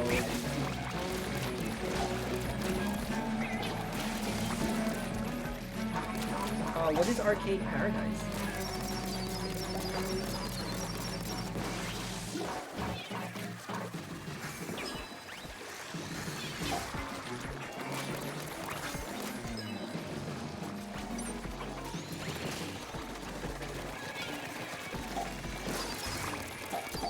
trying to...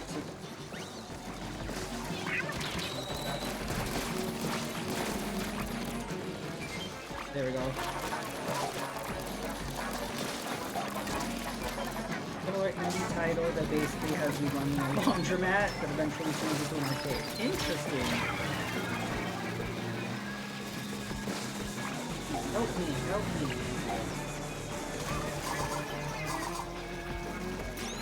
Oh, thank you. Oh, we didn't hit quota. Oh, I got splatted before I did the booyah bomb. Not good. This is a mess.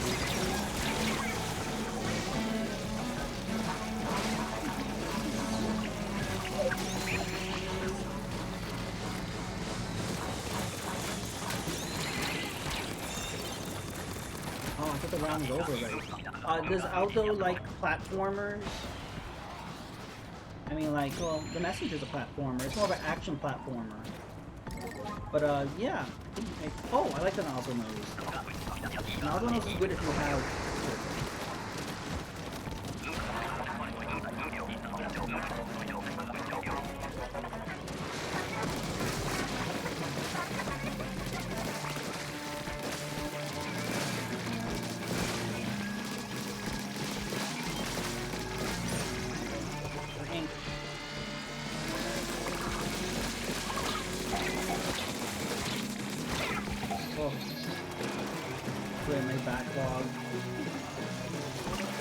That's the problem with, yeah, the backlog. They keep getting, games keep getting added to them, and...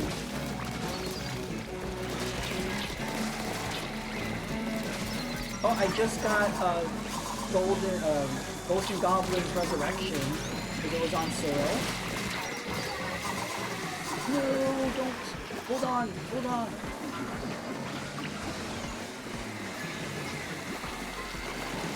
When that game first came out, it was $30, and I'm like, I'm not spending $30 on a digital download.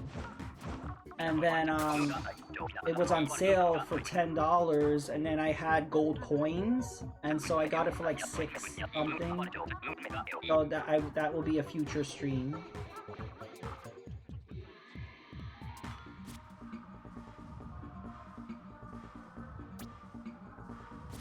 Because again, that was a game that I was really excited about at launch. There was no physical. I think Limited Run did one or something, but I ignored Limited Run. But there was no like regular retail physical for it. And I'm like, I'm not spending $30 on a download. Because eventually the price drops. You know, it may even take a year or two. You know, because some games don't. Some developers drop a price really fast, like Sega's notorious for that. Like, I remember what was a Sonic Frontiers was like, what, $60 at launch? And then, like, the price dropped like a month or two later. Like, in half. Everybody was pissed.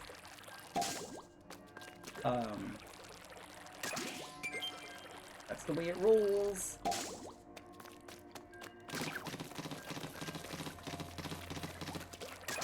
Yeah, retro revival hype. Yeah, speaking of retro revival, Stevie Comebacks, he played the Pocky and Rocky Reignited, Reshrined, or Pocky and Rocky Reshrined. But yeah, it's cool when that happens with revivals. Oh, I hate the Grizzle Slosher. It's just so slow.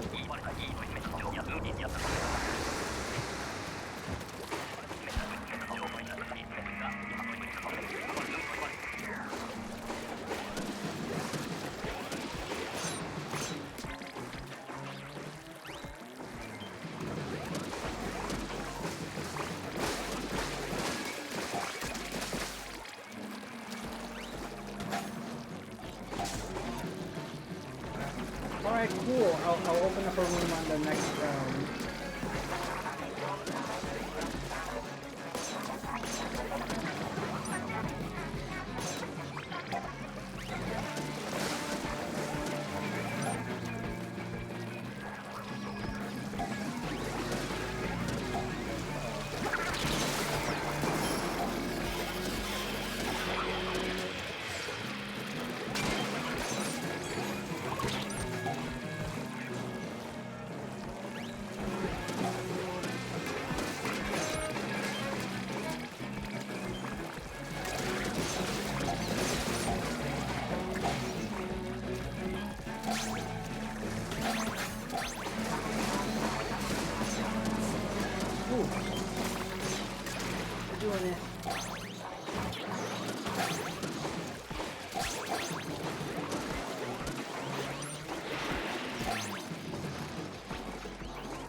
Oh, I'm gonna stay over here.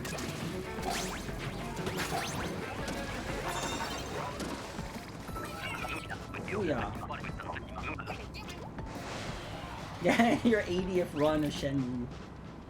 That's why his backlog is so big. He just plays Shenmue non-stop, 24/7.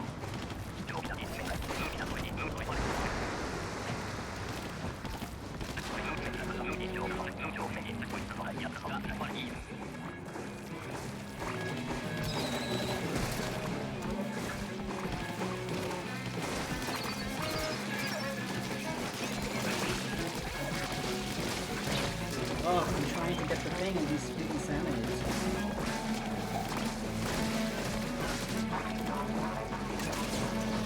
I don't know what trucks do.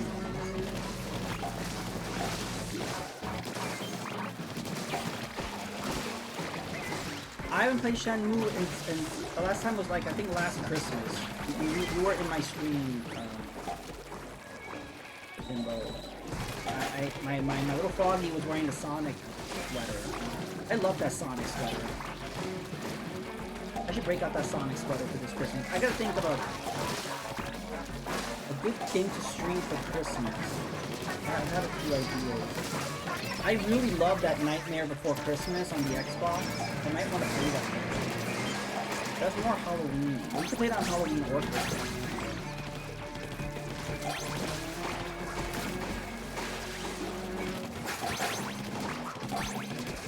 Out bowling.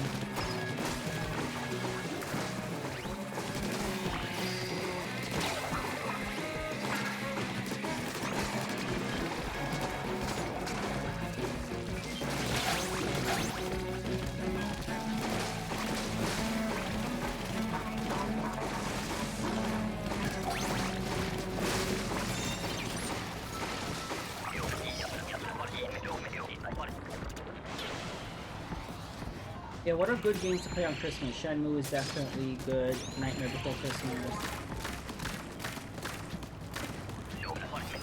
Oh, bowling.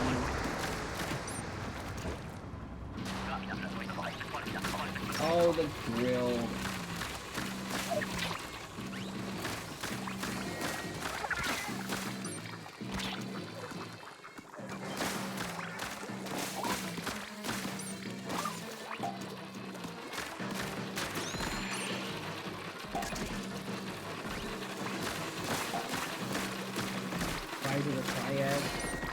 Is there a Christmas level there?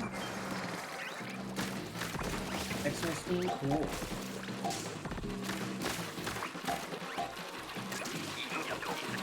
Christmas Nights. Oh, yes! I've never played Christmas Nights, actually. But is it basically... Is it like just the nights... Oh. Just the nights, levels that are Christmas themed, or are they like original levels made specifically for Christmas?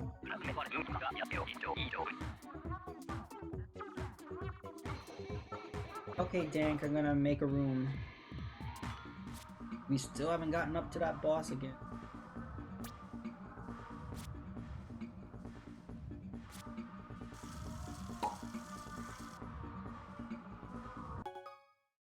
Oh, well, I have to make a new room anyway. Sumo Santa? You have to unlock Sumo Santa?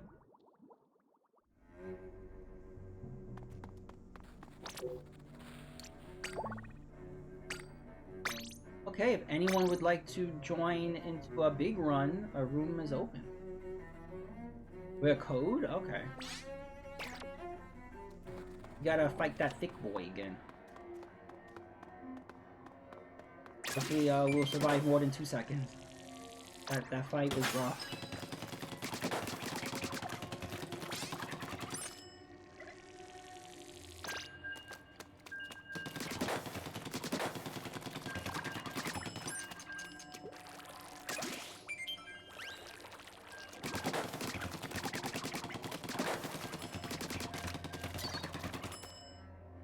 Used a level from the main game, but the story had been changed. Of course, with Christmas Eve. Oh, okay. I'm sure a lot of people. We don't have a lot of Saturn streamers, but the ones we do have, I'm sure they will be streaming that this Christmas.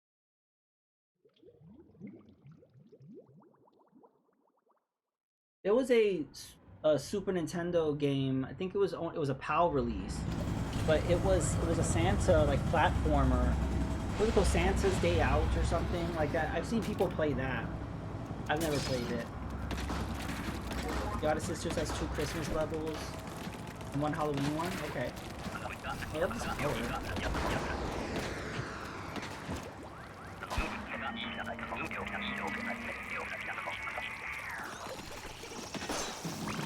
Included as an unlockable in the Steam. That's cool. Did they only do that on Steam? I didn't hear about that.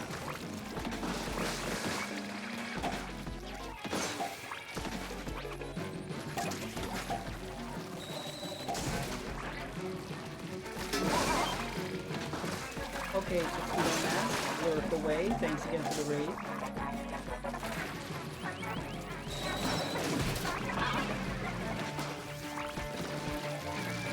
I got the ends in the episode.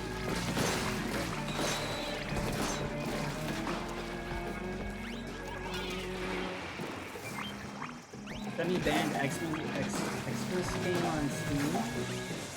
It's banned on Xbox and Australia.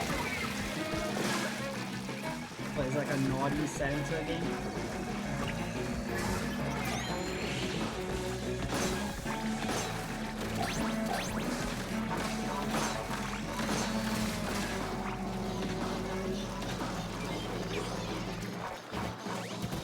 Oh, this thing. I'll try to get this thing. Oh man! Look at the trunk.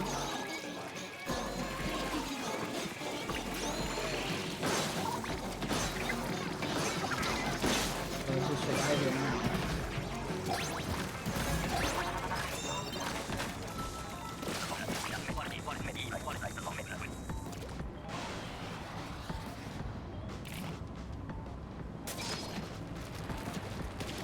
Oh wow, the exposure.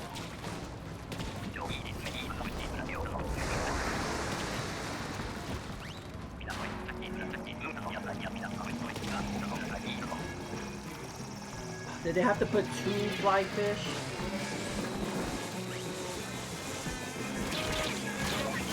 Great. No, we're not gonna survive. I am not surprised if our entire team gets wiped out. When they literally start the wave with double fly fish. Really?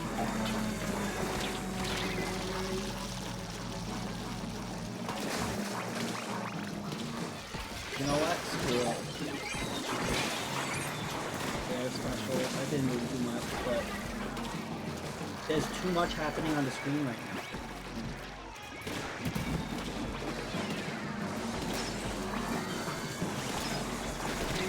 I can take this one out.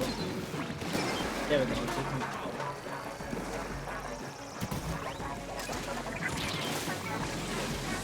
Hopefully somebody can bring the eggs, because I can't see anything.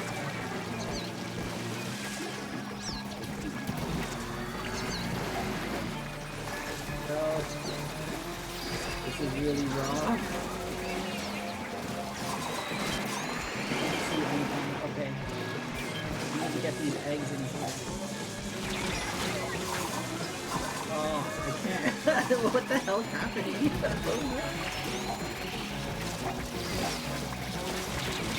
Oh my god. I can't. There's just too much happening right now. Put the eggs in there. Oh my god, that was a clusterfuck. Again, 2 fly fish. We weren't able to catch up.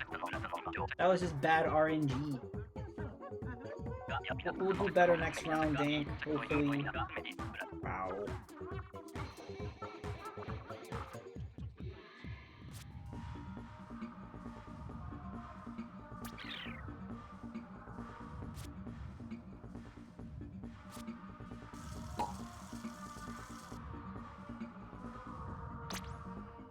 Oof.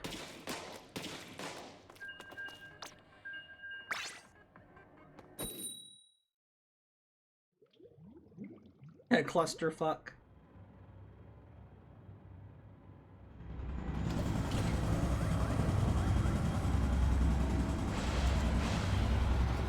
Dragonfly was fine if teams chose to split instead of hold the first one.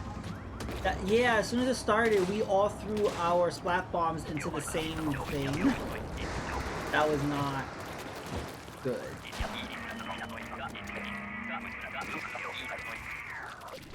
I like this coloring.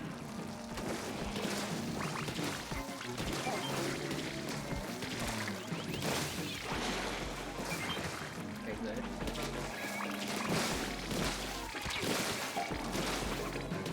Why did it give me the exclusion?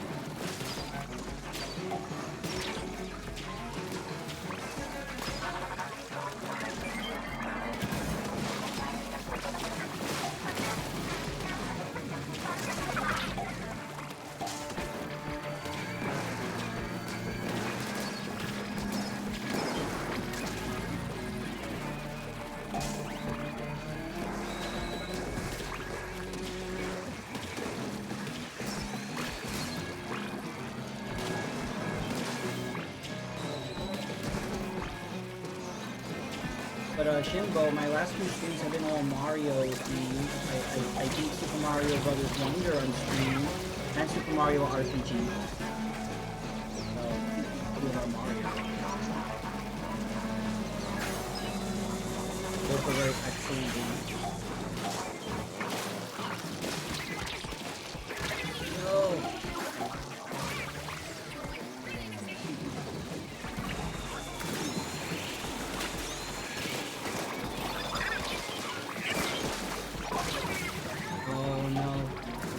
Get the quota.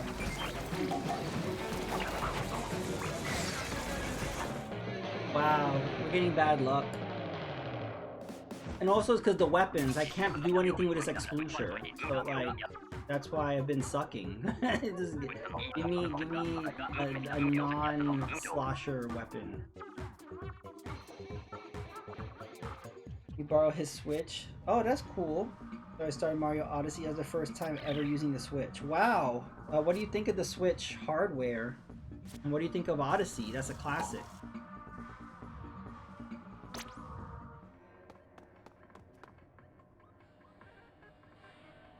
I know you like the sloshers. I'm not crazy about it. I mean, I don't like the exclusion so much in like a horde mode.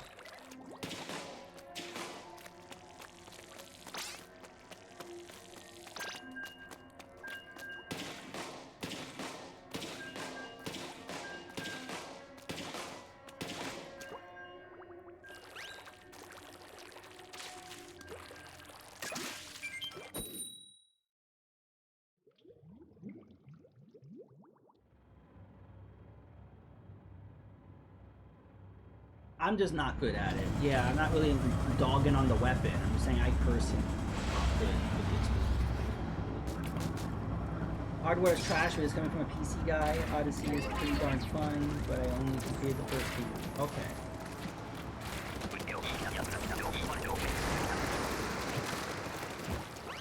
Yeah, I've always been a console guy. I don't really care about strong hardware. But I totally get those that do. Yeah, I just care about fun, and fun doesn't equate like strong hardware or anything.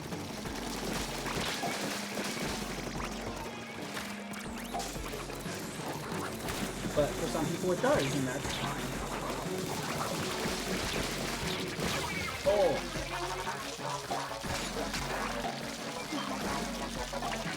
Not because I grew up on the NES, so I have certain sensibilities about gameplay and what's important.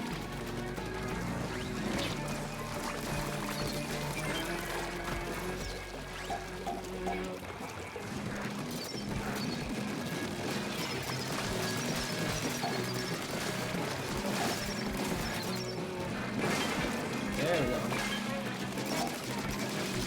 Since I got the exclusion, this is what I'm going with.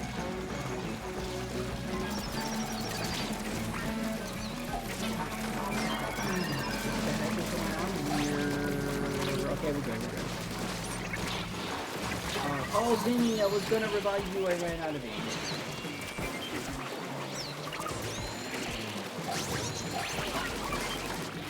Yeah, I was never a PC gamer. Like my PC is okay. It can't run like high-end stuff, and I can't stream and play on the same PC. I was thinking of maybe down the line, you know, getting a Steam Deck, because consoles now are basically PCs now. You know, I think one of the positives about a console game was it would run the same on every console. Well, with PC games, it's kind of like it's gonna run differently for everyone. But now, lately, especially like games are like not running the same because now there's different variations of the console, especially with Xbox and stuff. So like, well, might as well get into the PC side of things at some point. But I'm not in a rush. I've been mostly a Nintendo person, so that's what I usually focus on, and then Xbox.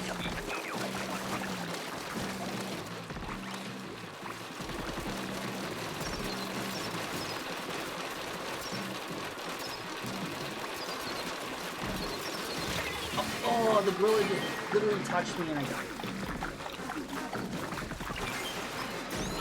Thank you.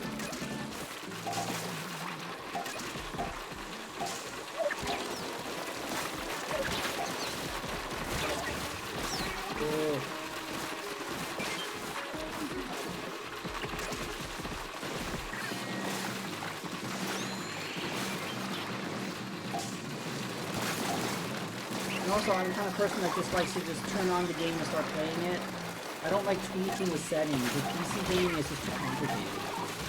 You gotta be tweaking with so much stuff. Oh god, that was bad. We're getting bad luck, dang. Jeez. Like, I played the PC demo for Resident Evil 4 Remake, and my god, there was like 5 million different settings on that. Because like, for me, I would just end up spending time tinkering with the settings when I just want to play the game. But some people enjoy doing that, and that's cool.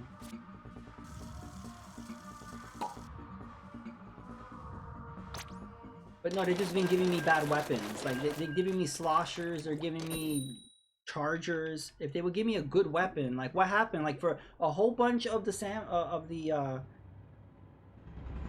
big run, I had the Grizzle Blaster, so I think I was spoiled. They gave me the Grizzle Blaster like many times. They gave up on that. Grizzle Stringer, okay. Yeah, so that's what we're losing, really bad RNG with these weapons. I'd rather take the Grizzle Stringer than a lot of other things.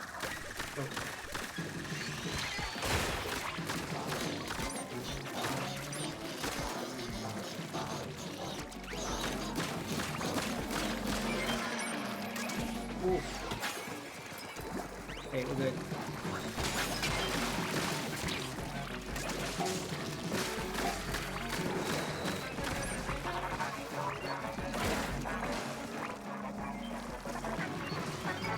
Oh no. The flyfish is my least favorite. Wow, you saw that? There was like 3 or 4 splat bombs they all missed. Come on, you jerk. Oh wait. Yeah, we got it.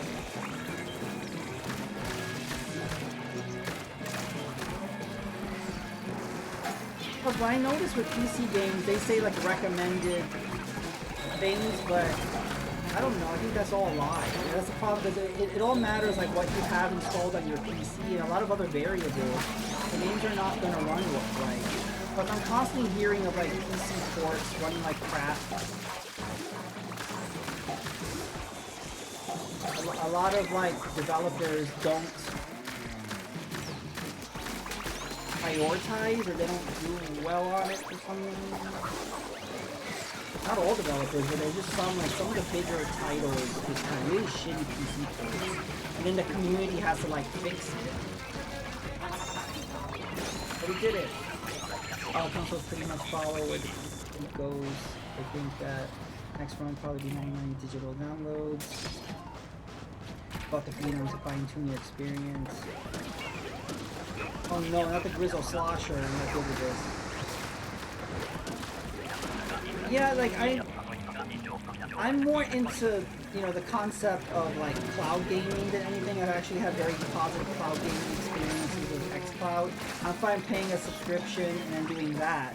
I would never pay like full retail price for a digital download. I think that's ridiculous. I'm not gonna spend $60. But yet I would pay, you know, a subscription to cloud stream. I wouldn't spend $60 on a cloud version. I mean, like, the way xCloud works, I would rather do that than... That's how I played Starfield. And it ran, like, really well. Without the things in here, there are 90% of everything goes to PC anyway. I'm the only one who really doesn't incentive. Yeah, Nintendo's keeping the cloud gaming alive, I mean, the physical gaming alive. There were rumors that the next Nintendo handheld would have an all-digital version. It's possible. That's going to be really interesting if they decide to go that route. There's also rumors that there will be 2 SKUs. One will be backwards compatible with the Switch and the other won't.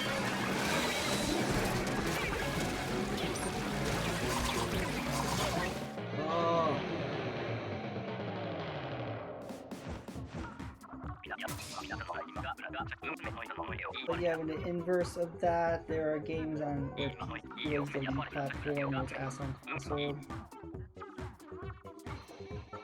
That's true, but again, from my perspective as a console gamer, I guess I see just the bad PC ports.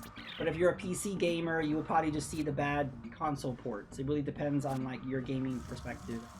It depends on how deep you go to your experience. Devs are doing really shitty PC ports because they're sucking at coding. Fans immediately fix those problems. Yeah, I mean, maybe like these developers really need to get the communities more involved in their ports if they don't know what they're doing. Like when it comes to... That's what Google did with Stadia. The problem with Stadia is the problem with Stadia is they charge, you had to spend $60 on a cloud version. That's where they fucked up. If they would have did it, you pay a yearly thing, like $60 a year or whatever, and you have access to all these games, all these cloud versions of the game. That would have been awesome. Shit, I would have been interested in that. So they screwed up by that, having $60. No one was interested in paying $60 on a cloud version because once the servers are down, then you're fucked. Then you have no game. That's why it's really great what Microsoft is doing with the xCloud. So basically, I pay for Game Pass, and then I have access to the cloud version of Starfield. I played it, and then that's it. I didn't care to own Starfield. I actually ended up not liking it. But at least I got to experience it. I didn't have to have some big-ass downloads, or I didn't have to worry about patches. It instantly booted up, and I played it. And so yeah, so cloud gaming only works, in my opinion, if it's a subscription base. That's where Stadia really fucked up. They didn't leave the room. But it actually would have been successful, possibly, if it had been a service. The problem is they would have had to make deals with their developers. I mean, Microsoft has. I'm not really sure why Stadia couldn't have made deals with developers to have a cloud service. I don't really know. They could have had their own games. It's really weird. And then the weird thing with their controller too, where like you couldn't connect to Bluetooth, like it connected to Wi-Fi, and then they just said, oh well, for a limited time you could download this app or whatever, and then you could make it compatible with Bluetooth. Now the Stadia's dead. And I'm like, why are you making that a limited time thing? So like, if you wanted to unlock your controller now, you couldn't. Like, I'm sure hackers have figured it out. But that was just, Google's not stupid, okay? Google has done they've pioneered a lot of things when it comes to search engines and Google Maps and all these different technologies. It's shocking how much they fucked up in terms of gaming. Like, I'm confused, which is so weird.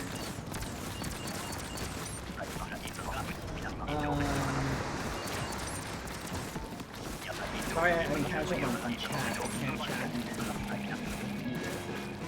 I don't know how you go with it work. You have to know what it is you're doing. Yeah, like that. That's what we did with the Stadia. The old adage of a console, the future will pop into this. Don't worry about it, it doesn't hold salt anymore. The day one patches. It really depends on what you play. Like I said, I'm primarily a Nintendo gamer, so, and I primarily first-party Nintendo. So they don't do any of that. You just put in the game and you play. Like there's not really. And yeah, they release patches here and there, but they're not necessary. So when you have a cartridge and a Switch cartridge, for the most part, that's pretty standalone. Like, you don't really need, you know... There's exceptions, of course. Look at Splatoon. I mean, Splatoon adds a lot of content and Animal Crossing. So those games, yeah, those games are kind of typical where it's not the same as the cartridge. But a lot of things, you know, are. So it really depends on, like, what you play. In terms of, like, PlayStation and Xbox, they're extremely reliant on patches, day one patches. And that's why I'm kind of like thinking of getting a Steam Deck or something in terms of non-Nintendo stuff. Because you know, it's very difficult. Like, what's the point of buying a disc when you're not getting the full version of the game? You're getting like a photo.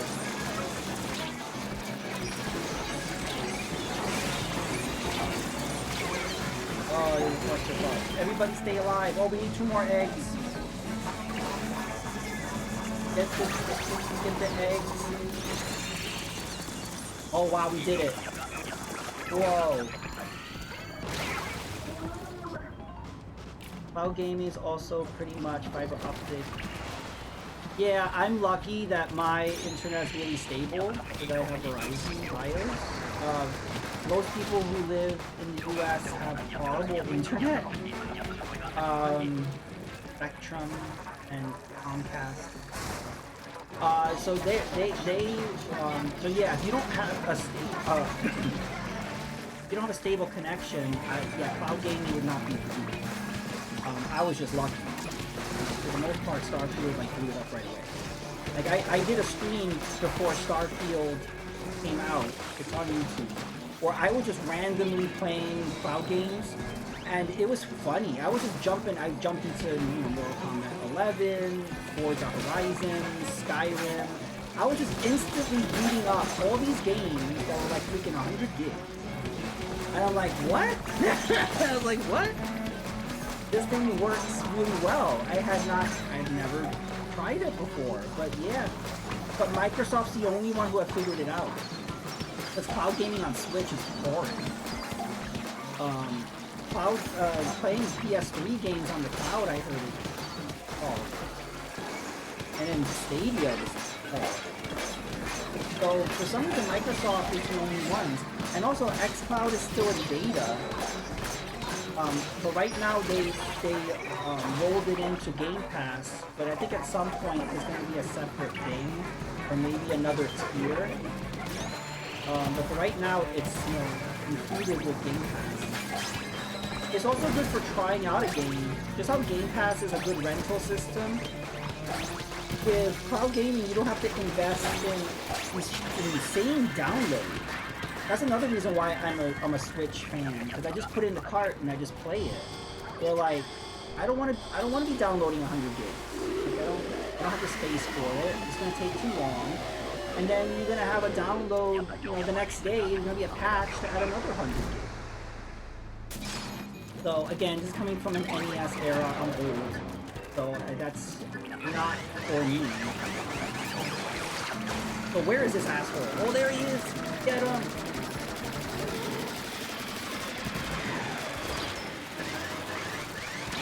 Okay, so I'm actually getting to see the boss now, which is awesome. Oh! Stay alive!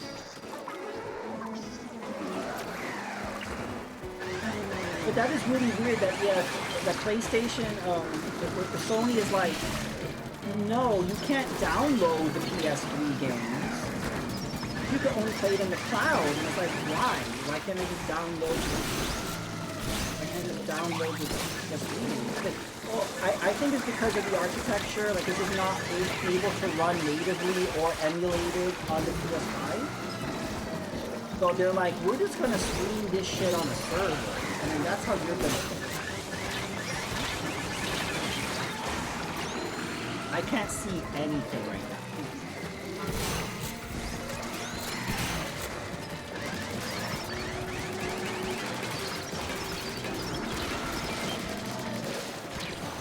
You know what's funny is, I remember Sega saying that we're having problems booting the Sega Saturn Mini.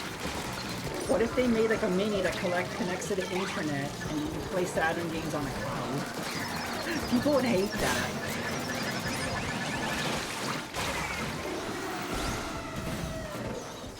The problem is I can't see anything. Yeah, I can't see anything. I can't even see the boss. I didn't see the boss at all, barely. That was a clusterfuck. And this is why I'm not a salmon runner. I did PSP Cloud for a few years, so as long as your internet is stable, it's decent. It's just so much roadblocking. Okay, I only heard bad things about it. So, like, that's good if it's good if you have a stable internet. I'm gonna leave this dank because this sucks. We're gonna go back to regular mode. I give up. Remember to get your rewards.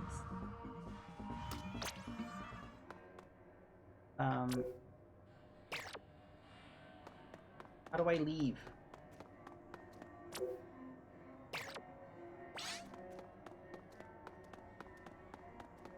Yeah, how I leave. There it goes. Option wasn't there. The benefit you have buying and downloading your games from Steam is that as long as you don't uninstall, you always have them. True, but what if Steam disappears? I remember Valve said if Steam ever went down, they would unlock all your games or something. They would make them DRM free, but we don't know if that's true. And you can even back them up to a case to a hard drive. The Ninja Gaiden Sigma and Cloud, and it was a blocky mess. Okay. I think it, and the problem is, it's like what they did with wait, let me get my rewards. Ooh.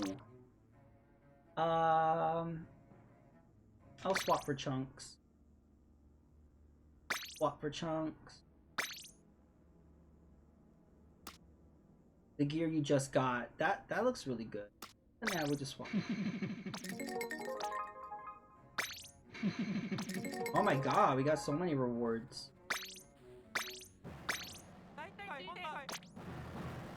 So let me get out of here.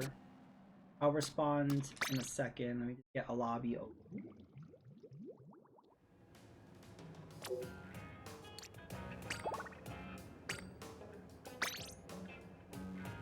Oh, we could have joined Mega Retro Man. So like, what PlayStation did with the PlayStation Portable, not the portable, the Portal, is that you're not streaming the PS5 to the handheld. You have to go online, and then from the Sony servers, it's streaming the PS5 game or something weird like that. So you may have a great experience, you may have a bad experience. It's not completely dependent on your internet connection.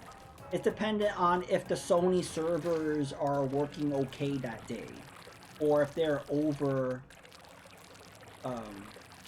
overwhelmed at during that time period. So I think that's really, it makes it inconsistent, and I don't know why they did that. The Wii U did it better. The Wii U literally streamed the signal of the console to the gamepad. That was it. There was no internet involved. But with the Portal, you have to connect to the internet, you have to connect to Sony servers. That is ridiculous. And so that's what it is with the PS3 Cloud, where you may have a good session and you may not have a good session, but it's not completely dependent on your internet. It has to do with Sony servers as well. The problem with PS3 was it was a completely different custom PC. Yeah, the PS3 was kind of like the Saturn. There's really bizarre hardware architecture to emulate. Putting the chipset into a new console at a lot of cost. Yeah, but that's why they did it. They was like, you could stream PS3. It's gonna be cheap once golden rotation happens. I'm gonna crash. Alright, bye Deviant. Thank you so much for hanging out. Thank you for the raid. I'm gonna stay fresh. Trying out this Springer. Not great with Springer. Trying.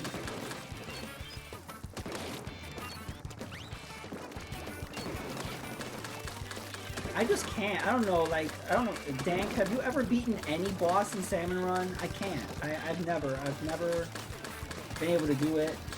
Because it's too overwhelming. There's too many things happening on the screen. And usually we run out of time, and a lot of times we're not even anywhere near getting his health bar down. So I don't know how people do it, but I've never... To be honest, it's not fun. Like, it's not, I don't know. But, you know, I still do it because I want to at least maybe beat the big kahuna or something, at least I can.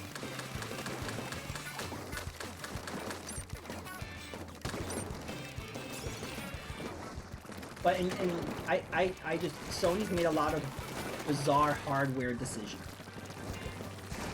Not only just the PlayStation Portal, but also like their VR2, like not having it backwards compatible with VR1 software was a big slap in the face to a very small audience that supported your headset. And, you know, for a lot of people that wanted to upgrade, you know, I guess they're gonna have to keep their VR1 around.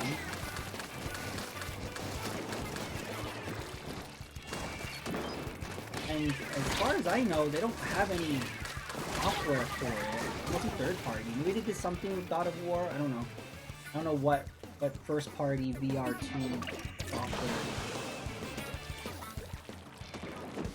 I haven't heard much anything AAA. Capcom is supporting it. Resident Evil 4 remake is gonna come out, or it's already out. VR path. But yeah, just weird. Like the PS5 is one of the most ugliest looking consoles. Like in terms of design, it's so ugly looking, and it's just so weird. And then the redesign is pretty much the same thing, it's a little smaller. It's just really unappealing looking. And then even the Portal doesn't look very nice. It just looks like a tablet with like the controller halves are just kind of hanging off of it. I was like, okay, that's a look. That's a choice. I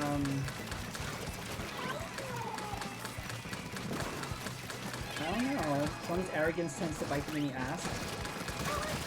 Well, also what I notice is whenever a company has super success, that arrogance usually screws them over. Happened with Nintendo, with the Wii, and they arrogantly thought by just putting a U at the end, we're going to be introducing a new console, people are going to associate it with the Wii, and they're going to want it. For whatever reason, they didn't realize, because of the association, people didn't realize it was a new console. They thought it was just an add-on. To this day, people think that was just an add-on. So that bit them in the ass. But then, because of the failure of the Wii U, we had the success of the Switch. Right? The Big Kahuna nearly 30 times. Really, Dank? Well, I've never beaten it once. I've tried many times. Tell me the wisdom you have possessed. And so then Sony, yeah, because the PS2 was an insanely successful console. And then with PS3, they made some really bizarre decisions. That thing was huge, it was clunky. The architecture, the games. This goes back to what we're talking about PC ports not being very good. A lot of the third-party games ran terribly on the PS3. Like with Skyrim and Bayonetta, and I know those two specifically. They ran way better on the Xbox 360. And the PS4 was successful. The PS4 did really good. And then with the PS5, they made so many weird decisions. So that happens with every company. When you have something that's really successful, you fuck it up. Look at the 360. Even though you had the red ring of death, it was the leader for the majority of that era. The PS3 caught up toward the end. But even with the red ring of death, that was an extremely successful console. And then with the Xbox One, with a horrible name, you already had an Xbox One, why are you naming it Xbox One? It had so much backlash of like, you know, DRM, like no use games, you have to use the Kinect, and all this stuff, and then they had to backtrack at the last minute. They didn't focus on any exclusives at all, and, you know, it was a mess. And it wasn't until, you know, Game Pass saved them. And then, I guess Series S and X are doing okay. But they're getting better, but that's what happens. It's very rare you get two big successes in a row. Nintendo had it with Nintendo and then the NES and then the Super NES. But there wasn't any real competition. I mean, the Genesis came into the 16-bit era earlier, which Nintendo was able to take advantage of because the Super Nintendo was a little more powerful, much stronger sound processor.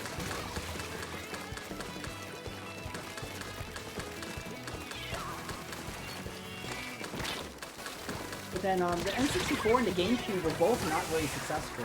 So they had like two kind of... Those were great consoles. I mean, they both had their problems and their strengths and weaknesses, but they really didn't have a big, massive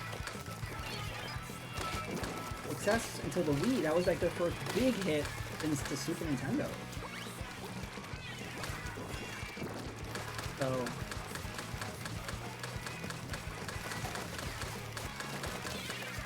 But Sony entering the ring really fucked them over. By them screwing up that deal they have with Sony ended up making the PlayStation, and then that screwed them up for like 2 eras in a row. But to be fair, from what I heard, I don't know if this is true, Sony wanted a cut of every game released on that Super Nintendo PlayStation thing. Even first-party Nintendo games, Sony wanted a cut of. And so Nintendo's like, hell no, I ain't doing that shit. And Sony was like, well, too bad you made the deal. And then Nintendo's like, well, too bad we made a deal with Philips. And then I think they didn't know until Nintendo announced it at E3 or did some press conference or something. Like Nintendo, like they didn't even tell Sony they were moving on. It was a big problem. I wonder how their relations are now. I don't know. I'm sure all the people that were around during that time no longer work for either company, or I don't know how bad the blood is right now between them, but that was really bad. That was some drama. Horoboro is 12 times aim at the mouth. Oh, I remember that one. I've only fought that one a few times. My issue is the big kahuna, or whatever it's called. I'm going back to my dualies. Thank you, you were the VIP that round. Congrats. I personally feel Microsoft never recovered from the high of the 360 era. Xbox One was really blah overall, had no identity. Well, I remember when the Xbox One first came out and it looked like a freaking VCR. And I was like, this thing's getting a redesign, I'm not supporting it. And then they made the Xbox One S. That's what I have. And I still use to this day. Because there's no reason, because of xCloud and Game Pass, there's really no reason to, quote, upgrade. So I have no reason to get an S or an X. So I still use my Xbox One S. It's fine. And I like the Xbox One S. The problem is, I was basically just playing third party on it. They didn't release any exclusives. And I felt kind of bamboozled because I didn't know they were just flat out not going to release any exclusives. That's what kind of made me like not want to support any like new hardware from them. And the majority of the Xbox One era, they didn't know what the fuck they were doing. And it was weird. But again, I supported their hardware, but they didn't know what they were doing. They seem to be in a better place now. Again, Game Pass saved their ass. But again, they don't seem to really care about first party. And the whole thing with Starfield was bizarre. Like,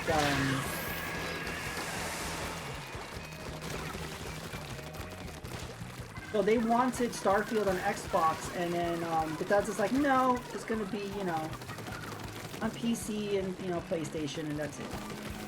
And then they were like, okay, we're just gonna buy you guys, and then make it a, you know, some Microsoft thing.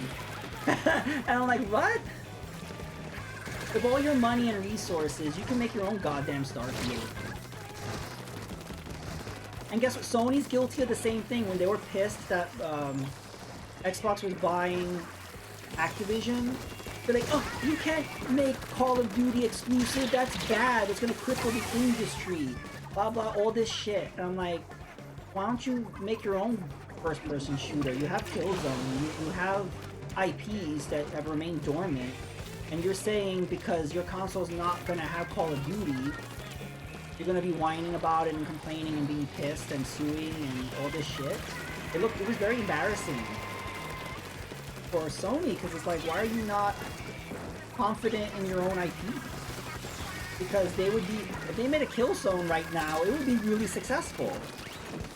There are people that grew up, like console Kev, there are people that grew up during that era that are desperate for that and would gladly play that, either alongside Call of Duty or instead of Call of Duty. And Sony doesn't know that for some reason. I don't get it. They sure showed Sony with Hotel Mario. Well, the thing is that that deal was so weird, because I can understand Nintendo not wanting to share profits with their software sales with Sony, so I get that. But then the deal they made with Philips wasn't any better.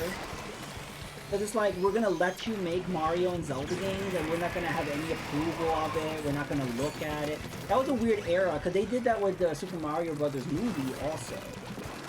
Where they were like, yeah, you guys make whatever the fuck movie you want. We're not gonna supervise it or anything. Look how that turned out. So, I think after the whole Philips situation and the Super Mario Brothers movie, they really cracked down on protecting their IPs at all costs.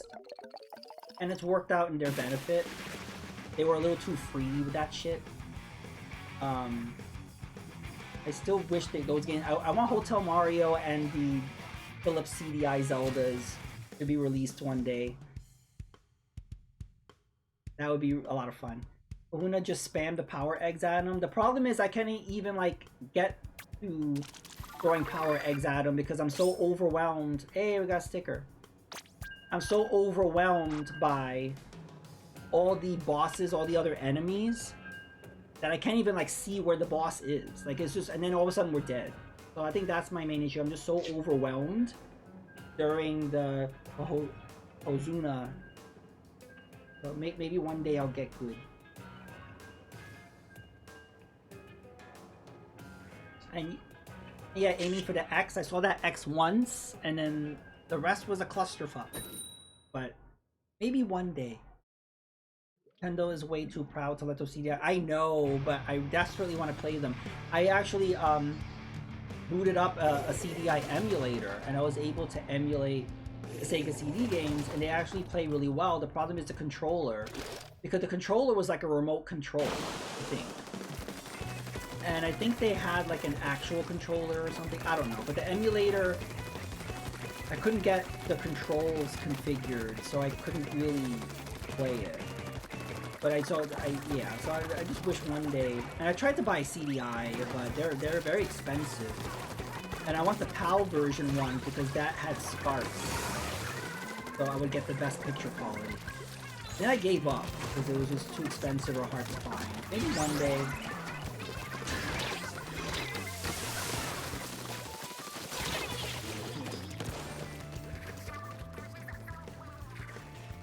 I do! I want a CDI. Doom was actually really good on CDI. And there was actually like, there was actually a lot of like pretty good games on the CDI.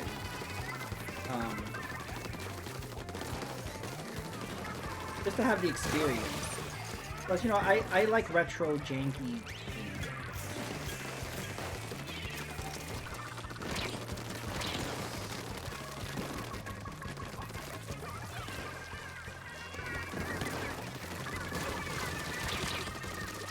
Plus, it's an investment. Like, if I end up hating the CDI, I could at least still sell it. There's a market for that. That and, like, 3DO.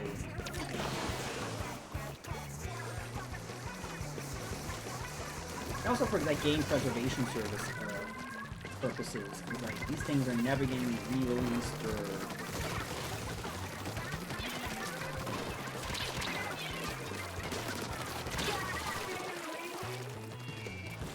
But did you see that game? I forgot what it's called, but they kind of replicate the whole look and vibe of the CDI Zelda games.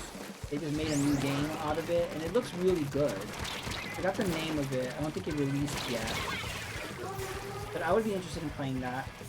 It's for the people that like really want to invest in the jankiness, the memes.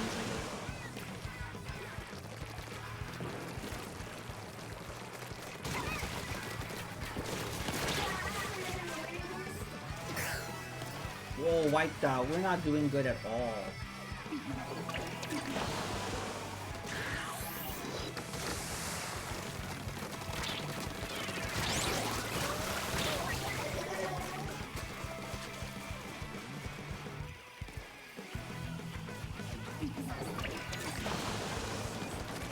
It would be really great if, like, someone made a clone console for the CDI.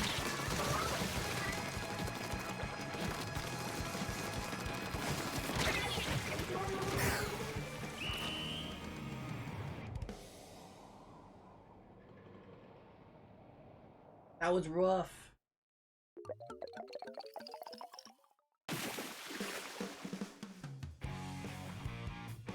No.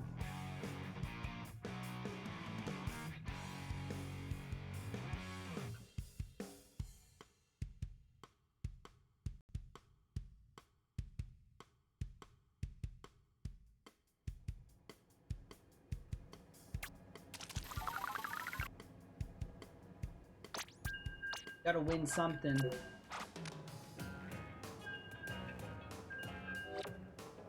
Are you liking those dualies, Dame? I think they're pretty good.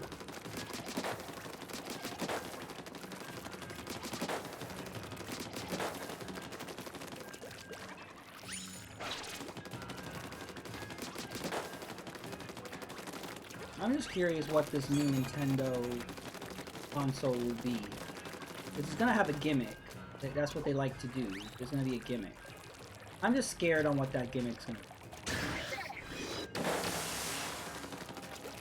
Also, I'm curious if it will be backwards compatible. I know people are very passionate about that. They're like, it has to be backwards compatible. For me, it doesn't have to be backwards compatible. I mean, I could just, if I want to play Switch games, I just play it on my Switch. But I understand some people want to either trade their system or just rather have everything in one thing. From what I heard from a technical point of view, it may not be possible. Since the Switch used that Tegra 1 chip, they would have to emulate the Tegra 1 chip. And that would cause like issues. Or it would have to be dual chipped, or I don't know. There's some technical reason that this new hardware may not be able to be Switch compatible. That's going to be interesting. That's why what I think is they might make two models. One that's not backwards compatible, and then one that is, but this would cost more because it would have to have like dual processing.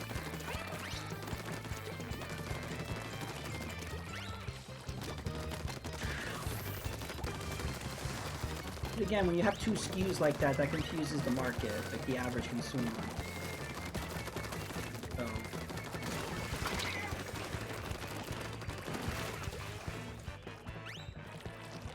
But maybe not. I mean, because you know, the Switch had that OLED model, and I don't think that confused anybody. I think everybody understood what the OLED model was.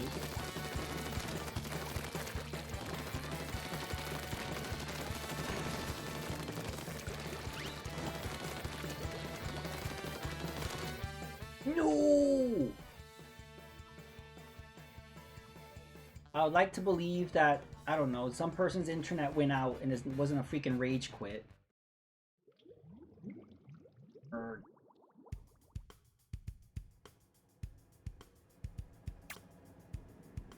I think we were doing well too. That sucks. Yeah, you were the VIP.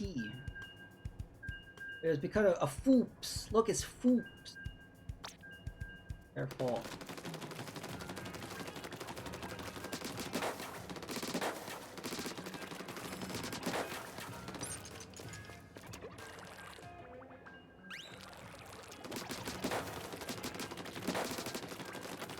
Also, people are wondering what's going to happen to the Nintendo Switch Online service. Is that just going to move over? I don't see it moving over. Because look what happened with the Wii and the Wii U.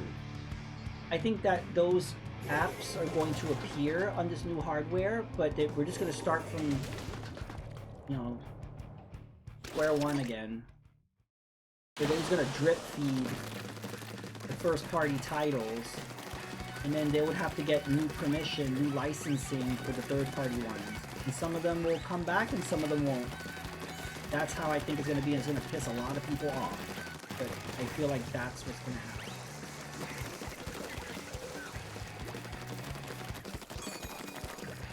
You're going to have this online service on this new console, and it's going to take like months and years just to get like freaking Super Mario Brothers 3 or Mario World. It's going to drip feed that. And then there might be an app for GameCube. I don't see that happening, but they know they make more money just releasing remasters. But I think it would work for some lesser titles, like titles that they probably would never do a remaster of. Like Kirby Air Ride.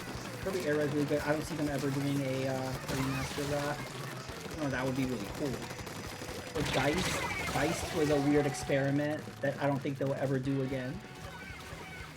So yeah, Wario World, which I think deserves a remaster, but if they don't want to do one, they could have a space there for that.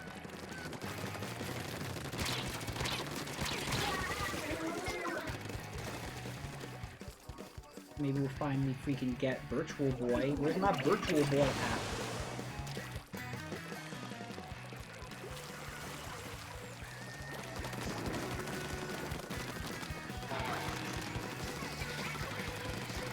I hope the gimmick on whatever this new hardware is something that's like dual screen, but then it would allow them to do DS and 3DS stuff.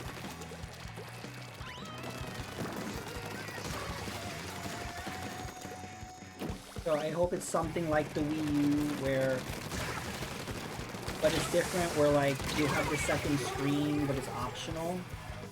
I think that's what they'll do. There was a patent that was something similar to that.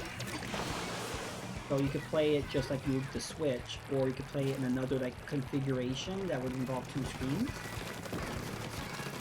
I think that would be interesting. It would be better for legacy purposes to be able to like put DS and stuff. Are we winning? No, we're not. We gotta take over the middle.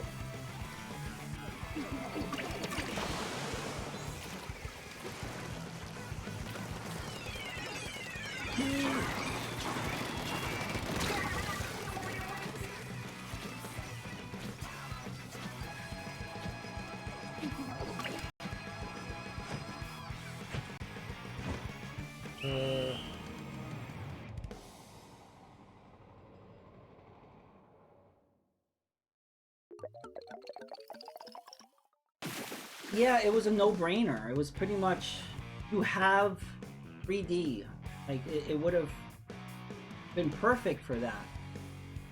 And it would have been very minimal in terms of costs. It was going to be digital only on the eShop. There was very limited amount of titles for the Virtual Boy. But you have the games preserved. You have an audience that would have bought it. There would have been, like, very little cost to put it on there. I don't really understand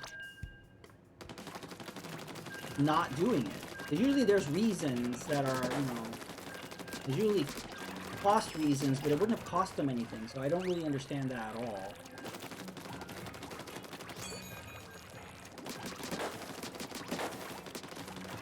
It was a definite, like, huge missed opportunity.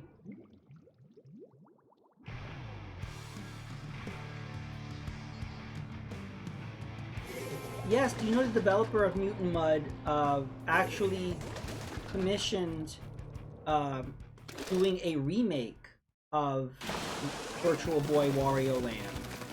And I don't know if he actually made a prototype or something and then sent it to Nintendo. Nintendo said no. So then he used all the ideas and the prototype and everything to make Mutant Mud. But that was originally supposed to be a Wario Land remake. And it's really sad that, you know, Nintendo was like, nah. Because I think that would have been cool. I liked elements of Mutant Mud. I bought that on the 3DS.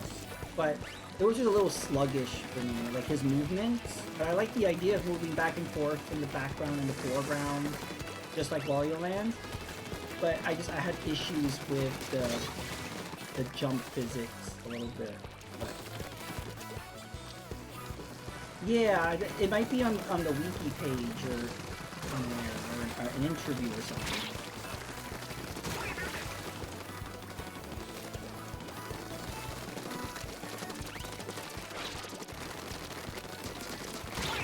Well, Nintendo made a lot of really horrible decisions with the Virtual Boy. The Virtual Boy wasn't ready yet, and they rushed it out.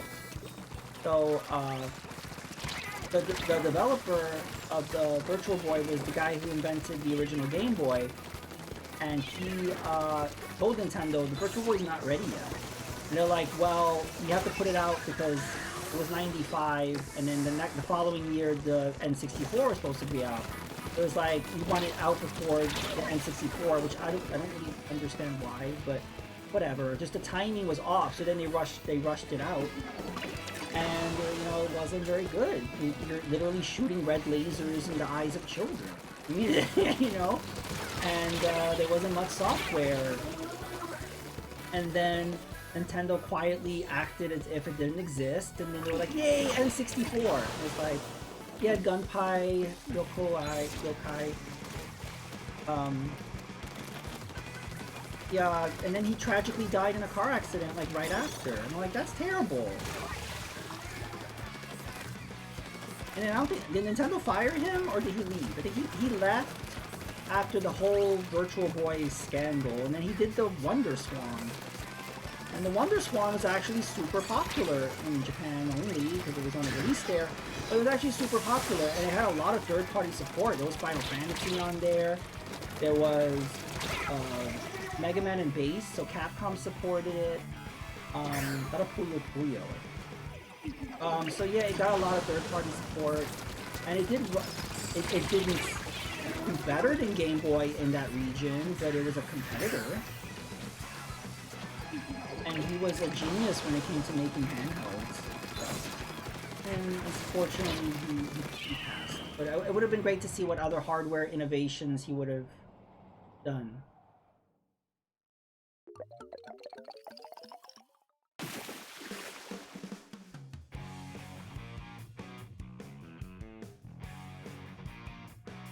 But yeah, I think the thing is, all companies have made really horrible decisions. You know, Nintendo, Sega, Sony, Microsoft, all of these, you know, companies have all like fucked up majorly in some ways. With each success is a stupid decision, you know, just the way it goes.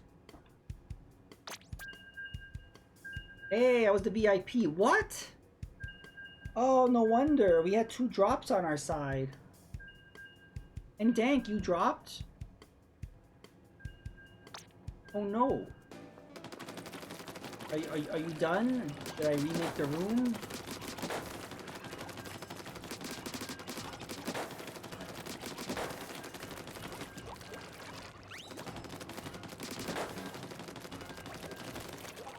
Wow, we're all dualies. Alright, well thank you for playing with me. That was a lot of fun. Hype. I'm gonna be ending soon. Still gonna do a few more rounds.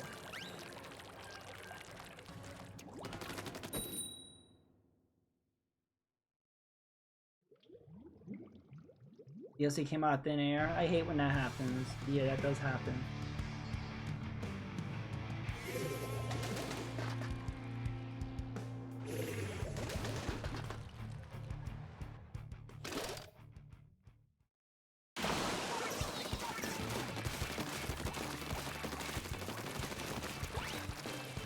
But I have to say, out of all the new weapons added, I'm sticking with these rules. Sega recently announced they're bringing back Virtua Fighter online in Japanese arcades. Oh. Well, that's a whole other thing. A lot of companies put out something really cool but only in Japan. Or something completely random and like, oh, okay.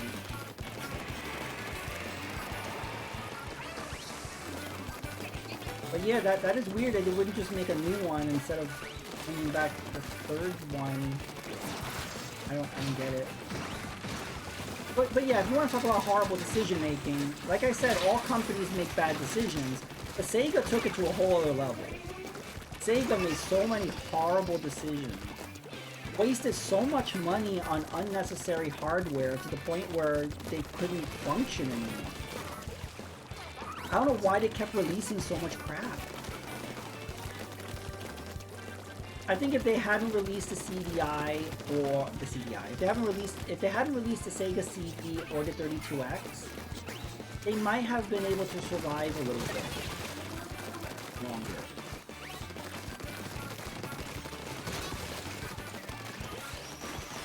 And I think there was ways that they could have been more competitive with the PlayStation, but they made a lot of bonehead moves.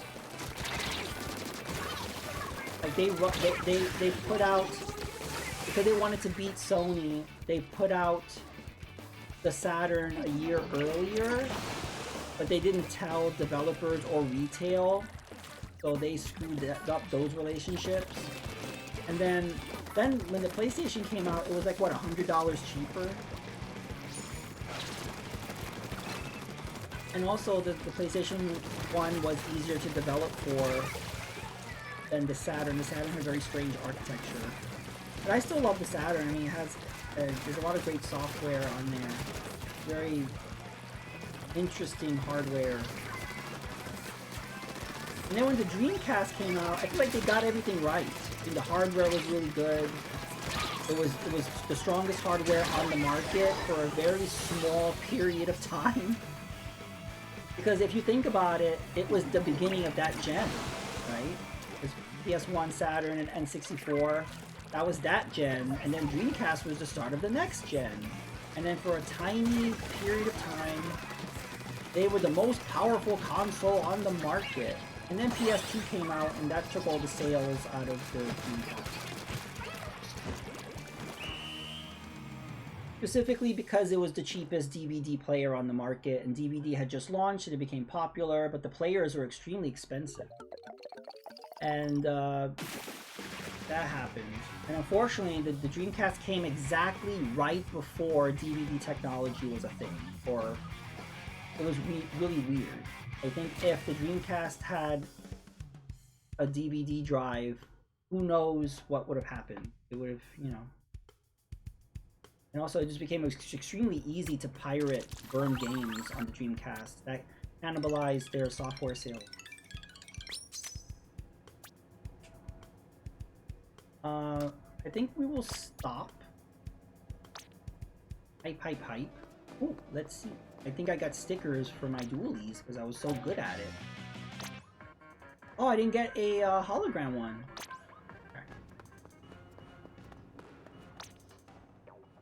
I'm not gonna spend 30,000. The piracy definitely killed in the US. Yeah, it's sad.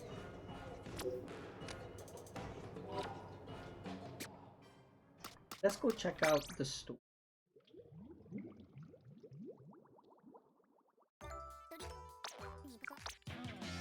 Ooh, I like those. Let's see, what do I need? I'll buy that. Wait, do I have any more licenses? I don't. Okay. It definitely had a second life now. Yeah, there's a lot of really cool homebrews. I guess it's easy to develop for a lot of these indie companies, and there's also a lot of like modern games being ported to the Dreamcast. I forgot, there was one that came out recently. It was never originally supposed to be on the Dreamcast, but somebody put it on there. I don't know about this rugby shirt.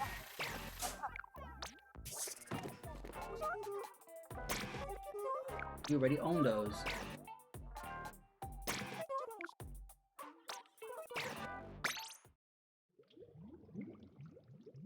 But I still love my Dreamcast. I haven't done a Dreamcast stream in a while. And I love the Retro Fighters controller.